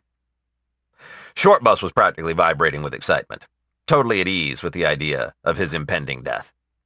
Ben and Ghost Ears were nervous. They were both holding out some wild hope that there might be a way out of this, that even if they lost the pure beast, they could still keep their lives. To answer that question came a sunlit city official through the room's only door. Ben noted with extreme displeasure that it was the same sunlit who'd had his party executed in his first loop. Without even speaking, the city official pointed to the ground in front of him, and truly no words were needed. Ben, stealing his will, opened his utility pocket and placed the body of Betsy the Pure Beast on the ground in front of the sunlit. Everything went still. The shock of it was so real, the body exuding a presence they could all feel. She had been a massive creature, with hooves and horns of gold, her hair a pure white and pure gold. She smelled just as she had in life, and though dead, the body seemed as though it could simply take a breath and come back to life. "Impossible," the city official whispered, then quickly gathered the body up in some kind of really shitty-looking dimensional storage bag, then practically ran from the room. They all stood there awkwardly, until a group of much better-dressed city officials came into the room. "Human Ben," the most well-dressed sunlet said, her voice efficient and clipped. "Let's not waste time with pleasantries. You are here to surrender the body of a pure beast and negotiate for your life, correct?" Ben said, starting to sweat. "I just gave the pure beast to your guy back there." "You did what?" she snapped, then began barking orders at her assistants, who sprinted from the room. "Fool!" she spat at him and left. Moments later, gas began spraying from the ceiling. Heart-pounding, Ben slapped some utility pockets over the faces of his party, each one filled with clean air. Unfortunately for him, the gas could be absorbed through the skin, making him go numb. He fell to the ground, paralyzed.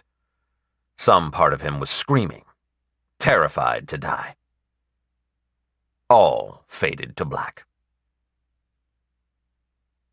After the chore of repeating the previous loop, Ben watched as the only door to the room they were in opened, and the Sunlit City official, who'd had Ben's party executed in the first loop and who'd tricked them out of the Pure Beast corpse in the last loop, walked through the door. Without words, he pointed on the ground in front of him. Ben scowled and gave him the middle finger. They glared at each other until the real Sunlit in charge of this walked through with her squad of assistants. "That guy was planning on robbing you," Ben said, pointing a finger at the city official. "Nonsense! He's one of my most trusted staff," said the Sunlit, completely dismissing him. "Human Ben," she said, "let's not waste time with pleasantries. You are here to surrender the body of a pure beast and negotiate for your life, correct?" "That's correct."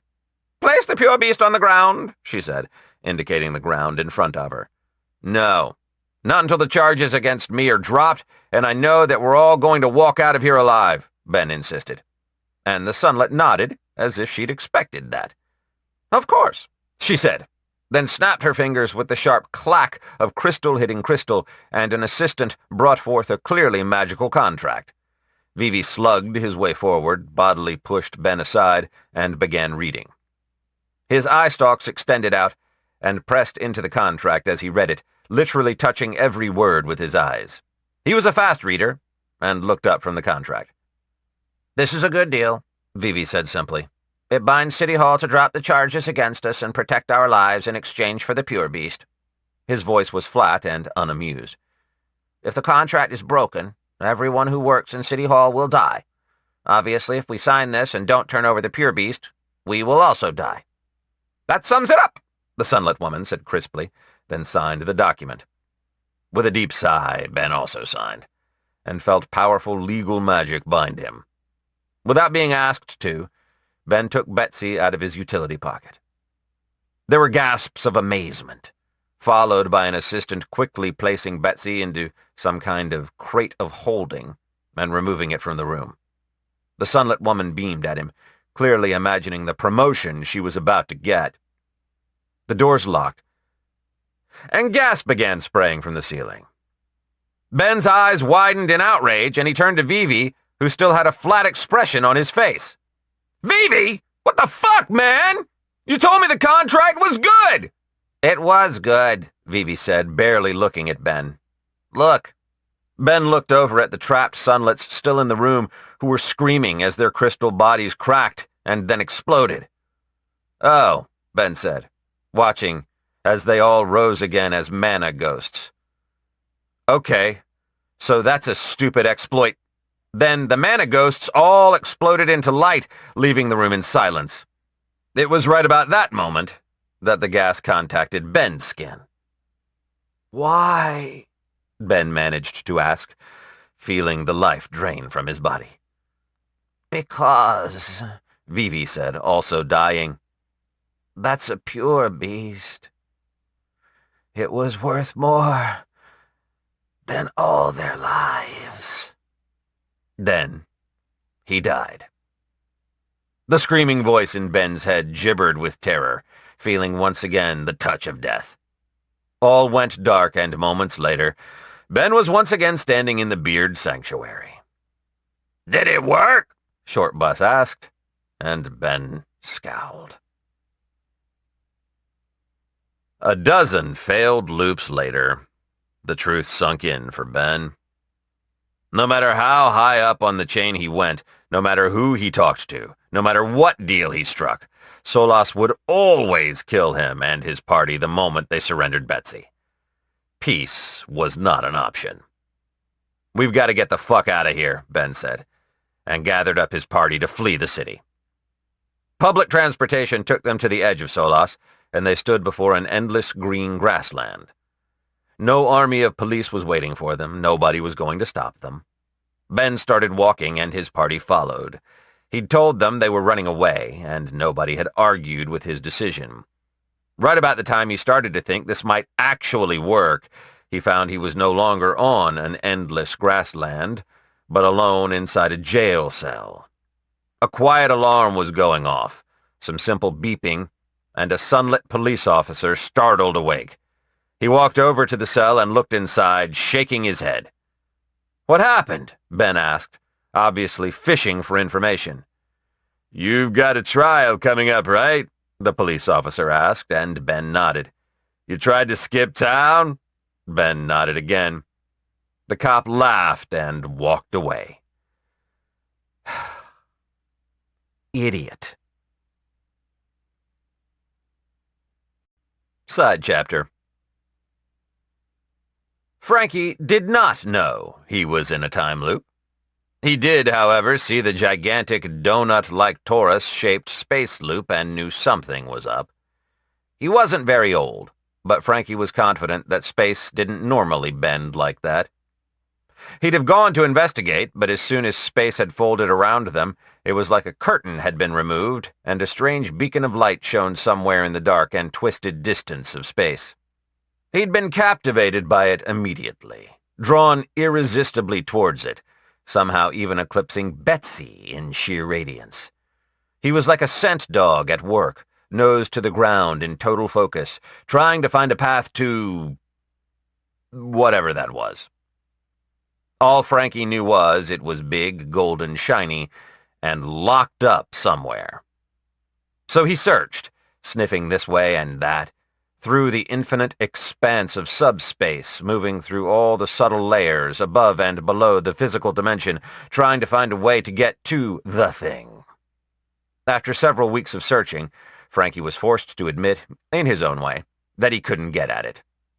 He appeared seemingly at random on the street of some extremely wealthy, well-to-do part of Solas, despondent and dragging on the ground as he aimlessly wandered. Though the area around him was a beautiful alien park, Frankie didn't notice any of it. He didn't see the world the way other creatures did. Rather, he only saw their impression on space. Sunlets around him pointed and whispered, wondering what this strange elemental was doing in their park, before coming to the conclusion it was someone's pet that had gotten loose. Since Frankie wasn't doing anything but hang-dogging around, they just decided to ignore him. One of them decided to ignore him so hard, in fact, that he remembered he had a very important errand to run. To conventional sight, it didn't look like the man had done anything, but to Frankie he'd clearly rustled a pocket dimension of some kind, a poorly constructed one at that. Admittedly, Frankie had the highest of standards when it came to pocket dimensions, but the disturbance in space was enough to get Frankie interested. He effortlessly shifted through space and subspace, bypassing the high-security, anti-theft enchantment on the Sunlet's bag of holding with the same level of ease a person could avoid walking into a tree in the woods, entering it. Frankie, following Ben's great example, prepared himself to steal everything. Frankie had been doing this pretty much nonstop ever since the party had entered Solas, and he was sure Ben was going to appreciate all the new stuff he'd gotten. Frankie did acknowledge that stealing while in a space loop was more of a moral gesture than anything. It wasn't like he could actually keep any of this stuff. It was while Frankie mulled over the futility of action while stuck in this strange loop of space that he saw something he'd never seen before sitting in the Sunlet's inventory. It was a medallion of some kind. Not like Frankie hadn't already seen and stolen dozens of necklaces at this point, but it had a strange spatial residue on it. It glowed like metal just starting to cool out of a forge, the barest hint of light but still searing hot to the touch, and the light matched the thing Frankie had been seeking. Whatever this medallion was, it had been in the actual physical presence of the thing. Thrilled with his good luck, Frankie happily parked his ass inside the Sunlet's inventory and let himself be carried around. He arrived at his destination, the Bank of the Sun, the central bank of the entire Sunlet race, one of the 3 banks owned by the signatory races, the central repository of the entire wealth of the signatory races, and tried to open the door. It didn't budge. "Fucking security," he cursed. And in a flagrant and shocking violation of every policy and security measure he himself had insisted on being in place, the bank manager pulled out his medallion of security override and disabled the system keeping him outside the building.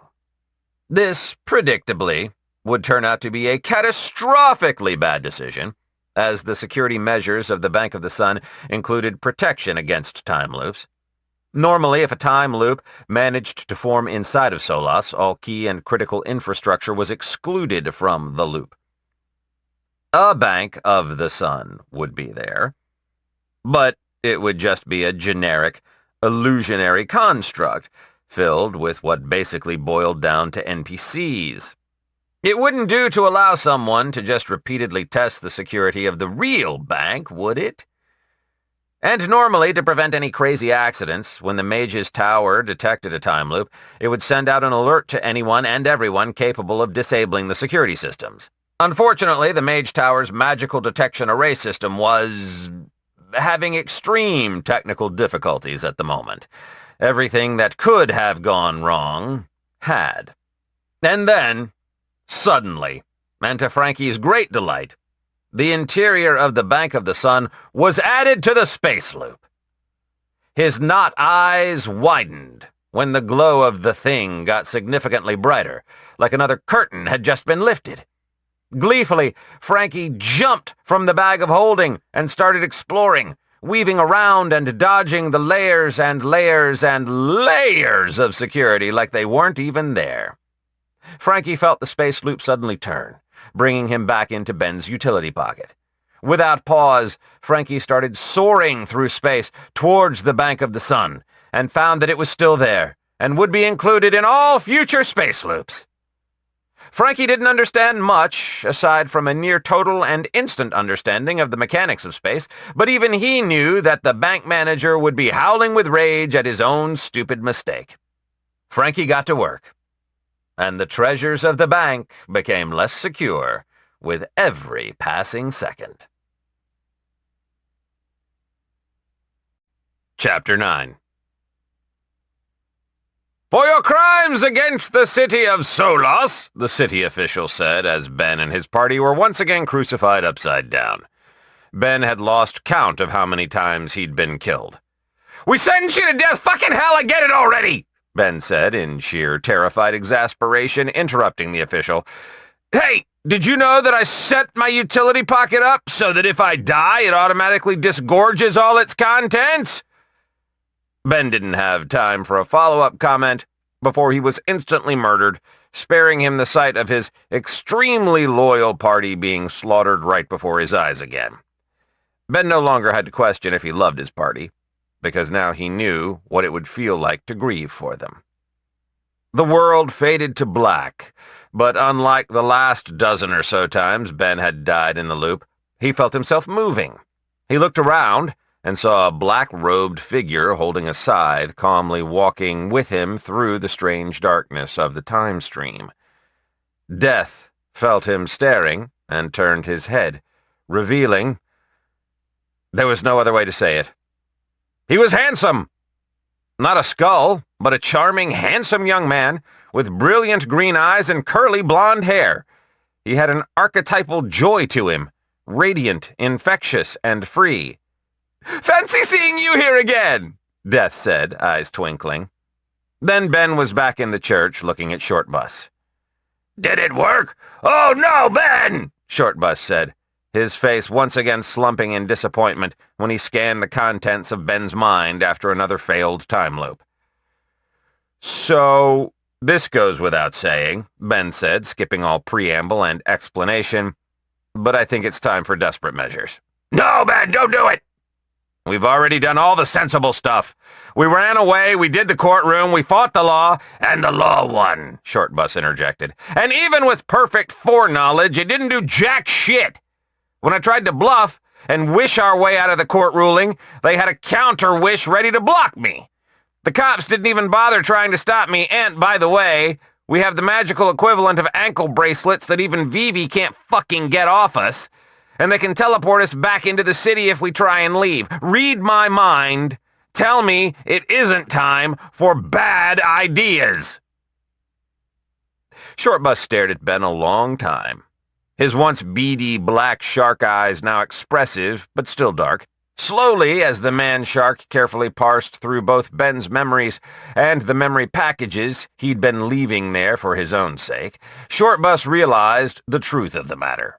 He grinned, and Ben couldn't recall ever seeing a look quite like this one on his friend's face before.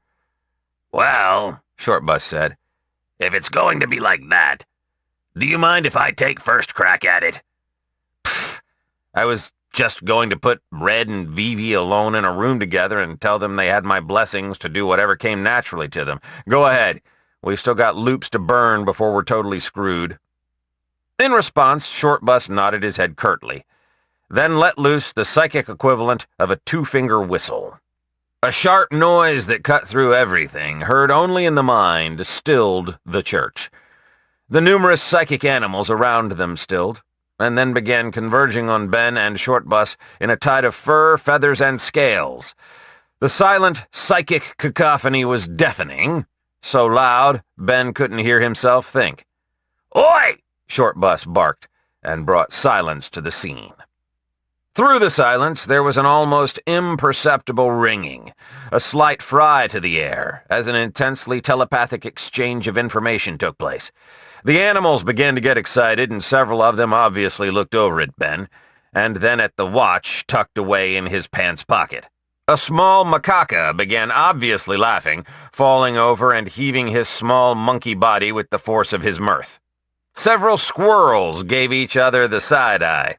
A crow came over and landed on Ben's shoulder, looked him straight in the eye, gave him a quick, painless peck to the side of the head that felt like more of a smack, then flew off. "Everybody up to speed?" Shortbus said. "Good! On the count of 3, 2, 1. No consequences! No consequences!" all the animals shouted, before total chaos erupted. The birds began forming a gigantic flock and rushing out of the building. All the rodent types swarmed, led by a gigantic gray squirrel decked out in a full army uniform. Ben hadn't noticed that before and rushed out the door.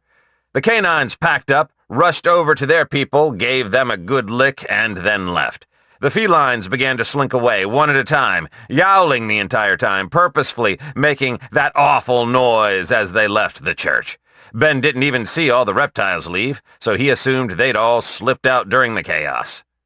"What was that?" Ben asked, not out of complete ignorance, but just to make sure he understood. "Told them we were in a time loop," Shortbus said, nodding his head and agreeing with himself.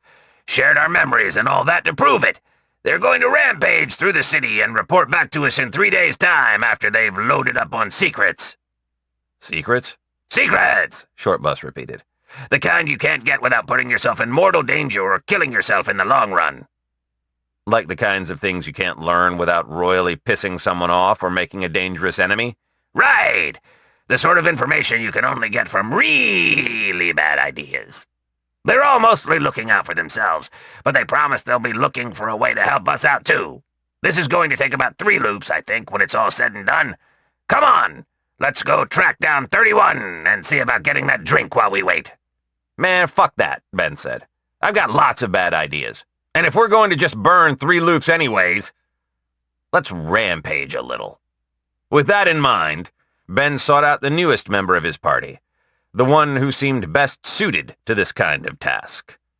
They cautiously approached the confessional booth Red was apparently cloistered up in, and Ben couldn't help but put an ear up to the door just out of sheer curiosity.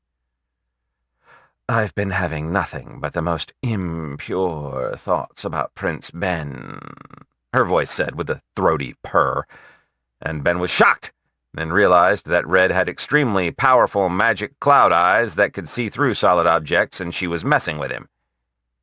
"Yes, my prince. What do you desire of me?" "Red," Ben said. "Don't tell anyone, but we're in a time loop." "What's that?" she asked, exiting the confessional booth. And Ben cursed that she'd forgotten to put clothes on. He didn't want to notice, but Red was fucking hot, and also fucking terrifying, and also completely fucking naive about her new body. He notably turned his head away before he started taking in all the sexual details. It means when I die, time will reset and nobody will remember what happened except me. Oh, I've seen those in the beyond, she said. Usually when one of the higher beings wanted to teach some moral lesson, and they were almost never voluntary. She smirked at him, obviously checking him out. To have such a power at your disposal is befitting of your station. I am yours. What do you command of me? She said, suggestively. I command you to put on some fucking clothes, Ben said, then pointed her in the direction of Sage Bria and her fantastic walk-in closet of class gear. And after that? Yes, Shortbus said, black eyes shining. Kidnapping, Ben said, and Red smiled at him. I would be happy to assist you, she said, then walked away to get dressed, sashaying her soft-looking bare ass at him the entire way. Not that Ben was looking, but he made a mental note to find Red a boyfriend to focus her sexual urges on as soon as he possibly could. She was making him uncomfortable. Who are we kidnapping? Shortbus whispered, though Ben was sure he already knew the answer. Someone who deserves it. The pile of monster corpses, all ones Ben had nabbed while in the Overcavern forest, was laid in front of them. They were out back behind the Beard Sanctuary, and Red was wearing clothes, thank God. She was pacing in front of the pile of dead bodies in a very matter-of-fact way. Kidnapping, she said simply, is a science, not an art. She pointed a hand at a body, and it transformed into a coil of snake rope, the name of the item hovering over it. Whoa, Ben said, pointing at the item, which had a description hovering under the name. How come it's doing that? I've upgraded my system looting ability, Red said. Vivi's instructions were invaluable for selecting my rewards from the Pocket of Sanctuary. In addition to having greater control over item drops, all drops are now automatically identified. And this, Red said, holding up the snake rope, is just the beginning. Red pointed at another body and transformed it into a pair of jeweled manacles. Red speed-read the identify information, grimaced, and used system looting 3 more times before she got something she was satisfied with. She tossed the manacles at Ben, who caught them with a utility pocket, then dropped the item directly into his waiting hands. Manacles of paralysis. Cursed. There wasn't further description for the item, and Ben supposed they didn't need further explanation. He picked up the snake rope, which looked exactly like a coiled-up snake, and read what it did. Snake rope. Uncommon. This enchanted rope will seek out its target and bind them, tying itself into knots. After it has tied itself into a knot, it will bite off the excess and continue binding them elsewhere until the target is completely immobilized. Additionally, snake rope will occasionally afflict the target with poison. Ben raised his eyebrows and looked at the ends of the snake rope, which were indeed snake heads. That's fucking sick, Ben complimented the item, all 100 or so feet of it, and put it in his utility pocket. Follow my lead, Red said, and your target is as good as got. First, Red had explained, they needed to get the city official, the same one who'd had Ben executed and who'd tricked him into giving him the pure beast alone. Ben had a serious grudge against the guy, and he had no problem deceiving him. All he'd had to do was get a private message to the city official and offer to trade the pure beast for his freedom. Ben knew for a fact that the guy was corrupt and had already proven that he would betray his country for the pure beast, so he wasn't worried the guy would tell anyone where he was going, which was a shady, improbably abandoned warehouse located by one of Red's eyes. It was private enough to do what needed to be done. It was the final day of the time loop, the day of their trial. Ben had no intention of going. They had already met with the animals from the Beard Sanctuary, and Shortbus had received their memory package of secrets. The city official came alone, predictably, and with naked greed alight in his eyes. He was speaking, but his words were completely ignored. Ben was standing alone, his arms crossed, standing still and forcing the city official to come to him. He came, approaching at a fast walk, ready to tell any lie he needed to get what he wanted. With a face like stone, Ben opened his utility pocket and released the snake rope. It uncoiled in a flash, two heads hissing at the sunlight and speeding forward like a deadly cobra. Its body was black scales, with little lines of red and gold, and it jumped at the startled city official, fangs first. Ben wanted to wince away from what happened next, but watched every detail. The snake rope wrapped itself around the sunlet's feet and tied itself into a knot, binding them together. Then, with vicious efficiency, the heads of the snake cut themselves loose, taking all the remaining rope along with them, slithering up his body. One set bound an arm to the chest, and another did the same thing with the other arm. They cut themselves loose, and then bound the hands to the stomach. After that, they went back to the legs, then back to the arms, then tied his jaw shut. By the time the snake rope expended itself, the muffled screams of the sunlet could barely be heard through the rope cocoon of biting, hissing snake rope. "Fuck," Ben said, shaking his head as he approached the now completely helpless sunlet with the manacles of paralysis. Note to self, make snake rope a standard part of our kit. He almost laughed when the snake rope untied itself at the wrists of its victim, allowing Ben to equip the manacles. As soon as they were both in place, the sunlet's struggles ceased. "Bravo," Red said, clapping a hand and then giving the city official a good kick to the head. "And as simple as that, the victim was abducted in the same location we intended to keep him all along. Nice, clean, easy. Let's begin the interrogation, shall we?" Ben and Shortbus stared in chronologically justified satisfaction at the upside-down sunlit city official, the same one who always executed them, who they had just been beating on like a piñata with metal baseball bats. There was a degree of group catharsis in the action, for Ben because he'd lived through the man's sins, and the other two because they'd seen the memories. He was cracked all over his body, but still unbroken. "You must be completely insane!" the city official shouted, though his voice would reach no sympathetic ears. Red had picked her location well.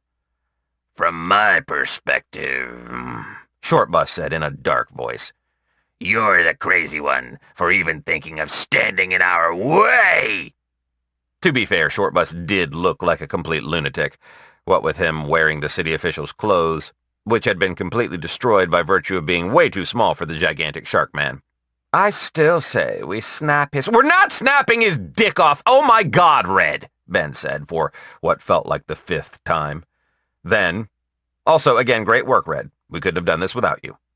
"I think it's the fastest way to get him to cooperate," Red countered, not responding to the extremely welcome compliment. "He still hasn't answered any of your questions."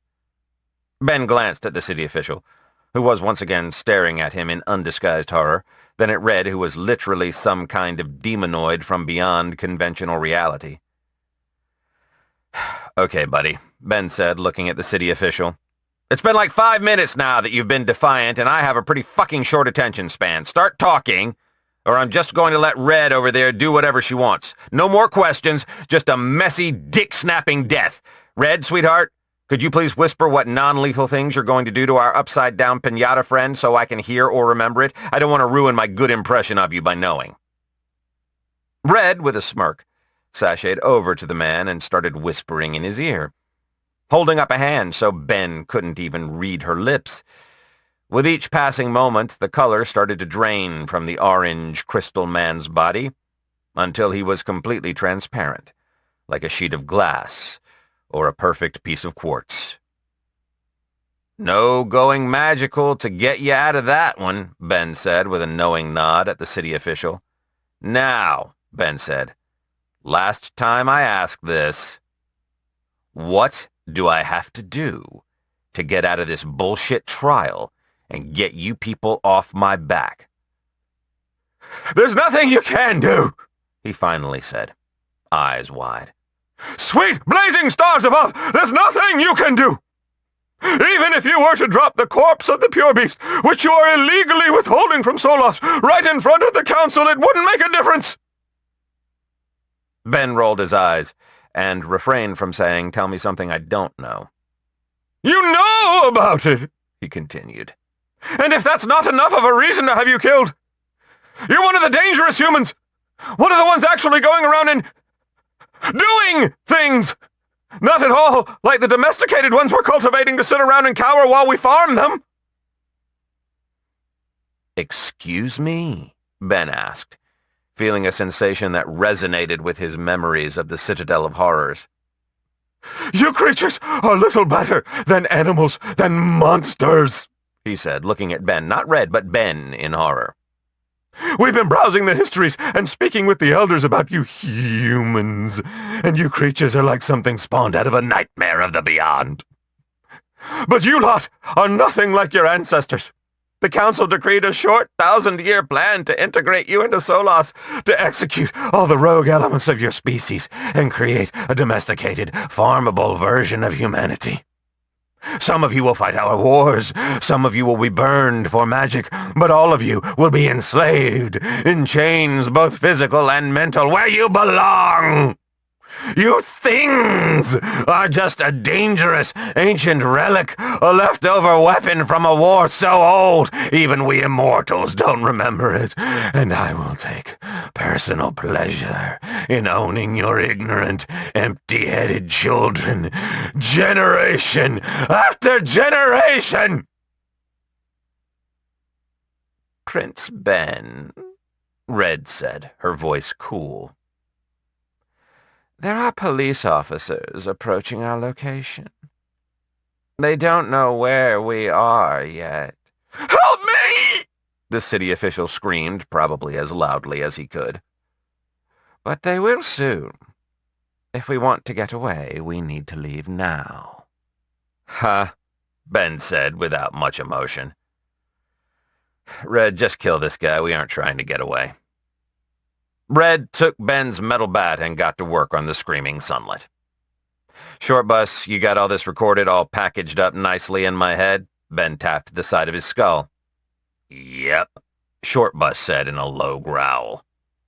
I'll get all of this when we loop back. Loop all the stars! We're in a time loop! The Sunlet, still in the process of being executed by Red, exclaimed. I need to activate! I just need to sound the ah! He screamed in pain from his crystal dick being shattered by a vicious critical hit. The alarm! Make it fast, Red, Ben said. I don't want him tipping off the cops. Red gave a savage roar and stopped playing around, focusing on brutal full-strength strikes to the face. The man must have been high-leveled or something, because he just wouldn't die. Short Bus, without a word, joined in, and between the two of them, the city official finally died. Red locked down the mana ghost, Ben commanded, and Red nodded. She used system looting on the now glowing crystal corpse and received what looked like an extremely high-quality spell scroll. The magical Sunlet rose, and Red activated the scroll, freezing the burning being in place. Ben, heedless of the cost, opened a dozen utility pockets surrounding the immobilized enemy and equipped them with all the best stabbing weapons he had in his inventory and started attacking. He felt a crippling mana drain, as the utility pocket was used in a way it wasn't designed to, eating into even his considerable magical mana pool. But the onslaught of attacks was working. With a final stab, the magical Sunlet burst into light, leaving behind a brightly glowing octahedron crystal, the same color as the Sunlet had been. There was no time to investigate it, however, because the police were there. Blaze of glory, Ben, exhausted, said to Short Bus and Red, who both nodded, ready to fight to the end. They were woefully underleveled for the fight, and were crushed without mercy. Did it work? Short Bus asked, eyes shining with excitement. Ben looked into those eyes and imagined what it must have looked like to the man-shark. One moment he was excited and full of energy, then the very instant he pushed the button, his entire body must have sagged. His face drained of energy, his eyes going grim and flat. Ben felt Short Bus immediately dive into his mind, felt the concern, the psychic impression that the pocket watch of time loop must have been broken and was hurting him. Then Short Bus found the psychic package of memories he'd been using to piggyback on the time loop with Ben and opened it. Ben watched Short Bus remain completely unchanged. If anything, he looked even more enthusiastic than he had moments earlier. "Cheer up, little buddy," Short Bus said, slapping Ben on the back. "We'll find a way out of this." "I guess," Ben said, letting Short Bus cheer him. "Learn anything good from Team No Consequences?" "Nothing actionable, not yet," Short Bus said, then repeated his performance from the previous time loop, gathering up the animals in the church. This time, however, he transferred their various memory packages to them, bringing them up to speed with their actions in the last loop. They, like Short Bus, seemed emotionally unaffected by what they experienced. "Well, you all seem chipper," Ben said, looking at the group of animals strangely. "None of these bad things really happened, Prince Ben." It was the macaca who psychically spoke to Ben. But he might as well have whispered, because he had jumped on Ben's back and was picking through his hair. Ben, likely through a sub-perceptual psychic channel of understanding, didn't mind it at all, because the macaca was apparently being really nice by doing it. "We can only get as upset about these memories as someone watching a movie or reading a book, starring ourselves as the main character." "Lucky you," Ben said, resisting the urge to rub at all the various spots he'd suffered a lethal injury in the last... It had been several weeks of loop time, now that he thought about it. So far, it hadn't been a very fun experience. Plus, Frankie had been gone the entire time. Ben knew he was okay. Him and Frankie had a special bond. But the second the time loop had started, Frankie had straight up vanished on his own highly secret mission. There was no reason to be concerned. Ben trusted Frankie's judgment completely. "Everyone!" Ben said, snapping out of his thoughts. He noted with some degree of sourness that literally every animal in Team No Consequences had been shamelessly reading his mind. One of the squirrels chirped to another rodent about how Frankie sounds like a good dude, and the rat nodded his head in agreement. "Okay, everyone, seriously? There was an important development in the last loop you all need to be aware of. The city official we were interrogating figured out we were in a time loop, and he tried to raise some kind of alarm about it. I don't know what that's about, but it didn't sound good. Keep the time loop stuff secret while you all are out doing your business, okay?" Every animal solemnly nodded their heads as one, and in that moment, Ben knew they would not succeed. A small rat raised his paw to be called on, which was completely adorable, and Ben didn't even bother to let him explain. "You told people about the loop last time, didn't you?" It wasn't a question, and the rat lowered his paw as a huge majority of the animals started shifting uncomfortably and nodding their heads. "Okay, that's fine. Just keep it secret this time, okay?" After the animals left, Ben ran his hands through his hair and then looked over and up at Short Bus. "We're fucked. Operation Fire and Gas is a go. Get Vivi and Red together in a room and give them as much encouragement as you're capable of." "That's a lot of encouragement." "Then just leave. Don't let ghost ears in there. The last thing those two need is anyone to inject good judgment into the conversation." "Well, what are you going to be doing?" Short Bus asked, already mentally poking at Red in the confessional booth and telling her that Prince Ben needed her non-sexually. Ben started rifling through his utility pocket, examining all the loot. Mostly it was dead bodies, and Ben was relieved to see that they weren't rotting. "What am I going to be doing?" Ben repeated the question to himself, ran through several different scenarios, and then shook his head. "I'm running down the Isekai and Fantasy World checklist." "Are you just making up words now?" Short Bus asked in a somewhat low, slow tone. Cautious, even. and Ben felt confusion through their normally subtle psychic link. I just need to figure out what genre of reality we're in, see what I can find out. And the first thing you need to check when transported to another world, provided you're safe enough to do it, the very first thing, you need to ask yourself if you're in a musical or not. What? Why? I don't know. I'm just making this shit up as I go along, Short Bus. Oh, I see what's going on. Okay, yeah, I'll just follow along. But Ben wasn't listening to Short Bus anymore. No, he'd turned his senses outward to see if he could catch a glimpse of music, to see if there was a tune or chord or melody he could grasp. And there was. Oh, shit, Ben said, feeling the music tugging at him the same way magnetic north pulled on an Earth compass. I'm feeling it. My feet! Short Bus said in alarm, looking down at his dinosaurs-style shark feet as they started tapping. This is disturbing! How are you right about that? We aren't anywhere close to it, though. Ben frowned hard and closed his eyes, willing himself to block out everything that wasn't music. That way! Come on, man! Let's see what's going on.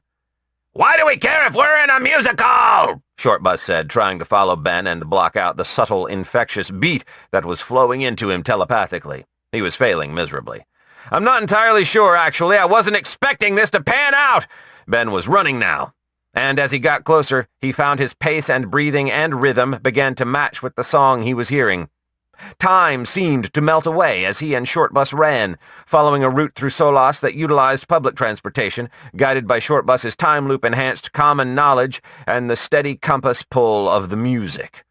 Ben was blind to the world around him, pulled along by the music, subsumed into a grand meta-pattern of reality, his form and ego and existence finally melting and melding away into... Ben! Short Bus shouted, grabbing him by the back of the shirt and keeping him from diving off the utterly gigantic cliff of metal and technology they had reached. Ben startled out of it and felt his magical heart pounding, pumping not blood through his not body as he drank in the sight before him. It was a tremendous and vast pit, like a godly cylinder had plunged into the world and removed a section of it clean. The pit was not empty, but full of light and movement. Layers and layers of elemental manifestations sat in town and city-sized clumps. Gigantic storm clouds crackling with lightning, huge fires burned, suspended in air, filled with dancing shapes.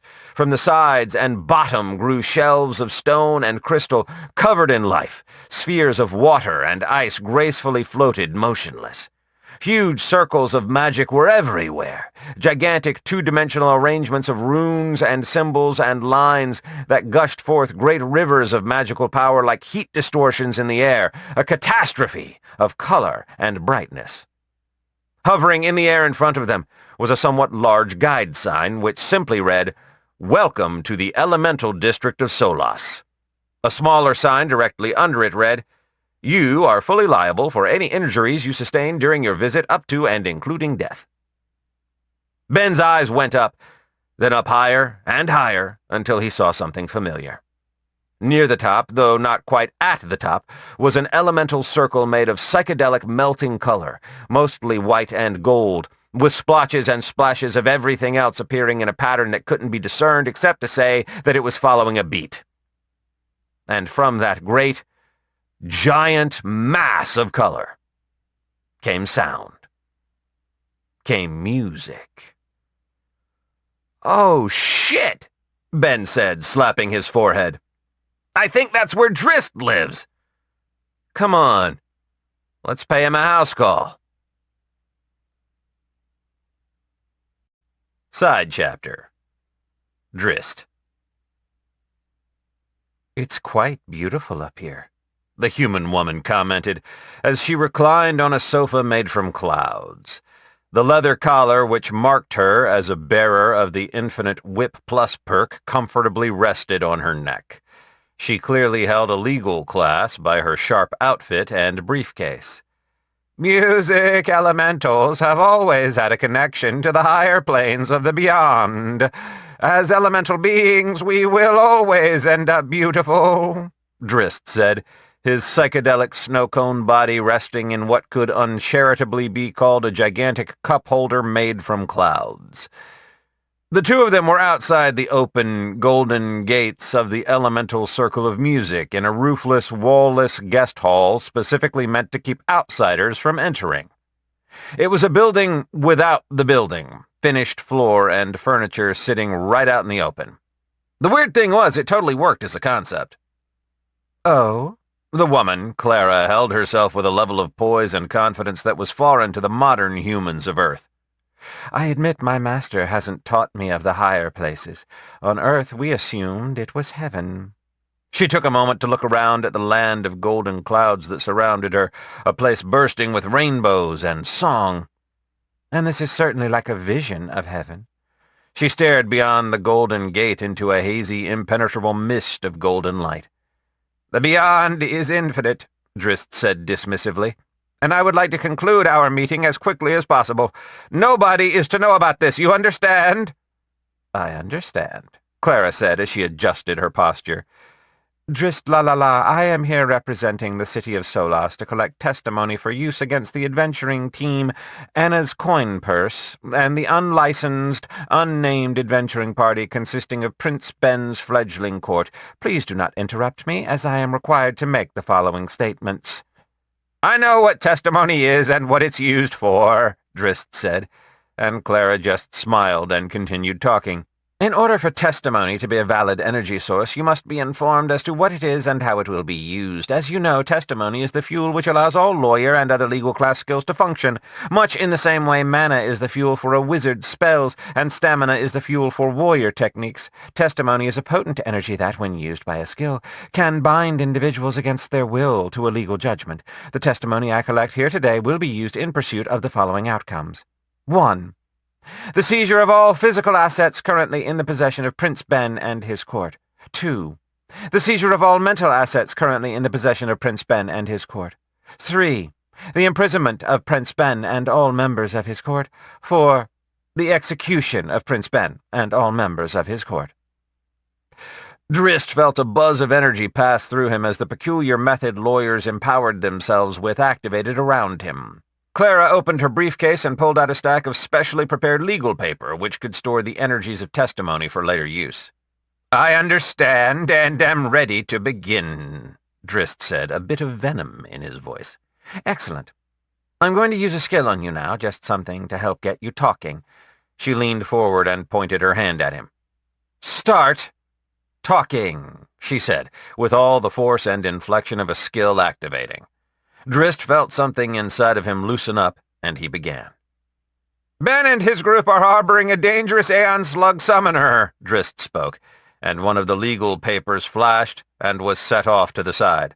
They are fugitives from the law, another page. A group of incompetent and dangerous thugs with no regard for the conventions of civilization, another page. Prince Ben is a fool and a disgrace to royal classes. Another page. He is in possession of skills and abilities which are clearly illegal. He is currently in possession of a dangerous dimensional assault vehicle which he operated without sanction or permission in the Overcavern Forest. He is a brazen nudist, an uneducated savage, and has no understanding of the hierarchy of elemental beings.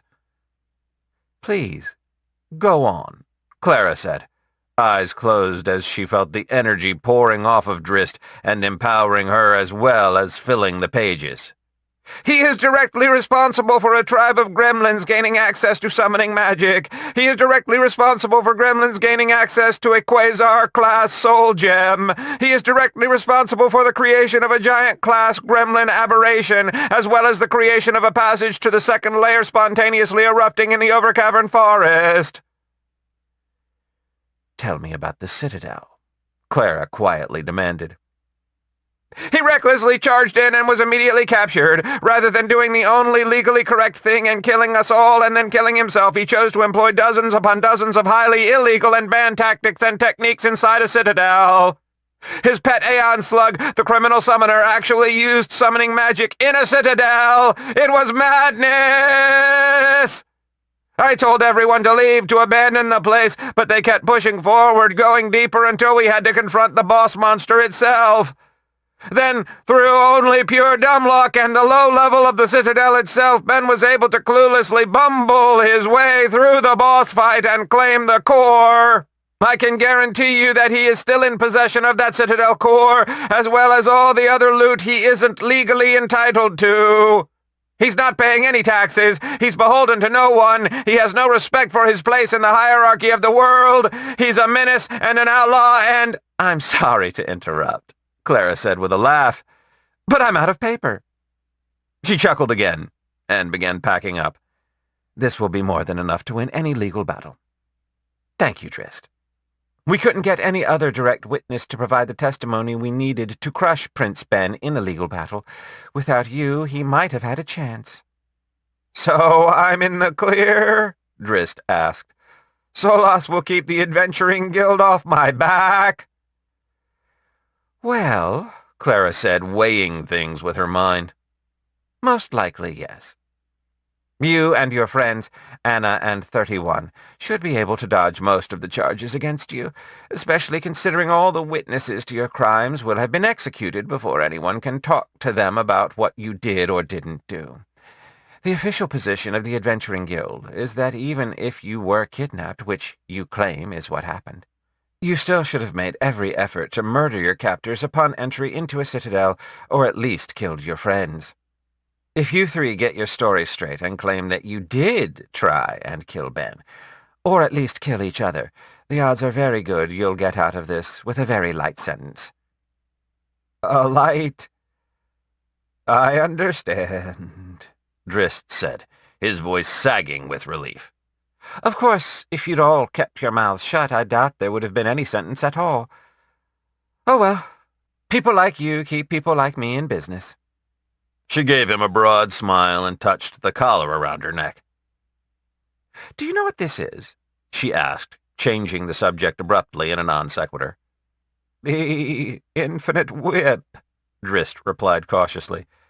It's a plus perk, though I confess I only know the name. Very good, she said, sounding delighted. You got the name right. She tugged on the collar, and from it, a whip appeared by magic. It was long and made of what appeared to be simple brown leather. The whip inflicts true damage on anything it strikes, with the aspect of true pain. It matters not who you are or how high your level is. If you are made of flesh or stone or energy, a strike from this whip will inflict agony all the same. That is only one part of the perk, you see. The most important bit was that to get the whip, I had to sell myself into slavery to a being from the beyond, one who was perfectly suited for me, a being who represented the possibility of someone who could fully see my potential and longed to transform me into the greatest version of myself possible and own me as a servant. She chuckled. It was an obvious choice for me. An immortal and nigh indestructible entity who would jealously guard me as its property, please and thank you. She got a sly grin on her face. But I never expected that my task would be to obtain more slaves for my master, nor that he would teach me so many secrets. Drist, you seem like a smart, self-interested sort. If you ever find yourself in trouble, real trouble, she said, and coiled the whip up where it transformed into a collar. Find a way to put this on, will you? It won't steal your will, it won't control your mind, it won't infringe on you in any way. All it will do is help me and my master understand you well enough to help you. Please, take it. It's a gift, a real gift, a blessing even. She meant it, and left the collar for him before getting up and leaving. Drist stared at the collar, some part of him seeing the appeal, when he heard Clara exclaim from the distance, "Oh, speak of the devil! Prince Ben! Are you looking for Drist?" She gave a full-throated laugh. "He's right over there, dear boy. I'll see you in a few days." Chapter 10. Ben was, as was often the case, completely oblivious to the threat that a beautiful woman posed to him. Luckily, Short Bus could read minds, so, "Bah!" Ben! Shortbus shouted in what he intended to be a normal speaking voice. That hot lady totally wants you. Her brain is shielded, but she totally wanted you. Damn, Ben said, looking after her as she blew a kiss and playfully cracked her whip at him. Infinite whip, huh? That's a solid choice. Did you know that one comes with what amounts to a demigod protector? Doesn't that demigod enslave you? Shortbus asked. Yeah, but I've had jobs before. Between depending on a middle-aged middle manager of middling talent and mediocre motivation, or a demigod personal trainer who crosses personal boundaries, I'm going demigod. You make a compelling argument, Shortbus said, nodding his massive head. I, however, am a shark, and depend on nobody for my survival or my sense of self-worth. That's really mature, Shortbus, Ben said, giving the massive super predator a playful punch in the arm. Oh, look! It's our good friend Drist! Ben spotted Drist as the gigantic humming, glowing, and psychedelically flashing elemental attempted to sneak away without being noticed. Drist! What a completely improbable coincidence! How did you get up here? Drist asked, in the guilty and angry tone of every Judas who ever lived. That was easy, Ben said, waving it away with a hand. I just put Shortbus into a utility pocket and used kinetic leap to bounce off the walls on a bunch of other platforms. They were Earth elementals, Shortbus enthused. They loved it when Ben bounced off the tops of their heads. Being a leprechaun isn't the worst thing ever, Ben said. Bouncing around like this is pretty stellar. But anyways, he said. Drist, who was that? She looked like a lawyer or something. Drist flinched. Or did the psychedelic snow cone equivalent of flinching, which was his top half flashing solid yellow and his bottom half flashing solid red. I bet she was his legal defense, Shortbus said, waving a hand lazily. I mean, we're all swimming in hot water here. Did you ever swim in hot water as a shark? Ben asked, the two of them completely ignorant of the mounting emotional pressure Drist was under. There were spots, Shortbus said, rubbing his chin a bit as he thought. Geothermal vents, that sort of thing. Not particularly pleasant. But if I ever got tired of eating the same thing over and over again, the vents were a good spot to eat something weird. Wait, that was your lawyer? Ben asked, giving Drist a case of conversational whiplash. Nice! I wonder if we could hire her. Ben, tell your brain to stop being so horny. She was good-looking, Ben said, and she winked at me. In human parlance, that means she wanted some. From me. She seemed kind of evil to me, Shortbus commented, realizing he hadn't casually penetrated the sanctity of her mind like he normally did to everyone he met. Then he remembered that as a user of the infinite whip, her mind was closed to all external psychic forces except that of her supernatural boss. Well, yeah, she's a lawyer, right, Drist? Drist couldn't sweat, but if he could, he would be comically drenched. From his perspective, Ben and Shortbus were dangerous, powerful alien lunatics who he had just betrayed. Shortbus was starting to notice. Hey, Drist, Shortbus said, sniffing the air a little as his body language shifted. You're acting a little funny. Here, let me just read your mind real quick. It was a bluff. Shortbus couldn't read Drist's mind because his thoughts were far too alien for the Sharkman to comprehend. At a higher level, the bright spark would auto-translate, but for now it was all gobbledygook to him. She's my lawyer, Drist said. I'm in hot water, like you said, and I need legal protection. How does that work exactly? Ben asked, getting closer, because I'll be honest, the legal system here makes no fucking sense at all. It's like getting mugged, but the muggers have a dress code, Shortbus added helpfully. There's nothing unusual about it, Drist said, happy to steer the conversation away. Lawyers gather up testimony, energy used to fuel their skills, and then expend the testimony in a legal battle. Usually the side with the most testimony wins. Their skills are highly focused on overthrowing the will of their opponents and binding them to actions they wouldn't normally undertake willingly. So, Ben said, frowning, we're supposed to be gathering testimony before our legal battle? Your lawyer is, yes. If you don't have a lawyer, well, you are guaranteed to lose. Shit, Ben said, slapping his forehead. We've been going about this all wrong, Drist, buddy. You're the best man. I knew coming here was a good idea. Hey, you were there, Ben said, pointing at the music elemental. If we bring by a lawyer, you could get us some testimony, right? Drist burst into nervous laughter. Oh, no, I couldn't. I've already given testimony to my lawyer. I'm all tapped out. Anything I said would be useless, energetically speaking. Damn, that makes sense. Fuck. We should have had Vive summon a bunch of those noble fiend lawyers and just started talking. Oh, well, next time, I guess. Shouldn't have sent Red and Vivi off on... Ben grimaced. Well, whatever they're going to do, I'm sure it will be productive. Ben sighed and scratched his head. I'm a little at a loss here, Ben admitted, and Drist pounced on the opportunity. You know, I think you should go talk with Anna, Drist said enthusiastically. Her family is rich, and she is well connected with the best lawyers in Solas. You should hurry, though. You've only got, 3 days till your court date? Yeah, Shortbus said, then frowned. How come you know that? I'm keeping very close tabs on all my friends and all the cases that involve us, Drist said, honestly. But it might be difficult for you to actually get to Anna since she doesn't know you're coming. Why don't we just call her? Ben asked, stunning Drist. She's got a smartest phone, so we should just call her. Oh, well, actually, I don't have a phone, so that won't work. Drist was trying to backpedal because Ben was starting to walk away from him and pressing deeper into the elemental circle of music which Drist desperately wanted to keep from happening. Nah, don't worry about it. Someone's bound to have one, right? Shortbus, check it out. I learned how to do this from bums back home.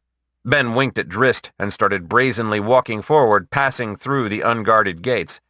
Hey, excuse me, Ben yelled, cupping his hands over his mouth to amplify the sound. Does anyone have a phone I could borrow? Or a cigarette? This is going to be great, Shortbus said, a sharp-toothed smile on his face. He stood up and started following behind Ben, bellowing as loudly as he could. Hey, my friend here needs to borrow a phone! No! Drist flew across the ground, but it was far too late. The music of the heavenly environment changed from a serene flowing tune to one of energy and intense curiosity. It all started when a swarm of little music notes emerged from the golden fog, each one clearing the air a bit as they came through. They began flying around Ben, tickling him and making him laugh as they passed. His laughter attracted even more attention, and soon both Ben and Shortbus were lifted into the air by the tiny music elementals who were harmonizing a strange and upbeat tune. Ben started humming along, and as soon as he began producing music, the haze past the gate cleared, revealing an alien city. These little guys are friendly, Ben said, still laughing as the notes carried him and Shortbus around. Excuse me, little fellas, do you happen to know anyone with a smartest phone I could talk with? The response was a series of peppy and chirpy trumpet blasts, along with the action of sweeping him away deeper into the city. Ben was doing his best to see everything, but all he could make out were brain-melting displays of color and vaguely humanoid shapes, along with beings like Drist. The elemental circle was built less like a city and more like a hive, with great columns of civilization rising up into the air, every surface covered in buildings and structures. Everything was ringing and flashing constantly, and despite the chaos, there was harmony. Music given life, structure, and will. I'm going to be sick, Ben said, then glanced back at Shortbus, who was turning green. So's he. Take us back! Take us back! To their credit, the living notes carrying them listened, sweeping Ben away from the frankly toxic environment. Music was all well and good, but the sheer intensity of that place threatened to vibrate his body into pieces. They were deposited outside the gates, and both were in a great mood, despite being doubled over and attempting not to throw up. Shortbus heaved, visibly holding back vomit. Want to get back in there! It's exciting! Holy shit, me too! That was like Toontown and Who Framed Roger Rabbit, but somehow even fucking trippier! Ben grinned at Shortbus, heaving and wondering if he was about to vomit out a rainbow. No! Drist was incensed. Both of you stay out! How dare you enter How dare you desecrate! He couldn't form a complete sentence, his psychedelic bicone form vibrating with anger. Before he could say more, however, Drist found himself suppressed by the familiar feeling of being completely outranked, elementally speaking. Emerging from the haze were two figures, both gently chiming to one another. They were feminine and the following description shouldn't take away from that fact. Both were gigantic swirling hollow sunbursts of what appeared to be yellow and silvery glass, like sideways ovals with a large circle punched out of the center. They were like a gigantic over-budgeted art project made out of mirrors and glass.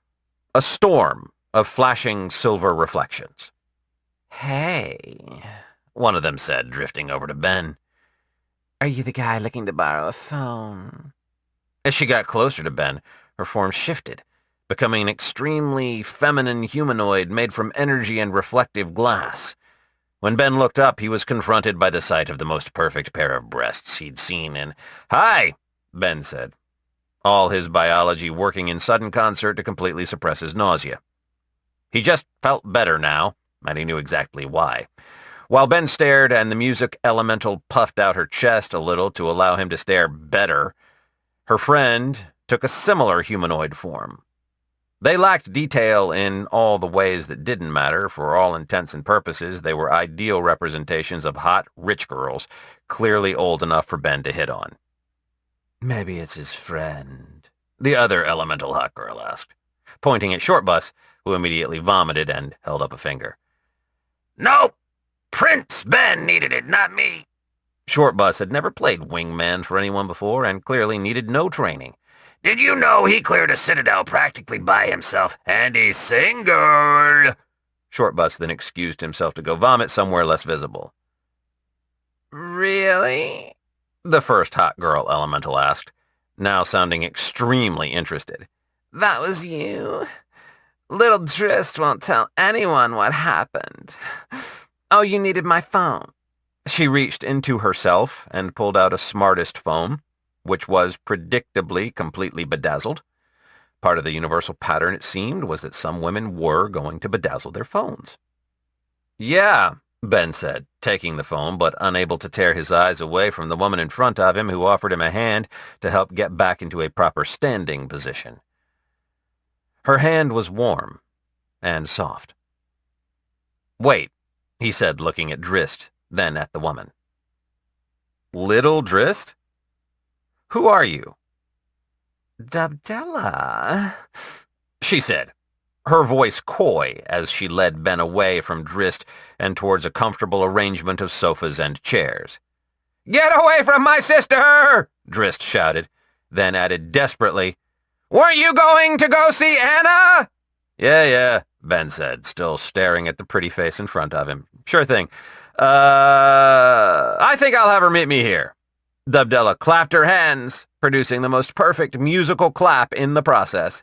"What a wonderful idea. Let's get Anna here. She'll tell us what happened out there. Humna," she said, talking sweetly to her friend. "Could you call Anna, please, and get her down here ASAP?" Humna pulled out her own phone, grinning at Drist in the process. It was that horrible grin of a sister's best friend as she watched a little brother once again get fucking destroyed, socially speaking. "You really think Anna is going to just jump when you come calling like some kind of common servant?" Drist said, his voice thick with scorn. "She's the daughter of one of the most important families in Solas. She's on her way," Humna said excitedly, bouncing over to where Ben was seated on a couch made of clouds and getting on his other side. She was on the left, and Dubdella was on the right, and both were making their naked interest in Ben abundantly clear. "Never thought girls liked short guys," Ben said quietly, just to himself. Shortbus, having cleaned himself up a bit, heavily walked over and took a seat on some furniture nearby. "Drist," Dubdella said, turning to look at him. "Could you please scurry off and get us all some refreshments?" She looked at Ben in elation. "What would you like?" "Prince Ben." "Water's good," Ben said, grinning stupidly, suddenly finding that all the worries and tensions of the time loop thus far were melting away. "Non-magical, please." "I'll have some mana crystals, greens with the little orange streaks through them, and make sure they aren't too hard," Humna said, only briefly looking in Drist's direction. "I'll have the same," Dubdella said, then dismissed Drist entirely. Drist didn't want to leave. He didn't want to listen. But he did, because there was a pecking order and he was getting pecked. "So tell me about the Citadel." It was called the Citadel of Horrors, Ben said. And it was gigantic. 2 hours later. When Anna arrived, she came upon the scene of Ben, Dubdella, and her friend Humna dancing furiously, bodies close to one another as fast-paced music blasted out from Humna's phone. The music, Nutmeg by Infected Mushrooms, slow at the beginning, but got much faster, was the latest song to be playing after Ben had finished recounting his triumph over the Citadel of Horrors. Shortbus had helpfully embellished a few times through the retelling to help Ben look cool. Dubdella had been so impressed that she'd been looking for a reason, any reason, to keep Ben around as Drist seethed in the background. Then she remembered that she actually did need a human for something. Her phone! She'd bought it on the advice of Anna, based on the fact that they were a girl gang, rich, and always hopping on to the newest hot trends as a group, but Dubdella had to admit that beyond making calls, the why of a smartphone was completely lost on her. "It's all about getting people to pay attention to you," Ben explained to his attentive audience, "because attention equals money. Plus, then you've got, millions of people who care about what you think, and you can, influence society and stuff, and they'll pay your rent. Don't ask why, it's just true." "Okay," Dubdella had said, a question clearly coming as a follow-up. "But how? I mean, that all sounds great, but how do you do it?" "Just record yourself spending more money than most people ever could," Ben said simply. "Everybody likes watching that.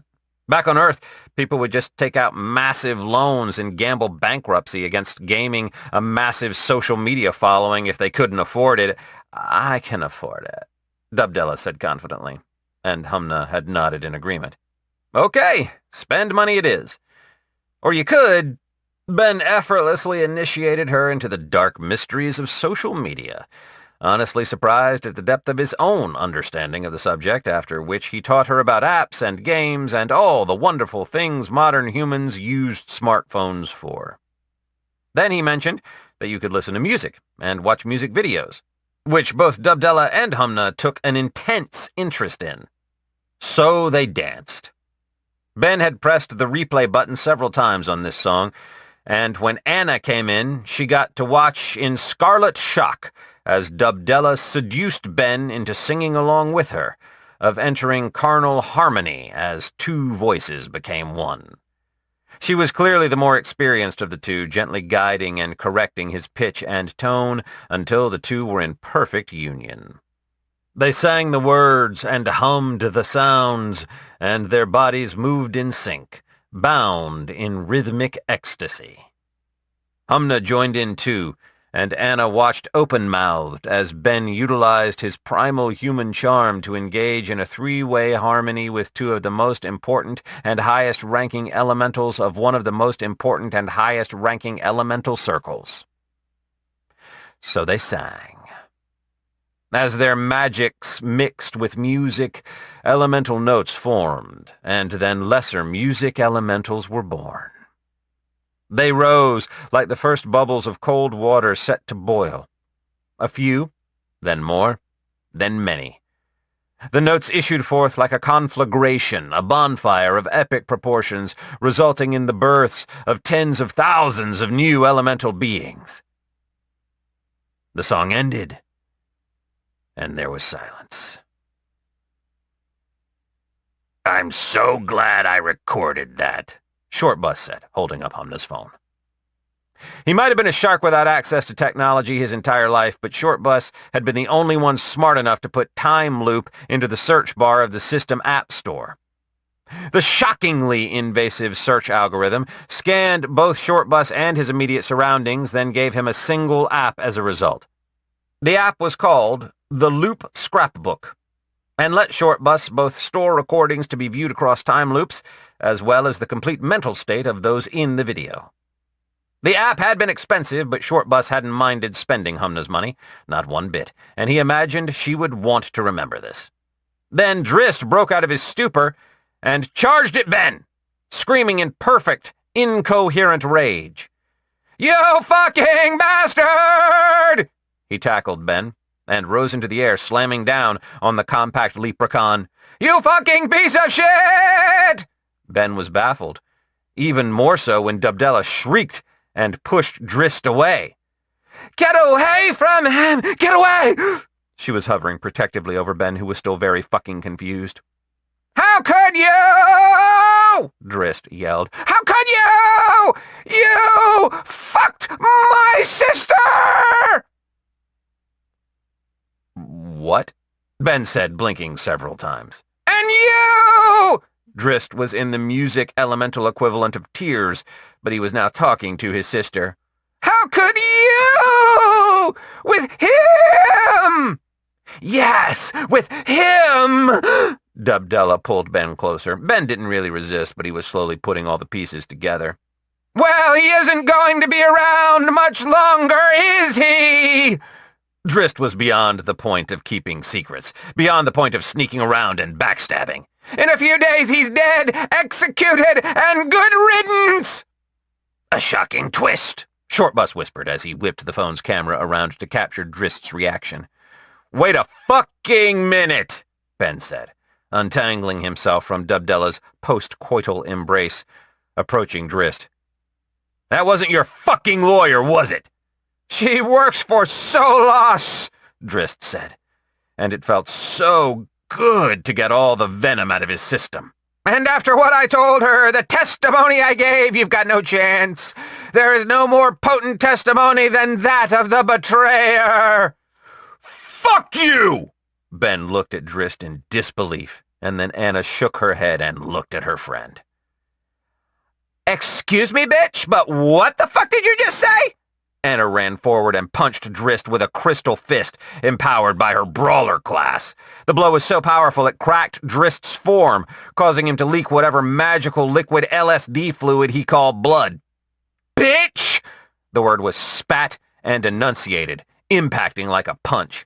"I'm here to save him, and I'm going to save him, and his whole party. I'll make good with Daddy and hire every fucking lawyer in Solos if I have to." "Oh, please," Drist said, getting up. "He's not one of you! He's not one of the great and vaunted signatory races, Anna! You're thinking like he's one of your friends up in the canopy, but he's not! He's nothing, a nobody with no friends and no connections. He's not a part of any important families, Anna!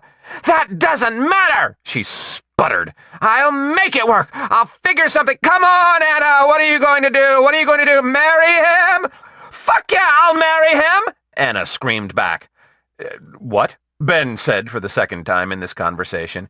"Bullshit! Shut up, Anna. Be serious," Drist bit back, having lost some of his confidence. "Oh, I'm fucking serious, bitch. Ben and I are going to get married fucking properly and legally tomorrow. Then when he gets to his trial, he'll be a member of the signatory races by law, and he'll get the sweetheart soft glove treatment." Do I get a say in this?" Ben asked, only now realizing that the direction of his life was no longer under his control. "No!" Anna yelled. "Shut up, Ben! We're getting married! It's the only way!" There was dead silence. Then Dubdella walked up to Anna. Anything could have happened. Was she about to slap her for marrying the father of her thousands and thousands of children? "I'm so happy for you, bitch," Dubdella said, hugging Anna with genuine emotion. "Oh, my Harmony," Humna said, joining in on the hug. "You're getting married. You're so lucky." They all started crying and snickering and crying. Ben watched in muted, dead-souled horror as the girl gang began planning his shotgun wedding. The last thing he heard from Anna? "Daddy's going to be so mad." He'd never seen her happier. Side chapter. Frankie. Frankie was cleverer than most would give him credit, but his motivations were simple. Assist Ben, with whom he shared a soul, and expand his elemental domain. He was not a space elemental or a dimensional elemental or a portal elemental. No, Frankie was a utility pocket elemental. And the difference between him and his natural cousins was that he was controllable, engineered space, dimensional distortion with a clear purpose, utility. That meant being useful, gaining new functions, and anticipating the needs of the future. And the needs of the future needed, nay, required, that bright, beautiful thing that seemed to sing to Frankie in the depths of the Bank of the Sun. His preliminary investigation of the bank. Security was very good, and he'd never be able to crack it. Alone. Frankie gathered forth his legions, the now hundreds of utility pocket elementals he had created with the many wands of Create Lesser Elemental that he had stolen from all over the city. Frankie paced in front of them, a miniature Alexander the Great, extolling them to join him in his crusade to acquire the shiny object that had so captured his attention. Like Ben, Frankie too was a royal, but he was unburdened by the socialization process that kept people from acting like one. Frankie's pink ribbon scarf, his raiment of power freely looted from a heavenly pure beast, always fluttered about him dramatically, and it fluttered now as the assembled legion of utility pocket elementals cheered their silent, weird cheer. Now, Frankie didn't know what the bank was, nor did he care to find out. The fact that his shiny object was locked away in the high-security vault of Solas was completely lost on him. Frankie didn't care how many guards there were, or how many wards had been put up. He was a student of Ben, and stealing everything was what he had learned right at the feet of the master himself. To be very clear, the security of the bank was not a joke. It was fucking amazing. In a world where people got magical powers to assist them in stealing, it could be extremely difficult to keep anything secure, but the Bank of the Sun had gotten it right. It's not worth mentioning what their security was, except to say that it was very good. But Frankie was a threat that they had never encountered before. They'd warded against space elementals, sure, but against Frankie and his ilk? The problem was they approached things from a very three-dimensional perspective, physical and magical security.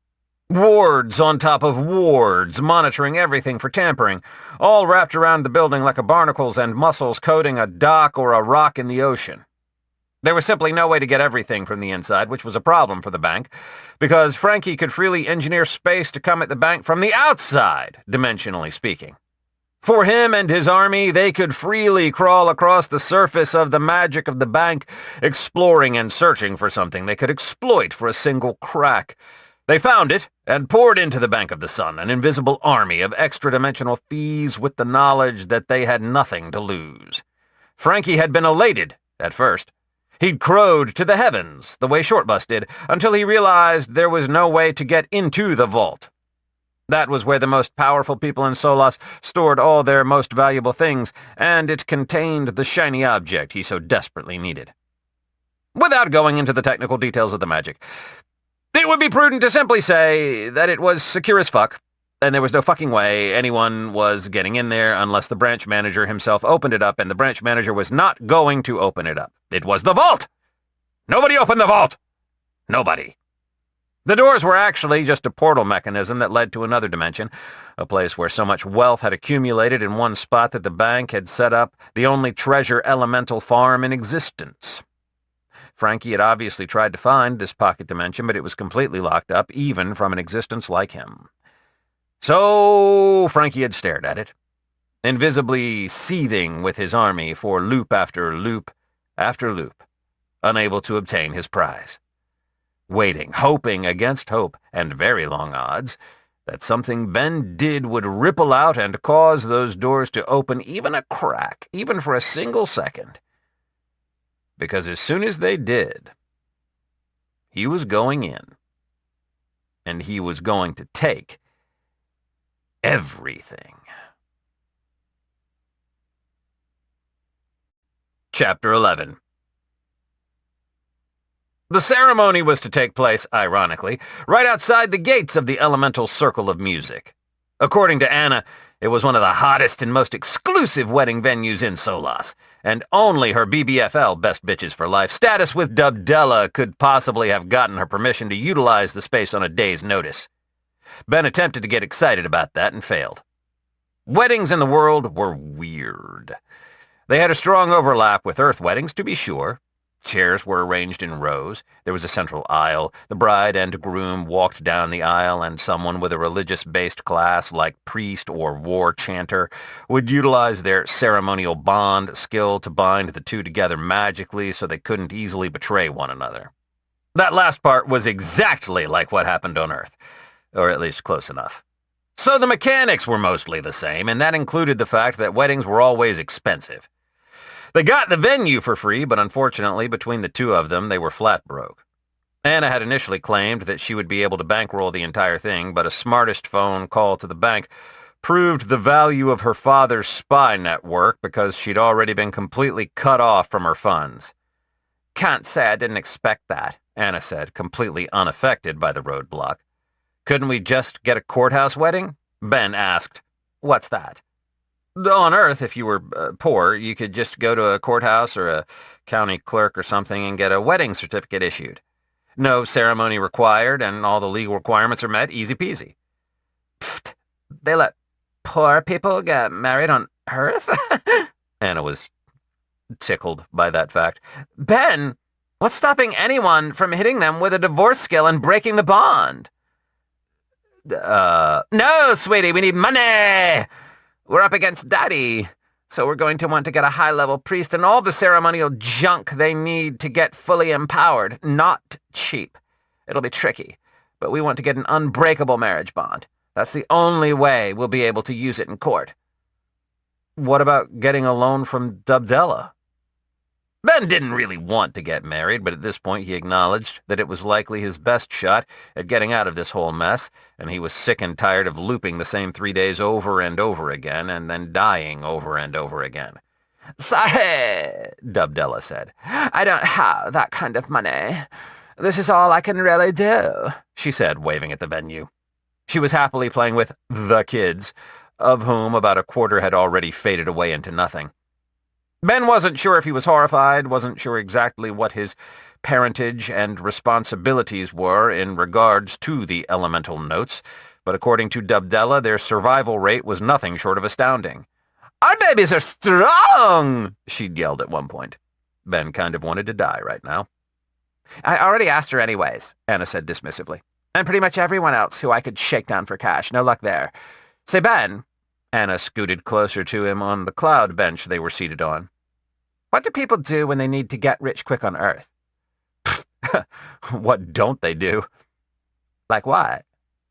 "Oh, off the top of my head, insurance fraud, like getting run over by a car on purpose, tax fraud, identity theft, lottery tickets, trying to get a viral video, donation scams usually in conjunction with a viral video, selling an organ, getting a corporate logo tattooed on their faces for sponsorship cash, begging, selling drugs.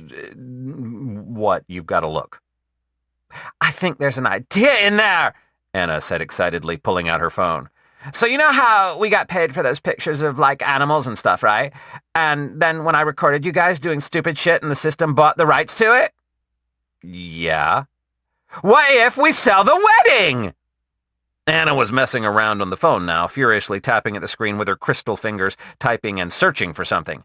Like, come on." She was frowning and staring hard, reading fast. Then, aha! She pulled Ben close to her and held the phone out as far as her arm would reach so she could record both of them at once. "Hey, everybody, it's me, Anna!" She made a kissy face at the camera. "And I've got great news! I'm getting married! Ah!"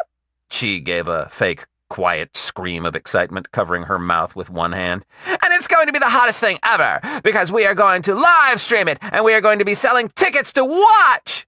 So," she gave the camera a very winning, attractive face, "we are willing, on a very selective basis, to allow a few sponsors the privilege of hosting the event, like Everybody in the world is going to be watching this shit, so if you had something to say or wanted to get your name out there, now's your chance. BTW, the ceremony is tomorrow, bitches! Peace! Anna made another kissy face and shut off the recording. There, that ought to do it, she said confidently. It did? Ben asked dubiously. Oh my stars! Anna was staring at her phone, eyes wide. We just landed a sponsor. We did? Ben asked incredulously. Who? In response, Anna handed Ben her smartest phone. On the screen was an image of the system, leaning forward in a chair as if hypnotized, slowly eating a bucket of popcorn. Under the image was a short, one-page legal agreement. It read, in essence, that Ben and Anna were selling the rights to their entire story thus far, all the events leading up to the wedding, for the system to bundle up into an advertising package. He would then use the opportunity to sell smartest phones at a special discounted price to anyone who purchased a ticket to watch the celebrity wedding. The document looked like it had been heavily edited, and near each edit was the symbol of the Ring of Sacrifice. Ben had a feeling that if the system weren't bound to help humanity, and himself in particular, he couldn't have gotten such generous terms and conditions. It also gave the system the right to sell additional advertising slots, and the proceeds would be split 50-50 between the two parties. Ben saw the amount the system was willing to spend and handed the phone back to Anna. Is that a lot? He asked, and Anna pressed accept as fast as she could, nodding rapidly. It's enough, Anna said. And he's willing to loan us a system custodian to act as our priest, so that's really, really good. You'd be hard-pressed to find anyone actually capable of breaking that marriage bond, let alone anyone willing to do it and risk the wrath of the custodians. The system is also going to sponsor all the ceremonial instruments and buffs, so the custodian is going to be at maximum power from a faith perspective. Anna continued to scan the document, then made a noise of outrage. What? We have to secure our own treasure piles? How stingy can you get? She started shaking a crystal fist at the sky. Treasure piles? Ben asked, and by this point he had both realized and was at peace with the fact that this was happening and he was just along for the ride. This was now Anna's show, and the name of the series was Daddy Issues. Yeah, so we don't look like broke bitches, she made a face. Ugh, and everybody is going to be watching, too. Do you know how embarrassing it would be to have the whole world watching my wedding? And there weren't just the most fabulous, expensive piles of magic gems and enchanted metals. It'd have made the whole thing look like a big joke. Plus, everyone would think you had a small dick. No, can't have that. Hang on, I've got an idea. Anna got up and walked away from Ben, still in earshot, as she made yet another call on her smartest phone. Shortbus had laughed himself to exhaustion hours ago and was currently snoring loudly, sleeping in the middle of everything. Anyone who tried to move him was snapped at, and it really only takes a giant shark man snapping at you once to learn to just leave him alone when he's sleeping. Yeah, hi, this is Anna. No, you aren't going crazy. You're getting a phone call directly into your mind. No, you aren't going to get possessed by ghosts. Bitch, call me a liar one more time, and I'll come down there and fuck you up proper. Yep, Ben said, watching Anna scream into the phone. I'm about to marry that train wreck. This is all Vivi's fault. Ben nodded his head, agreeing wholeheartedly with himself, and resolving to wreck Vivi's whole existence at the next available opportunity. I said open the fucking vault! Anna yelled into the phone. Yeah, no, it's a rental. I'm getting married. Oh! Anna immediately brightened. You've heard? Wow, word gets around fast. For sure, yeah, go ahead, put a sponsor ribbon on it. The whole world is going to be watching, you know, and we need to represent Solos properly. She laughed. See, now that you're listening, everything is fun. Yeah, pull out all the good shit from the deep vault, not just that dummy one. How much do we want? Hold on. She put her hand over the speaker and looked at Ben. How much treasure do you want to rent for the wedding? 50,000 cubic yards. Ben said with a straight face. I want people to look at the pile and think I've got a huge dick and that I'm definitely not compensating for anything. Hell yeah! We should have gotten married sooner. You've got good taste. She removed her hand. Yeah, we want 50,000 cubic yards of treasure. Just pile that shit up high in giant mounds, like when Princess Solara got married. Yeah, the system is sponsoring it. There was a long pause with a bunch of uh-huhs and I sees. Then Anna interrupted. Look, buddy! Listen, okay, just listen. Anyone who wants to work for free and slap a sponsor label on their work is welcome. Wizards, enchanters, constructors, I don't care. The wedding is tomorrow, so what they can do, let them do. She hung up the phone, smiled, and then fell onto a couch. That was exhausting. It was his wedding day. He was getting ready, and there wasn't a cloud in the sky. No clouds were allowed in the sky. Some wizard had cast a spell banishing them all away, after all. Ghost Ears was screaming at him something involving the words of all the stupid, harebrained, cockamamie ideas, but Ben was tuning him out. If his class wasn't broken, he would have gotten a skill called Ignore Advice, but oh well. Ben didn't need any help doing that. He'd been in isolation for a long time. A marital tradition of Solas, that the bride and groom should be placed in isolation and have a dispel cast on them, just to make sure that they weren't under the effect of some skill. Everything had been scheduled in such a way that directly after the wedding they would head to the courthouse reserved for signatory races for the trial. One way or another, it all ended today. Short Bus had gone off to gather all the information the animals had been gathering through the various time loops and packaging it up into something he could store in Ben's brain. He didn't think about that, though. What had struck Ben the most about his hours and hours alone in a dark room was how clear his mind was. How calm and still. It was the kind of silence that a man rarely gets to experience, and fewer still have the wisdom to enjoy. He knew that this was it, that nothing had a better shot than this. He was at peace. Dressed in some weird alien outfit that defied concise literary description, the traditional dress for a groom, and he was about to get married for all the wrong reasons. Once again, Ben was struck by the fact that this was all Vivi's fault. But Vivi was his friend, and Ben hadn't had many friends over his life.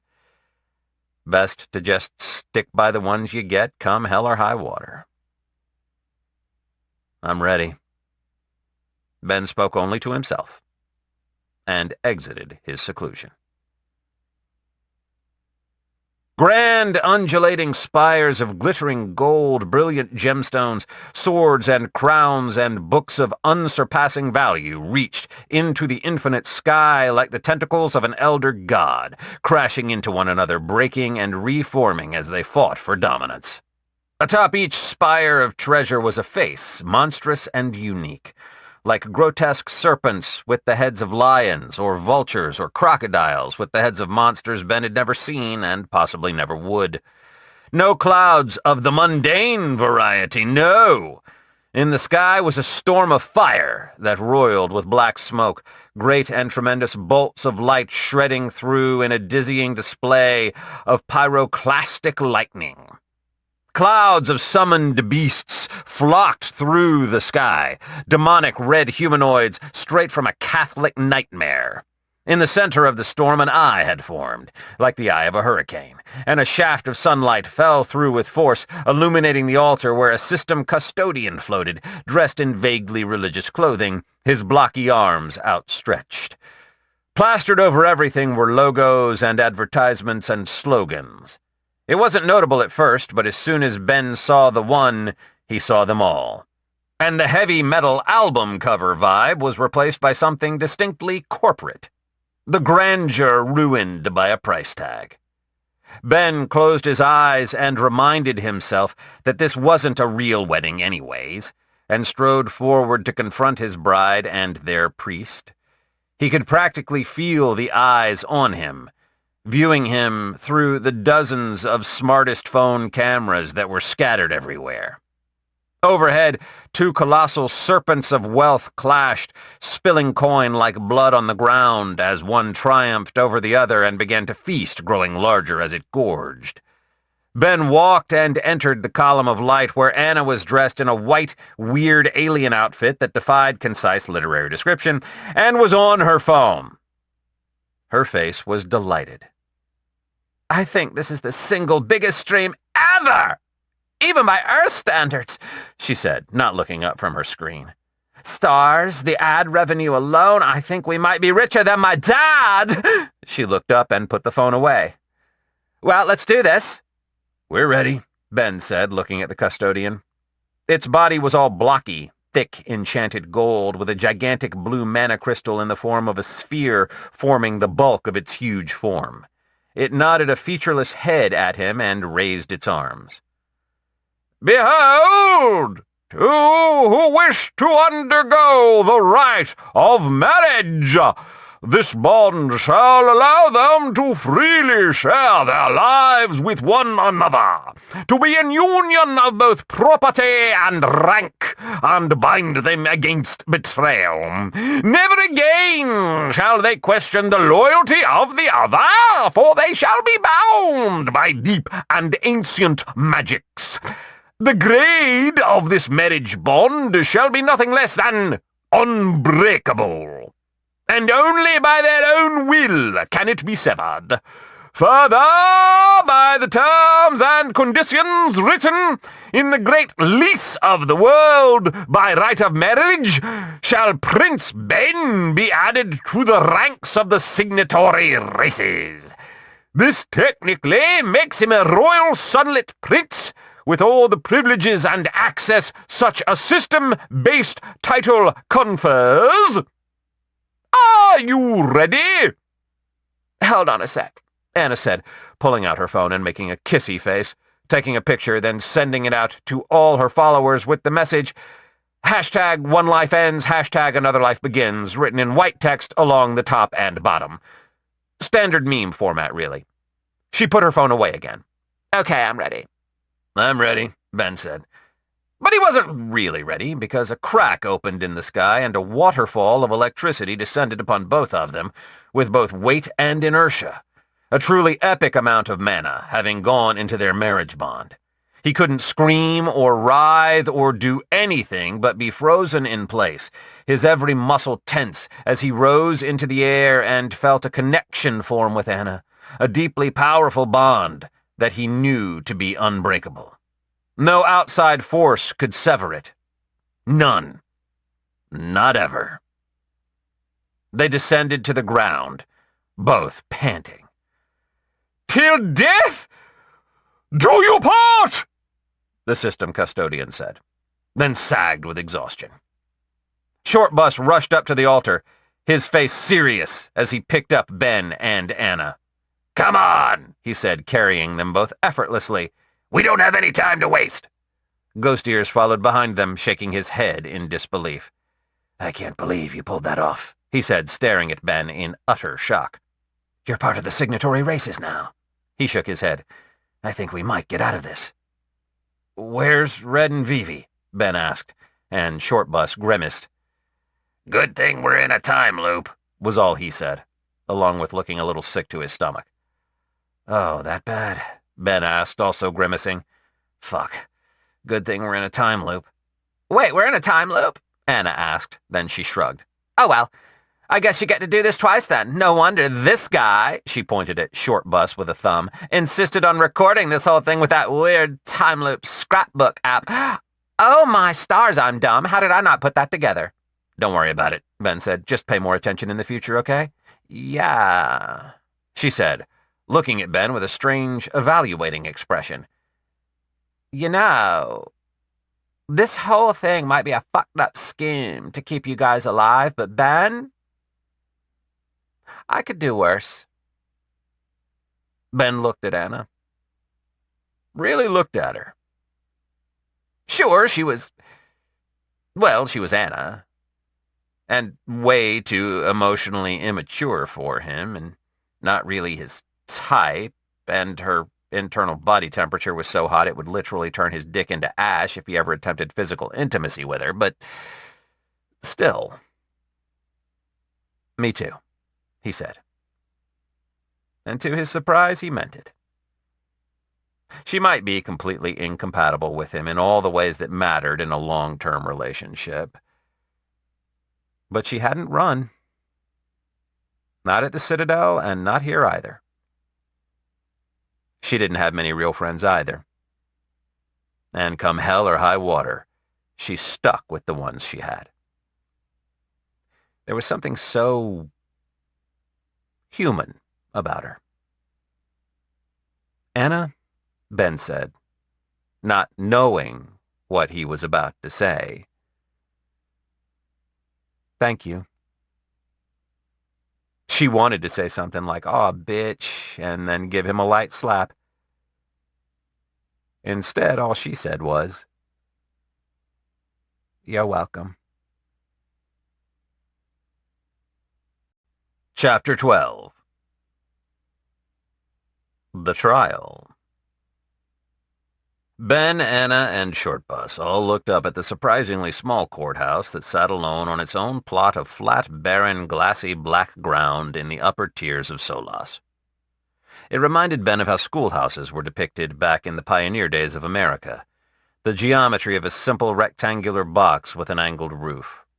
The building was stark and pristine white, in sharp contrast to the ground around it, and looked to be made of some high-tech future material, some sort of super ceramic that allowed the building to exist as one singular piece.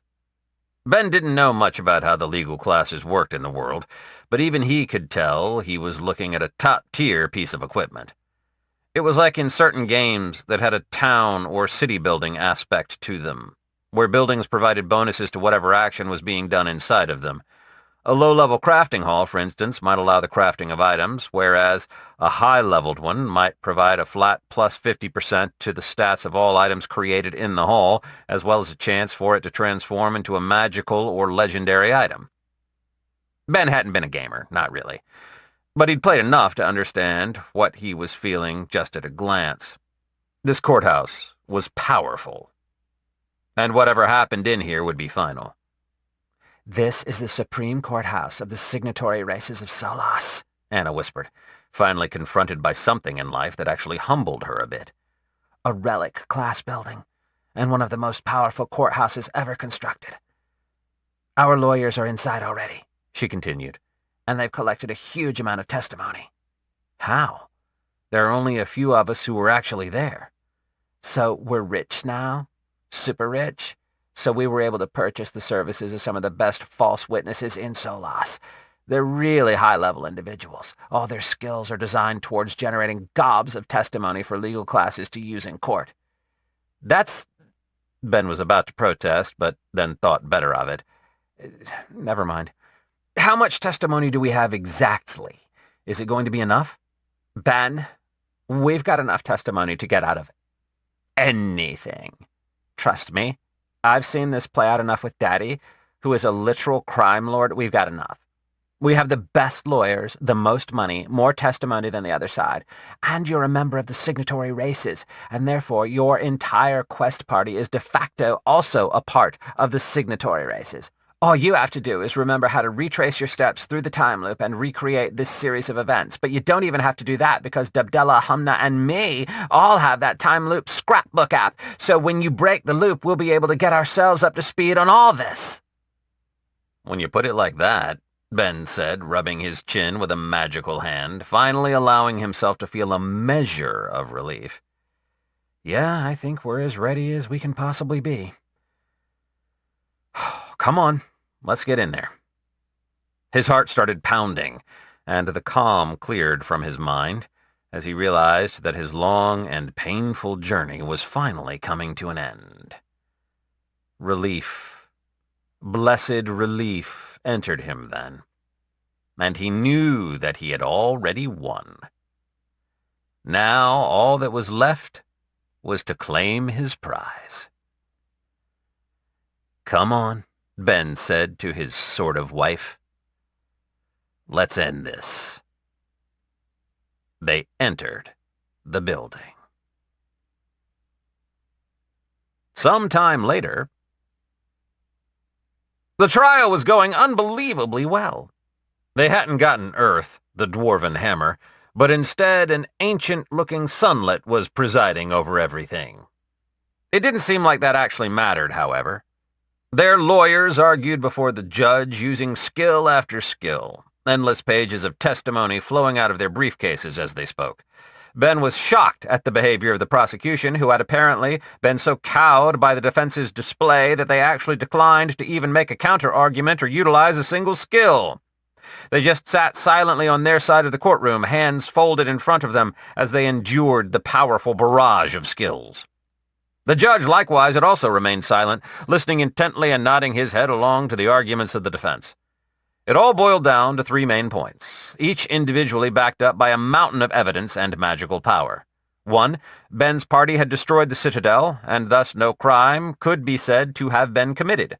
2. Nobody could prove that Vivi had engaged in any criminal summoning, thus there were only accusations. 3. There was absolutely no evidence that a pure beast was illegally in the possession of Prince Ben, and as a member of the signatory races, it was illegal to murder him to seize his possessions on a mere suspicion. Those were, after all the charges against him and his party: reckless raiding of a citadel, criminal summoning, and the possession of celestial materials. It finally came to a point in the proceedings where the defense had nothing left to say. After all, the prosecution hadn't even attempted to make an argument, choosing simply to let the defense act unopposed. Anna was obviously recording the entire thing, clearly giddy that things were going so well. The judge spoke after a few moments of silence. "Does the prosecution have anything to say about all that?" Yes. The lead prosecutor, who was the same Sunlet who'd been acting against Ben in the legal district during his initial trial. "But before I do, may I speak directly to the defendant, Prince Ben?"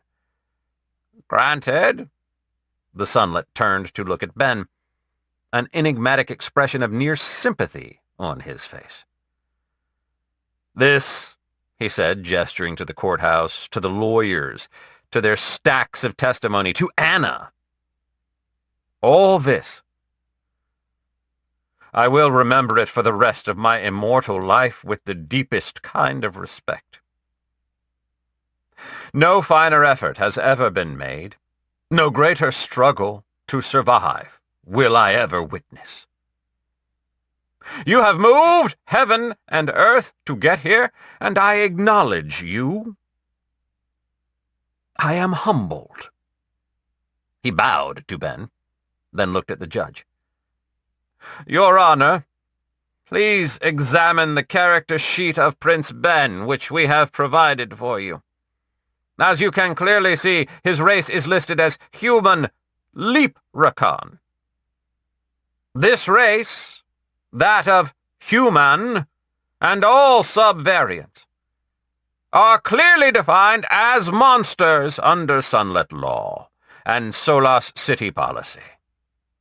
As a monstrous race, he has no rights under the law, signatory status or not."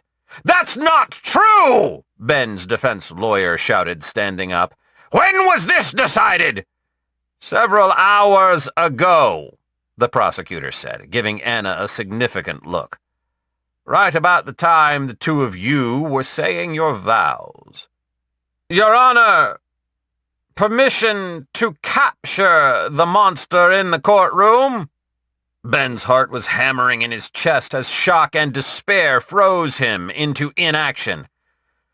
"Permission granted. This trial is over. Good show, Prince Ben, but that pure beast you may or may not have in your possession has attracted some very powerful attention. Honestly, you never stood a chance in the first place.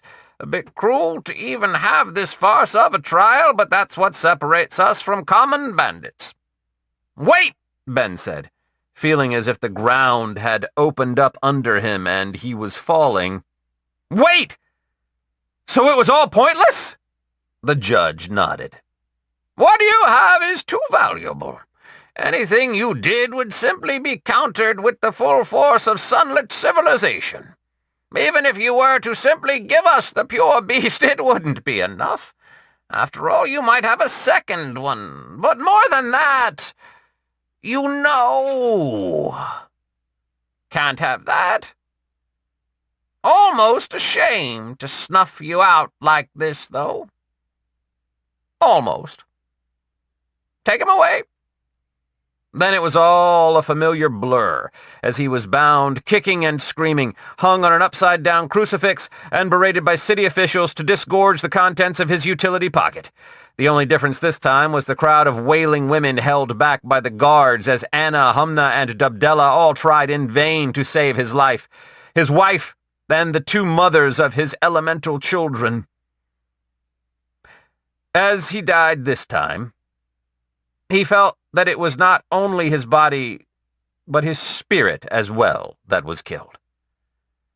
He drifted limply through the time stream, a dead soul filled with only empty despair.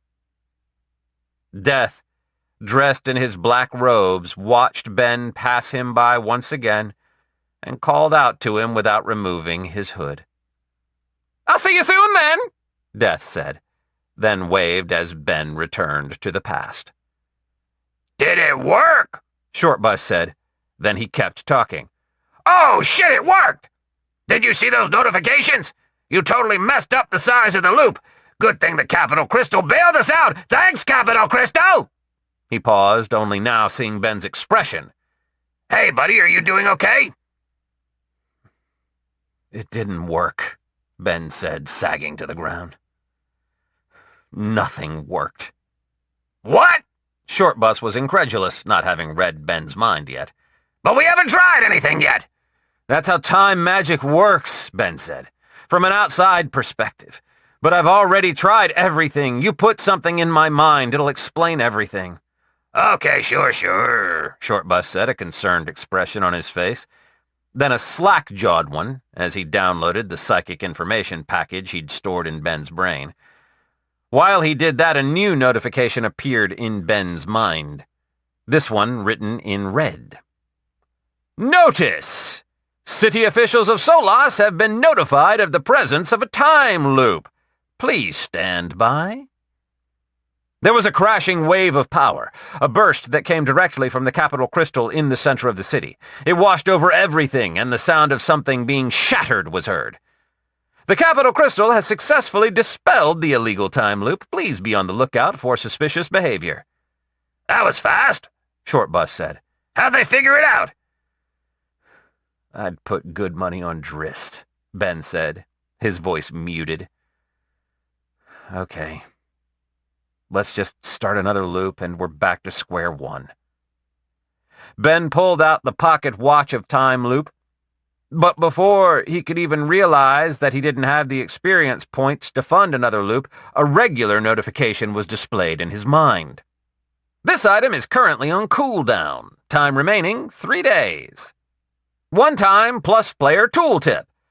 The pocket watch of time loop shall always have a cooldown equal to the length of its previously cast time loop. For instance, if you were to create a time loop of 1 hour, upon the breaking or expiration of the loop, the cooldown would be for 1 hour.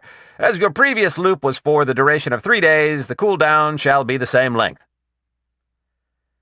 "Well," Ben said, closing his eyes, "we're dead." Ben sat in a quiet glade outside of Solas, not quite far enough to trigger a manhunt, but far enough to be away from it all, staring at his own dead body, the same one he'd recovered from the Citadel of Horrors. Though there seemed to have been some preservative effect from whatever mutagenic liquid it had been suspended in, time had not been kind to the corpse. It was a gruesome and bleak thing. Ben stared at his puffy face and swollen body, slightly warped and insectile in only cosmetic ways. He'd already broken the bad news to the rest of the party, and that had taken longer than he'd liked. Vivi and Ghost Ears had taken it the hardest, the two of them unable to accept that there was no solution, that there was no way to escape their fate. Ben hadn't tried to stop them when they'd stormed off to do something, anything, but he'd made sure Shortbus shared as much information about the future with them as possible. Slowly, fearfully, Ben reached out his hand and touched his corpse, touched his own ruined and cold, dead flesh. It was inert, nothing like what a body should be, both too firm and too soft at the same time. Everything about it was wrong. and Ben shut his eyes and pulled his hand away, tears streaming down his face. He began to sob, to grieve. "I'm sorry," he said. "I'm so sorry I got you killed." It wasn't his original form, but it was his original body, despite the magic and mutation that had warped and transformed it so completely.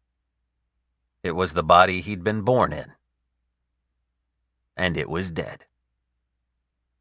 "You carried me for decades," he sobbed.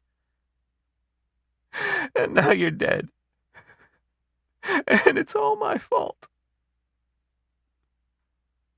He was alone in the glade. Nobody had tried to follow him at his request. He reached out and held the dead hand, no matter how wrong it felt, how limp, and gave it a squeeze.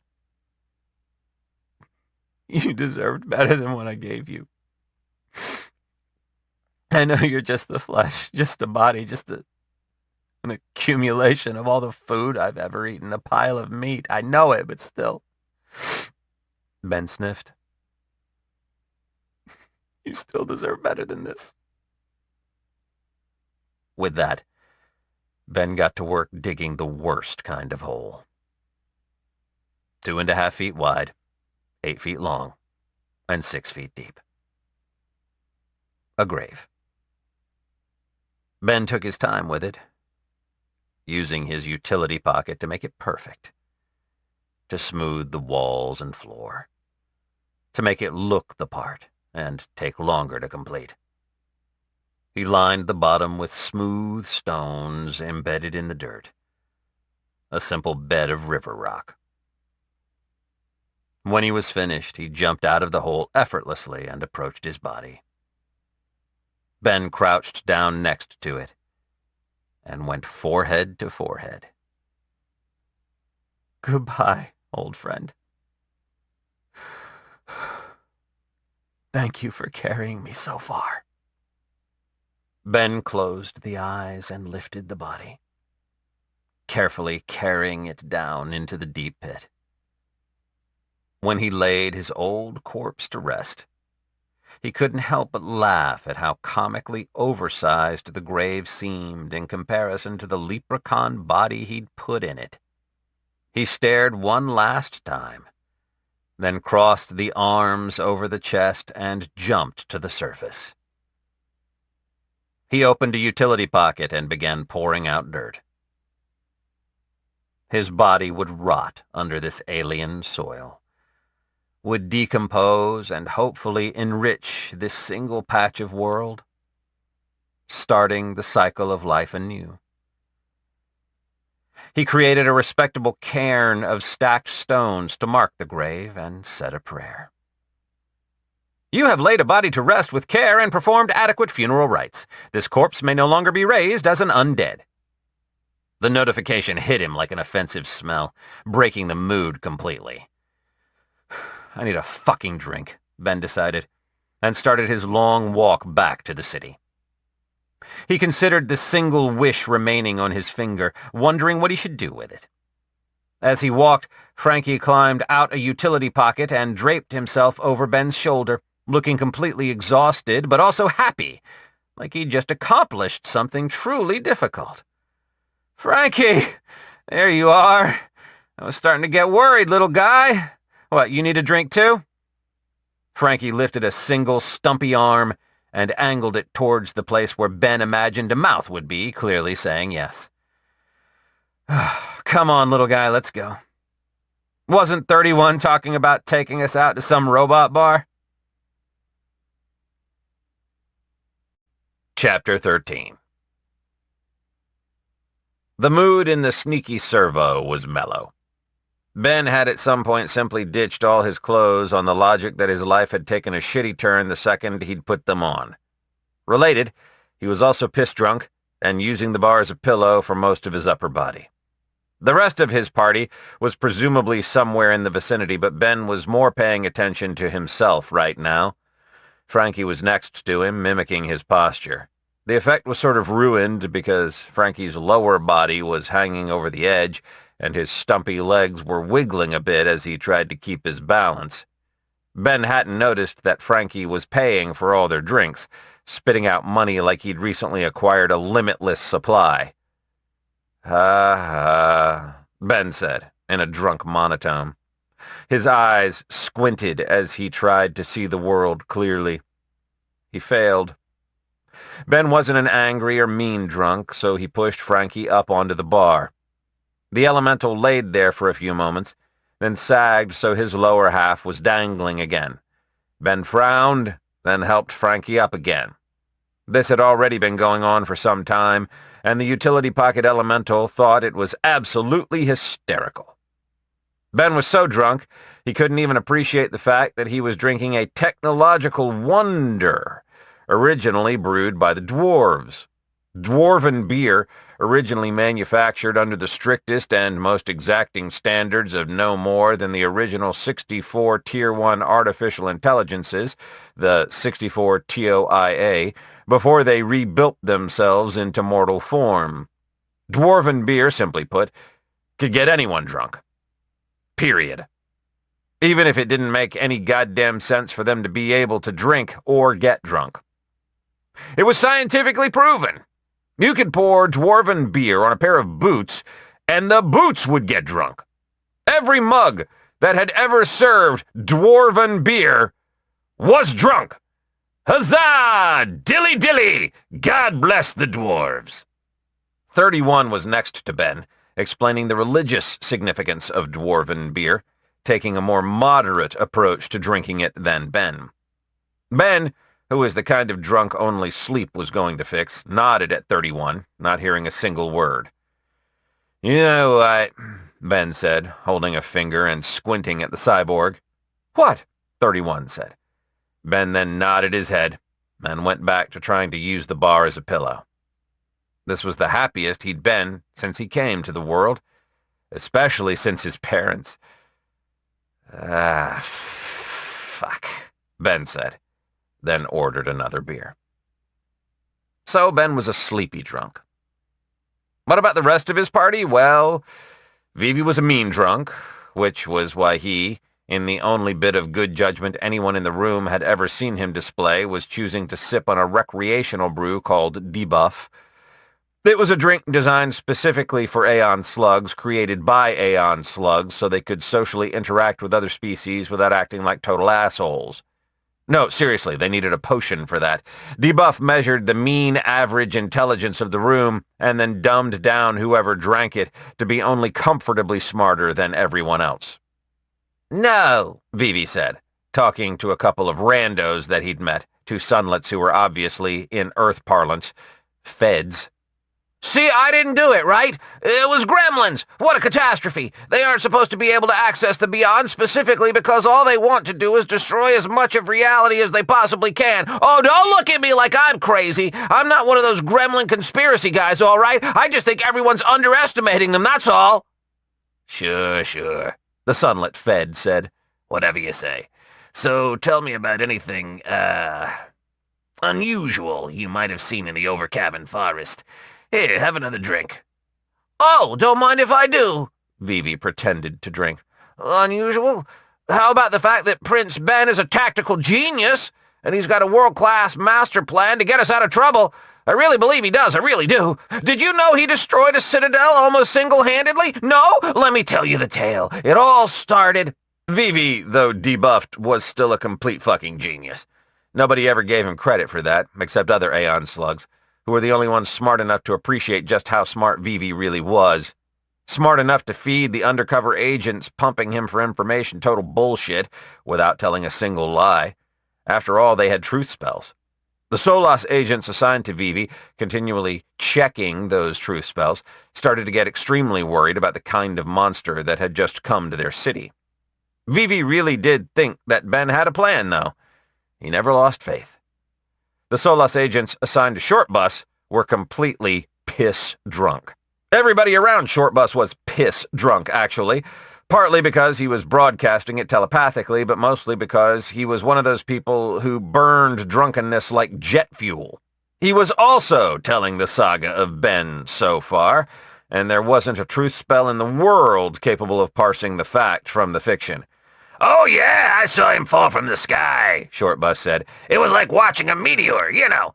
Once when I was back on Earth, a meteor hit the ocean, and I followed it down. Anyways, Ben, that damn shark, he immediately figures out how to swim faster than a bullet. One time I was messing with this boat full of smugglers, and I made them drop all their bricks of heroin into the ocean, and they shot at me. Hilarious! So back to Ben. Hey, let's get another round!" Short Bus shouted, both physically and telepathically, and he was served immediately. "Did you know Ben's a shapeshifter? No, wait, let me tell you about the time he tried to fly!"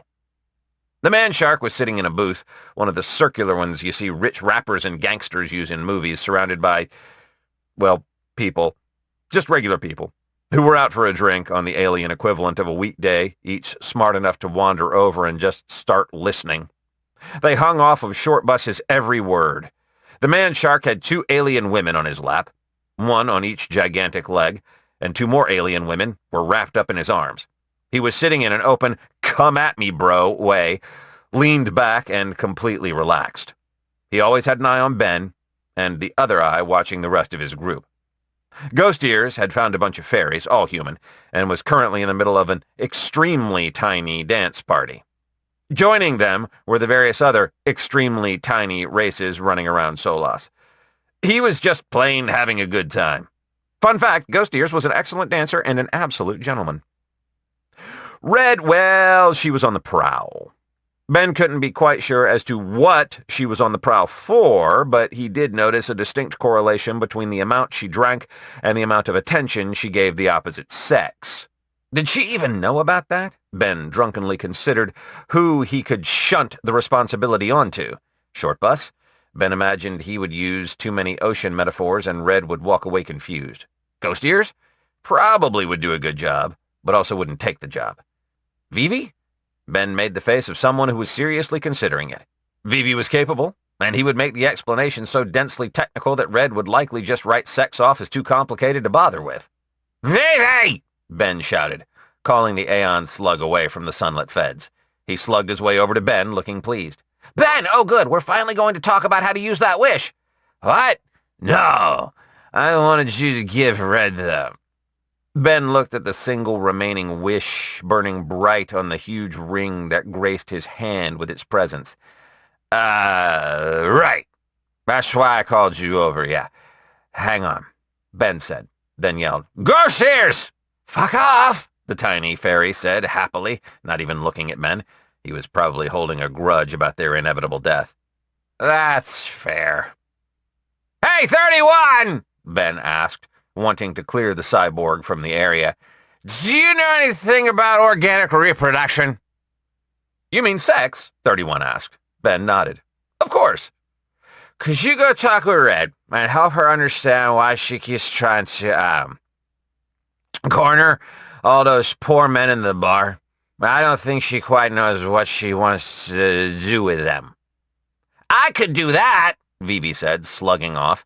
But Ben, in a display of dizzying drunken dexterity, grabbed Vivi by the eye stalk and dragged him back to the bar. Ow, ow, ow, ow, ow! Vivi was reacting the way humans did when you grabbed them by the ear. No, we're talking about the wish here. It strikes me that I used to have 3, and now I only have 1, and I'm not much happier for it. What do people around here usually wish for? Ow, ow, ow! Ben let go of Vivi's eye stalk.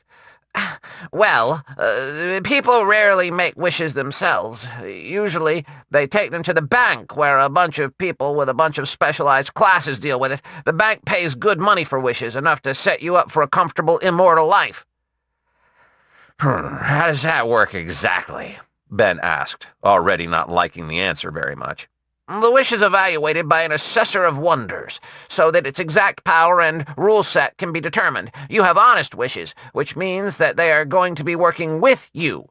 There are trick wishes, opposite wishes, selfish wishes, morality wishes. Vivi, Ben said, and to his credit, Vivi took the social cue. Once they know what kind of wish they are dealing with and how it works, they send a detailed report of its internal structure to a team of wonder exploiters, an extremely difficult class to level, as it requires the use of wishes. Only one of the 3 signatory banks could ever afford to level any of the wish-based classes. The exploiters then begin studying the rule set and generating ways to extract maximum value from the wish. Once the wish has been completely understood and the exploits have been generated, they are sent off to a team of lawyers who compile all the information into a lengthy document. This is the wish, like, I wish blah blah blah, and is usually read over several weeks. Okay, but what are they wishing for? Ben asked, and not even the alcohol could keep his focus away from the conversation now. Oh, a whole host of things. Mana crystals, enchanted metals, general treasure that holds its value over long periods of time. Typically, whoever sold the wish just wants enough money to not have to work ever again. Retirement? Ben asked, making a face. They're wishing to retire? What else is there to wish for? You know, you could probably trade that wish to get us out of all this trouble. No, I can't, Ben said simply. I already tried it, already got killed for it. This wish is the only reason we haven't been gunned down in the streets. Wait, no, going back. So, the bank just wishes for resources, stuff that can be mined or produced with a little bit of work? Well, of course! Vivi was pleased Ben was understanding. It's all been calculated out a long time ago that in the big picture, that's how you get the most value out of a wish. But you can't wish for, like, anything, right? In theory, sure. But in practice, we've discovered that much of a wish's potential value is wasted unless properly handled. Wishes are a well-understood resource, and best practices for maximum wish efficiency. I'll be honest here.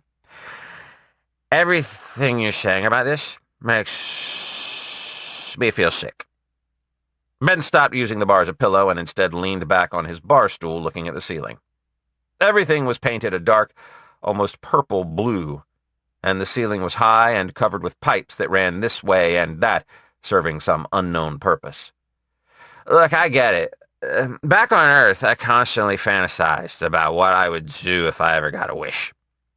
And I would always get so frustrated when I saw some character in a book or a movie waste a wish. I'd always think about how I would have done it differently, about what the correct 3 wishes were, and how to get maximum value out of them.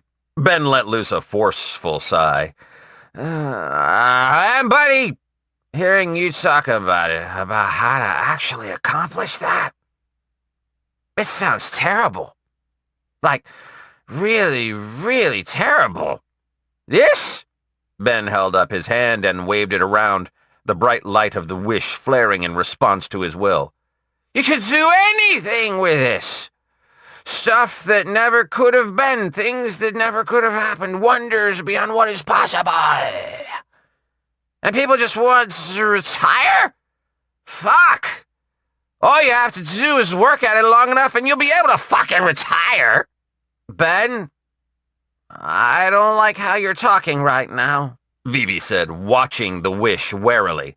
Hey! Ben yelled, his voice like a slap in the quiet atmosphere.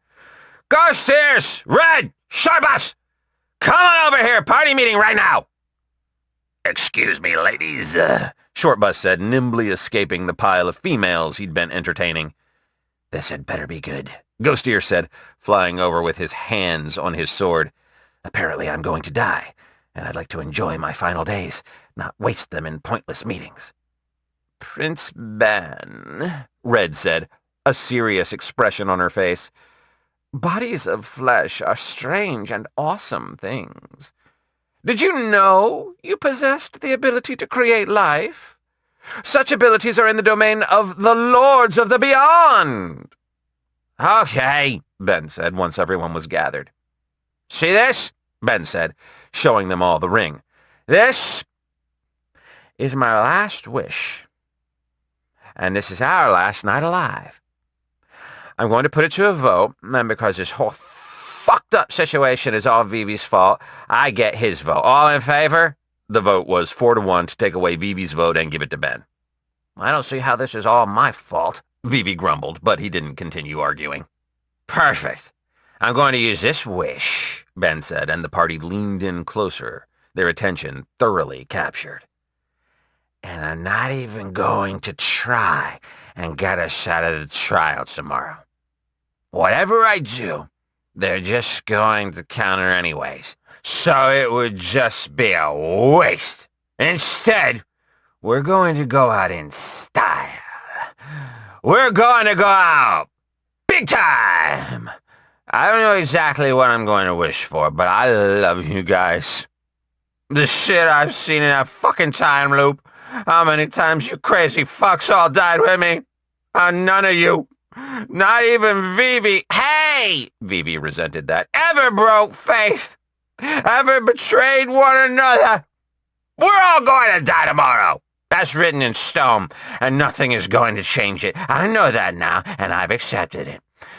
So, let me make this wish with a clean conscience, everyone. If you have any suggestions, now is the time to make them. Otherwise, do you trust me? I trust you, Shortbus said. Then he slapped Ben on the back and walked away. You are my prince, Red said simply, then left. That's already a majority.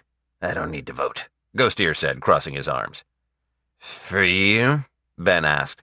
If you've got anything you want, any suggestions at all, I'll take them without reservation right now.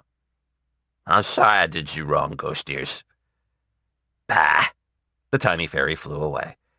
Do what you want already. If nothing else, at least it'll be entertaining. No! Vivi said, taking a defiant, sluggy stance. No! This isn't how wishes are used. You're going to waste it. As opposed to wishing to fucking retire? No! Ben felt something kindle in his soul. A fire that he thought the time loop had extinguished. Fuck no! Fuck you! Fuck everyone! Wishes are supposed to be magical. They're supposed to be special. They're meant to let you do the impossible, to see the invisible, to fight the power! You aren't making sense anymore! Vivi was in a panic. He was a rich kid Aeon slug, and his primary education had included the proper use of wishes.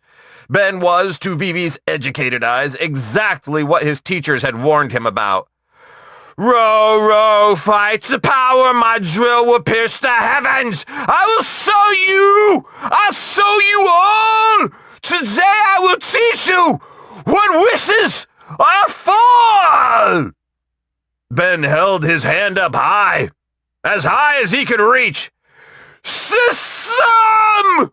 No more wish! I make it so! No! Vivi screamed. You can't make an open-ended wish to the system! You Aeon's damned lunatic! The wish on his finger grew bright, then brighter, then so bright all had to turn away from it.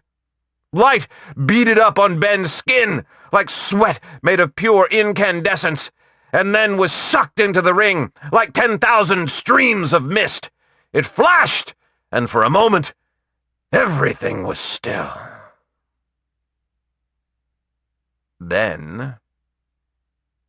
System announcement. The Parade of Wonders event has been invoked by Prince Ben. Prince Ben, currently under intense persecution by the sunlit government of Solas, has accepted his death, and in doing so has invoked his system-granted right of last wish. As this action is not hostile to any party, it is a protected event, and no other wishes may be cast to nullify or interfere. Invitations have been sent to all relevant parties across the world. If you have an invitation, you have 1 hour to accept. Should you accept, you will be transported to the surface layer near Solas and have your level temporarily lowered for the duration of your stay. For everyone who has not received an invitation, please seek the nearest entity you know with the smartest phone and request to view the live stream. For all other interested parties, penalties on cross-layer teleportation has been lifted for the duration of this event. Please enjoy the show.